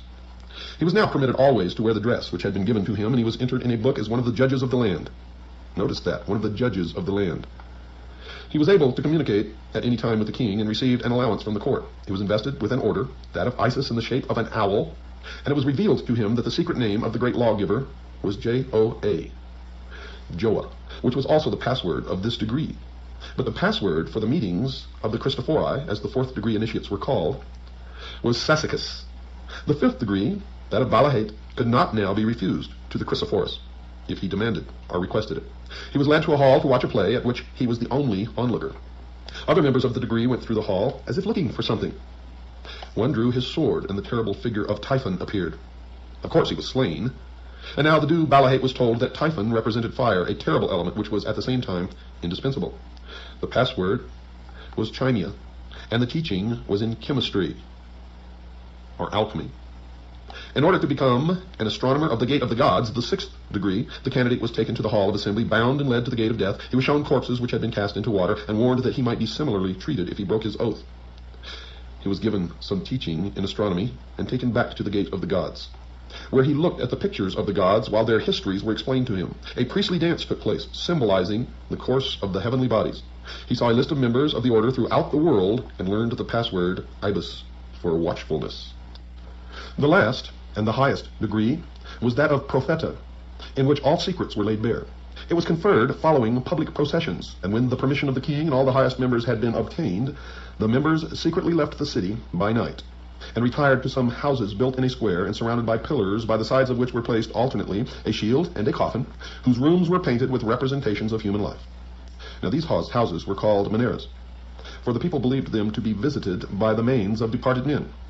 On their arrival at these houses, the new member, now called Prophet, or Saphanath Panka, a man who knows the secrets, was given a drink called Oimeles, and told that now all trials were over. He received a cross of peculiar significance, which he was always to wear. He was clothed in a wide, white striped dress called Itangi. The usual sign was crossing his arms in his wide sleeves. He could peruse all the sacred books written in the Ammonite language. His greatest privilege was having a vote in the election of a king, and the password was Adan. These mystical societies always continued, and one of special interest is the powerful society in Afghanistan in ancient times called the Roshaniya, or Illuminated Ones. There are actually references to this mystical cult going all the way back through history to the House of Wisdom at Cairo. The major tenets of this cult were the abolition of private property, the elimination of religion, the elimination of nation-states, the belief that illumination emanated from the Supreme Being who desired a class of perfect men and women to carry out the organization and direction of the world, belief in a plan to reshape the social system of the world by first taking control of individual countries one by one, and the belief that after reaching the 4th degree one could communicate directly with the unknown supervisors who had imparted knowledge to initiates throughout the ages. The Roshaniya also called themselves the Order. Initiates took an oath that absolved them of all allegiance except to the order, and stated, quote, "I bind myself to perpetual silence and unshaken loyalty and submission to the order. All humanity which cannot identify itself by our secret sign is our lawful prey," unquote. The oath remains essentially the same to this day. The secret sign was to pass a hand over the forehead, palm inward, the countersign to hold the ear with the fingers and support the elbow in the cupped other hand. Does that sound familiar? If you sit in a courtroom in just about any city in this land, you will see those signs exchanged between lawyers and defendants and judges. And you will see that whenever these signs are exchanged, whoever initiated the exchange will usually, in fact, most often does, win the court case. The order, of course, is the order of the quest, and the cult preached that there was no heaven, no hell, only a spirit state completely different from life as we know it. The spirit could continue to be powerful on earth through a member of the order, but only if the spirit had been itself a member of the order before its death. Thus, members of the order gained power from the spirits of the dead members. The Roshaniya took in travelers as initiates and then sent them on their way to found new chapters of the order, and they were called fellow travelers. You see, this order, as all before it, and all since, are socialist communists. It is believed by some that the assassins were a branch of the Roshaniya. And branches of the Roshaniya are the illuminated ones, are the Illuminati, exist and still exist everywhere. One of the rules was not to use the same name and never mention, quote, Illuminati, unquote. That rule is still in effect today, and it's probably the breaking of that rule that resulted in Adam Weishaupt's downfall. Remember, folks, that we have really only just begun, and you are just beginning to understand, although some of you may think that you already understand. I can assure you that maybe a very small minority of you really do. Most do not. We have a long way to go in this history, and in your own particular individual illumination. Oh, I just love it.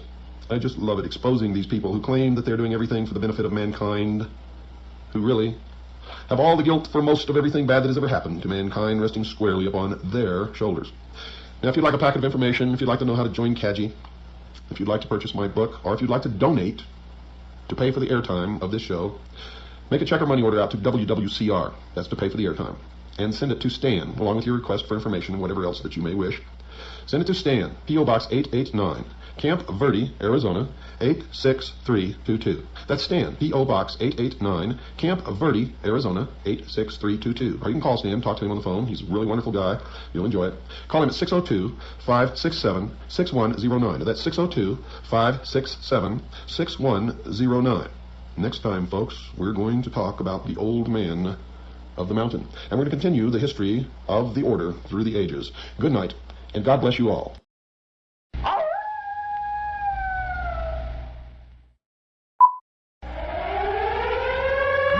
Lights out of the hour. It is the hour of the time. Lights out for the curfew of your body, soul, and mind.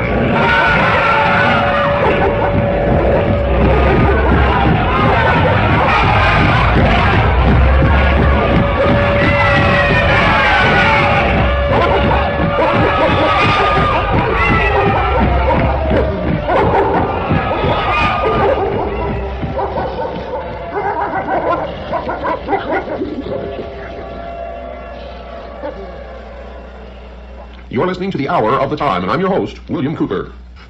Two men in the year 1092 stood on the ramparts of a medieval castle, the Eagle's Nest, perched high upon the crags of the Persian mountains. The personal representative of the emperor, and the veiled figure who claimed to be the incarnation of God on earth, Hassan, son of Sabah, sheik of the mountains and leader of the assassins, spoke, quote, "You see that devotee standing guard on yonder turret top? Watch," unquote. He made a signal. Instantly, the white-robed figure threw up his hands in salutation and cast himself 2,000 feet into the foaming torrent which surrounded the fortress. "I have 70,000 men and women throughout Asia, and each of them ready to do my bidding. Can your master, Malik Shah, say the same? And he asked me to surrender to his sovereignty? This is your answer. Go." Now, such a scene may be worthy of the most exaggerated of horror films, and yet it took place in historical fact. The only quibble made by the chronicler of the time was that Hassan's devotees numbered only about 40,000. How this man Sabah came by his uncanny power, and how his devotees struck terror into the hearts of men from the Caspian to Egypt, is one of the most extraordinary of all tales of the secret societies, the mysteries.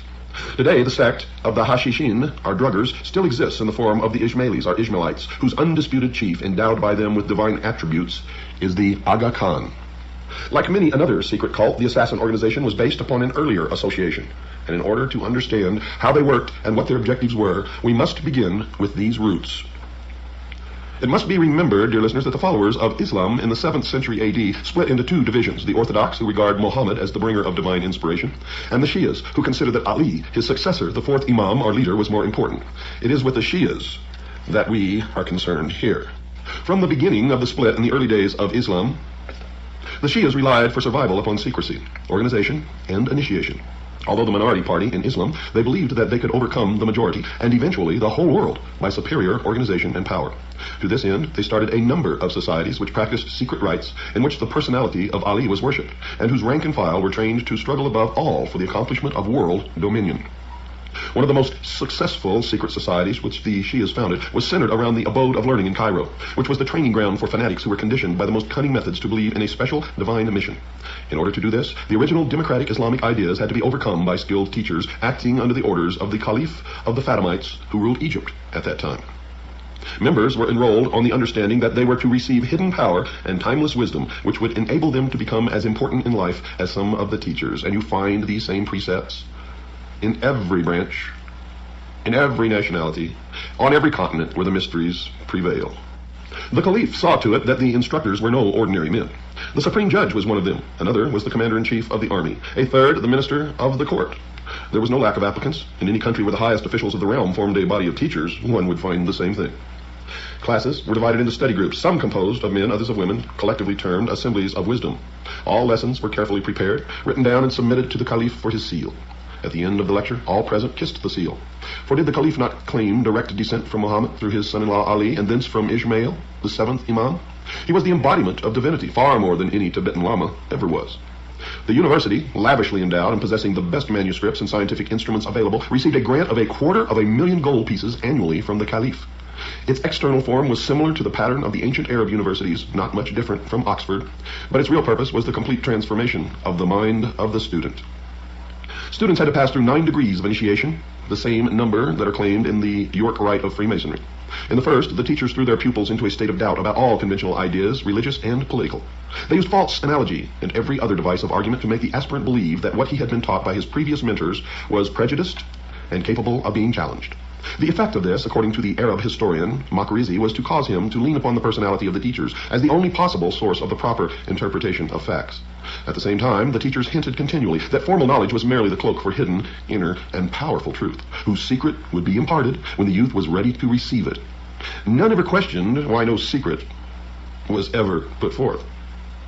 This confusion technique was carried out until the student reached the stage where he was prepared to swear a vow of blind allegiance to one or other of his teachers. This oath, together with certain secret signs, was administered in due course, and the candidate awarded the first degree of initiation. The second degree took the form of initiation into the fact that the Imams, the successors of Muhammad, were the true and only sources of secret knowledge and power. Imams inspired the teachers, therefore the student was to acknowledge every saying and act of his appointed guides as blessed and divinely inspired. In the third degree, the esoteric names of the 7 Imams were revealed, and the secret words by which they could be conjured, and by which the powers inherent in the very repetition of their names could be liberated and used for the individual, especially in the service of the sect. In the fourth degree, the succession of the 7 mystical lawgivers and magical personalities was given to the learner. These were characterized as Adam, Noah, Abraham, Moses, Jesus, Mohammed, and Ishmael. There were 7 mystical helpers: Seth, Shem, Ishmael, Aaron, Simon, Ali, and Mohammed, the sons of Ishmael. This last was dead, but he had a mysterious deputy who was the Lord of the Time, authorized to give his instructions to the people of truth, as the Ismailis called themselves. This hidden figure gave the Caliph the power to pretend that he was acting under even higher instructions. The fifth degree named 12 apostles under the 7 prophets, whose names and functions and magical powers were described. In this degree, the power to influence others by means of personal concentration was supposed to be taught. One writer claims that this was done merely by the repetition for a period of 3 years to train the mind of the magical word Ak-Zap-I. To obtain the 6th degree involved instructions in the methods of analytical and destructive argument, in which the postulant had to pass a very stiff examination. The 7th degree brought revelations of the great secret that all humanity and all creation were one, and every single thing was a part of the whole, which included the creative and destructive power, the androgynous God. But as an Ismaili, the individual could make use of the power which was ready to be awakened within him and overcome those who knew nothing of the immense potential of the rest of humanity. This power came through the aid of the mysterious power called the Lord of the Time. To qualify for the 8th degree, the aspirant had to believe that all religion, philosophy, and the like were fraudulent. All that mattered was the individual, who could attain fulfillment only through servitude to the greatest developed power, the Imam. The 9th and last degree brought the revelation of the secret that there was no such thing as belief. All that mattered was action, and the only possessor of the reasons for carrying out any action was the chief of the sect. As a secret society, the organization of the Ismailis, as outlined above, was undoubtedly powerful and seemed likely to produce a large number of devotees who would blindly obey the orders of whomever was in control of the edifice.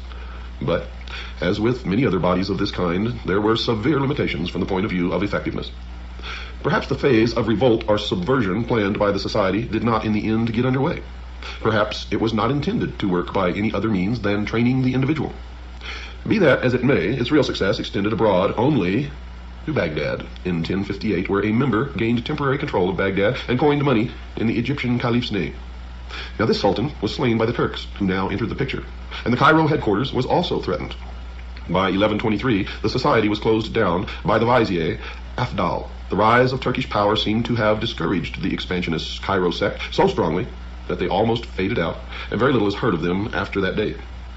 It was left to Hassan, son of Sabah, the old man of the mountains, to perfect the system of the alien secret society and found an organization which has endured for another 1,000 years. Who was Hassan?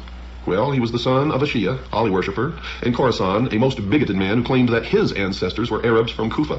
Now, this assumption was probably due to the fact that such a lineage bolstered up claims to religious importance then as now among Muslims. You see, the people of the neighborhood, many of them also Shias, stated very decisively that this Ali was a Persian, and so were his forebears. So it is generally thought that this is the truer version. As the governor of the province was an Orthodox Muslim, Ali spared no efforts to assume the same guise. Now, this is considered to be completely permissible, the doctrine of intelligent dissimulation. As there was some doubt as to his reliability in the religious sense, he retired into a monastic retreat and sent his son Hassan to an Orthodox school. This school was no ordinary one. It was a circle of disciples presided over by the redoubtable Imam Muwafiq, about whom it was said that every individual who enrolled under him eventually rose to great power. It was here that Hassan met Omar Khayyam, the tent-maker poet and astronomer, later to be the poet laureate of Persia. Another of his schoolmates was Nizam al-Mulk, who rose from peasanthood to become prime minister. These three made a pact, according to Nizam's autobiography, whereby whichever one rose to high office first would help the others. And that tenet has survived to this day. It is how their own infiltrate all levels of society, military, and government, and then pull their brothers up into positions below them. It is the method for infiltrating and controlling large masses, populations, governments, military organizations, and society as a whole. Nizam, the courtier, became vizier to Alp Arslan, the Turkish Sultan of Persia, in a very relatively short time. He helped Omar in accordance with his vow and secured him a pension which gave him a life of ease and indulgence in his beloved Nishapur, where many of his Rubaiyat poems were written. Meanwhile, Hassan remained in obscurity, wandering through the Middle East, waiting for his chance to attain the power of which he had dreamed. Arslan, the lion, died and was succeeded by Malik Shah. Suddenly, Hassan presented himself to Nizam, demanding to be given a place at court. Delighted to fulfill his childhood vow, the vizier obtained for him a favored place and relates what transpired thus in his autobiography. Quote, I had him made a minister by my strong and extravagant recommendations. Like his father, however, he proved to be a fraud, hypocrite, and a self-seeking villain. He was so clever at dissimulation that he appeared to be pious when he was not, and before long he had somehow completely captured the mind of the Shah. Unquote. Now, Malik Shah was young, and Hassan was trained in the Shia art of winning people over by apparent honesty, which means it has the appearance or the look of honesty, but truly is not. Just as the notice of apparent violations sent by the FCC. But Nizam was still the most important man of the realm, with an impressive record of honest dealing and achievements. Hassan decided to eliminate him. The king had asked in that year, 1078, for a complete accounting of the revenue and expenditure of the empire, and Nizam told him that this would take over a year. Hassan, on the other hand, claimed that the whole work could be done in 40 days and offered to prove it. There's that 40 days again. The task was assigned to him, and the accounts were prepared in the specified time. Something went wrong at this point. The balance of historical opinion holds that Nizam struck back at the last moment, saying, quote, By Allah, this man will destroy us all unless he is rendered harmless, though I cannot kill my playmate, unquote. And whatever the truth may be, it seems that Nizam managed to have such disparities introduced into the final calligraphic version of the accounts that when Hassan started to read them, they appeared so absurd that the Shah, in fury, ordered him to be exiled. As he had claimed to have written the accounts in his own hand, Hassan could not justify their incredible deficiency and could not slough the blame off upon his friend. Hassan had friends in Isfahan, where he immediately fled. There survives a record of what he said there, which sheds interesting light upon what was in his mind. One of these friends, Abu al-Fazal, notes that Hassan, after reciting the bitter tale of his downfall, shouted these words in a state of uncontrollable rage. Quote, "If I had just two devotees who would stand by me, then I would cause the downfall of that Turk and that peasant," unquote. Fazal concluded that Hassan had taken leave of his senses and tried to get him out of this ugly mood. Hassan took umbrage and insisted that he was working on a plan and that he would have his revenge. He set off for Egypt, there to mature his plans. Fazal was himself later to become a devotee of the assassin chief, and Hassan, 2 decades later, reminded him of that day in Isfahan. "Here I am at Alamut, master of all I survey and more. The Sultan and the peasant vizier are dead. Have I not kept my vow? Was I the madman you thought me to be? I found my 2 devotees who were necessary to my plans," unquote. Hassan himself takes up the story of how his fortunes fared after the flight from Persia. He had been brought up in the secret doctrines of Ismailism, the Arab branch of the mysteries, and recognized the possibilities of power inherent in such a system. He knew that in Cairo there was a powerful nucleus of the society, and if we are to believe the words of Fazal, he already had a plan whereby he could turn their followers into disciplined, devoted fanatics willing to die for a leader. What was this plan? Well, he had decided that it was not enough to promise paradise, fulfillment, eternal joy to people. He would actually show it to them.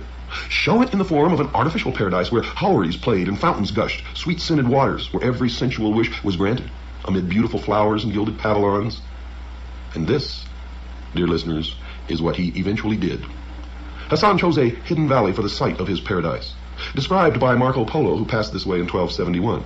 Quote, "In a beautiful valley enclosed between 2 lofty mountains, he had formed a luxurious garden stored with every delicious fruit and every fragrant shrub that could be procured. Palaces of various sizes and forms were erected in different parts of the grounds, ornamented with works of gold, with paintings, and with furniture of rich silks. By means of small conduits contained in these buildings, streams of wine, milk, honey, and some of pure water were seen to flow in every direction. The inhabitants of these places were elegant and beautiful damsels, accomplished in the arts of singing, playing upon all sorts of musical instruments, dancing, and especially those of dalliance and amorous allurement. Clothed in rich dresses, they were seen continually sporting and amusing themselves in the garden and pavilions, their female guardians being confined within doors and never allowed to appear. The object which the chief had in view in forming a garden of this fascinating kind was simply this: that Muhammad, having promised to those who should obey his will the enjoyments of paradise, where every species of sensual gratification should be found in the society of beautiful nymphs, he was desirous of it being understood by his followers that he also was a prophet and a compeer of Muhammad, and had the power of admitting to paradise such as he and he alone should choose to favor. In that order, and in order that none without his license should find their way into this delicious valley, he caused a strong and inexpugnable castle to be erected at the opening to it, through which the entry was by a secret passage, and thus the legend of Shambhala, or the paradise in the mountains, a valley of lush greenery, unending fruits, fair, beautiful maidens. Thus the legend began. Hassan began to attract young men from the surrounding countryside between the ages of 12 and 20, particularly those whom he marked out as possible material for the production of killers. And every day he held court, a reception at which he spoke of the delights of paradise, and at certain times he caused draughts of a soporific nature to be administered to 10 or sometimes a dozen youths. And when half dead with sleep, drugged out of their minds, he had them conveyed to the several places and apartments of the garden. Upon awakening from this state of lethargy, their senses were struck by all the delightful objects, and each perceiving himself surrounded by lovely damsels, singing, playing, and attracting his regards by the most fascinating caresses, serving him also with delicious viands and exquisite wines, until, intoxicated with excess and enjoyment, amidst actual, real rivers of milk and wine, he believed himself assuredly in paradise, and felt an unwillingness to relinquish its delights. When 4 or 5 days had thus been passed, they were thrown once more into a state of somnolency and drugged and carried out of the garden. Then, upon being carried to his presence and questioned by him as to where they had been, their answer was, "In paradise, through the favor of your highness." And then, before the whole court, who listened to them with eager astonishment and curiosity, they gave a circumstantial account of the scenes to which they had been witnesses. The chief, thereupon addressing them, said, quote, "We have the assurance of our prophet that he who defends his Lord shall inherit paradise. And if you show yourselves to be devoted to the obedience of my orders, that happy lot awaits you," unquote. Now, suicide was at first attempted by some to be able to return to the paradise that they had just left, not knowing that it was an illusion. But the survivors were early told that only death in the obedience of Hassan's orders could give the key to paradise. In the 11th century, it was not only credulous Persian peasants who would have believed such things were true. Even among the more sophisticated people, the reality of the gardens and houris of paradise were completely accepted. True, a good many Sufis preached that the garden was allegorical, but that still left more than a few people who believed that they could trust the evidence of their senses. The Ancient Art of Imposture by Abdul Rahman of Damascus gives away another trick of Hassan's. You see, he had a deep, narrow pit sunk into the floor of his audience chamber. One of his disciples stood in this in such a way that his head and neck alone were visible above the floor, and around the neck was placed a circular dish in two pieces which fitted together, with a hole in the middle, and this gave the impression that there was a severed head on a metal plate standing on the floor. Now, in order to make the scene more plausible, if that is the word, Hassan had some fresh blood poured around the head on the plate. Then the recruits were brought in, the initiates. "Tell them," commanded the chief, "what thou hast seen." Then the disciple, appearing as a head on the plate, described the delights of paradise. Quote, "You have seen the head of a man who died, whom you all knew. I have reanimated him to speak with his own tongue," unquote. And then he would really sever, treacherously, the man's head, in real earnest, and stuck for some time somewhere that the faithful would see it. And the effect of this conjuring trick, plus murder, increased the enthusiasm for martyrdom to the required degree, and gave him unbelievable control over his flock. There are many documented instances of the recklessness of the Fidayeen devotees of the Ismailis, one witness being a Westerner who was treated a century later to a similar spectacle to that which had appalled the envoy of Malik Shah. But we've got to take a break first, folks. Don't go away. I'll be right back after this very short pause. Henry, Count of Champagne, reports that he was traveling in 1194 through Ismaili territory. Quote, "The chief sent some persons to salute him and beg that on his return he would stop at and partake of the hospitality of the castle. The count accepted the invitation. As he returned, the Dai el-Kibir, our great missionary, advanced to meet him, showed him every mark of honor, and let him view his castle and fortresses. Having passed through several, they came at length to one of the towers, which rose to an exceeding height. On each tower stood two sentinels clad in white. These, said the chief, pointing to them, obey me far better than the subjects of your Christians obey their lords. And at a given signal, two of them flung themselves down and were dashed to pieces.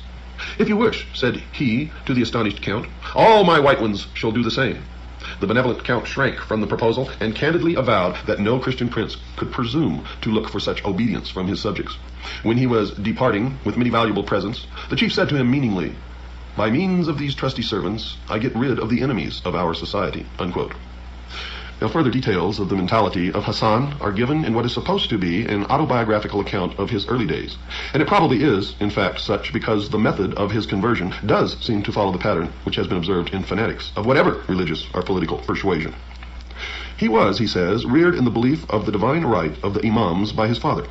He early met an Ismaili missionary, Emir Dareb, with whom he argued strenuously against the emir's particular form of the creed. Then, sometime later, he went through a bout of severe illness in which he feared to die and began to think that the Ismaili doctrine might really be the road to redemption and paradise. If he died unconverted, he might be damned. Thus it was that as soon as he recovered, he sought out another Ismaili propagandist, Abu Najam, and then others. Eventually, he went to Egypt to study the creed at its headquarters. He was received with honor by the Caliph due to his former position at the court of Malik Shah. In order to increase their own importance, the high officials of the court made a good deal of public play of the significance of the new convert, but this fact seemed in the end to help Hassan more than it did them. He entered into political intrigue and was arrested, then confined in a fortress. No sooner had he entered the prison than a minaret collapsed, and in some unexplained way this was interpreted as an omen that Hassan was in reality a divinely protected person. The Caliph, hurriedly making Hassan a number of valuable gifts, had him put aboard a ship sailing for northwest Africa. This gave him the funds which he was to use for setting up his paradise, and also, through some quirk of fate, the disciples whom he sought. A tremendous storm blew up, terrifying the captain, crew, and passengers alike. Prayers were held, and Hassan was asked to join. He refused. Quote, "The storm is my doing. How can I pray that it abate?" unquote, he asked. And then says this, quote, "I have indicated the displeasure of the Almighty. If we sink, I shall not die, for I am immortal. If you want to be saved, believe in me, and I shall subdue the winds," unquote. Well, at first, the offer was not accepted. Presently, however, when the ship seemed on the point of capsizing, the desperate passengers came to him and swore eternal allegiance. Hassan was still very calm, and continued so until the storm abated. The ship was then driven on to the sea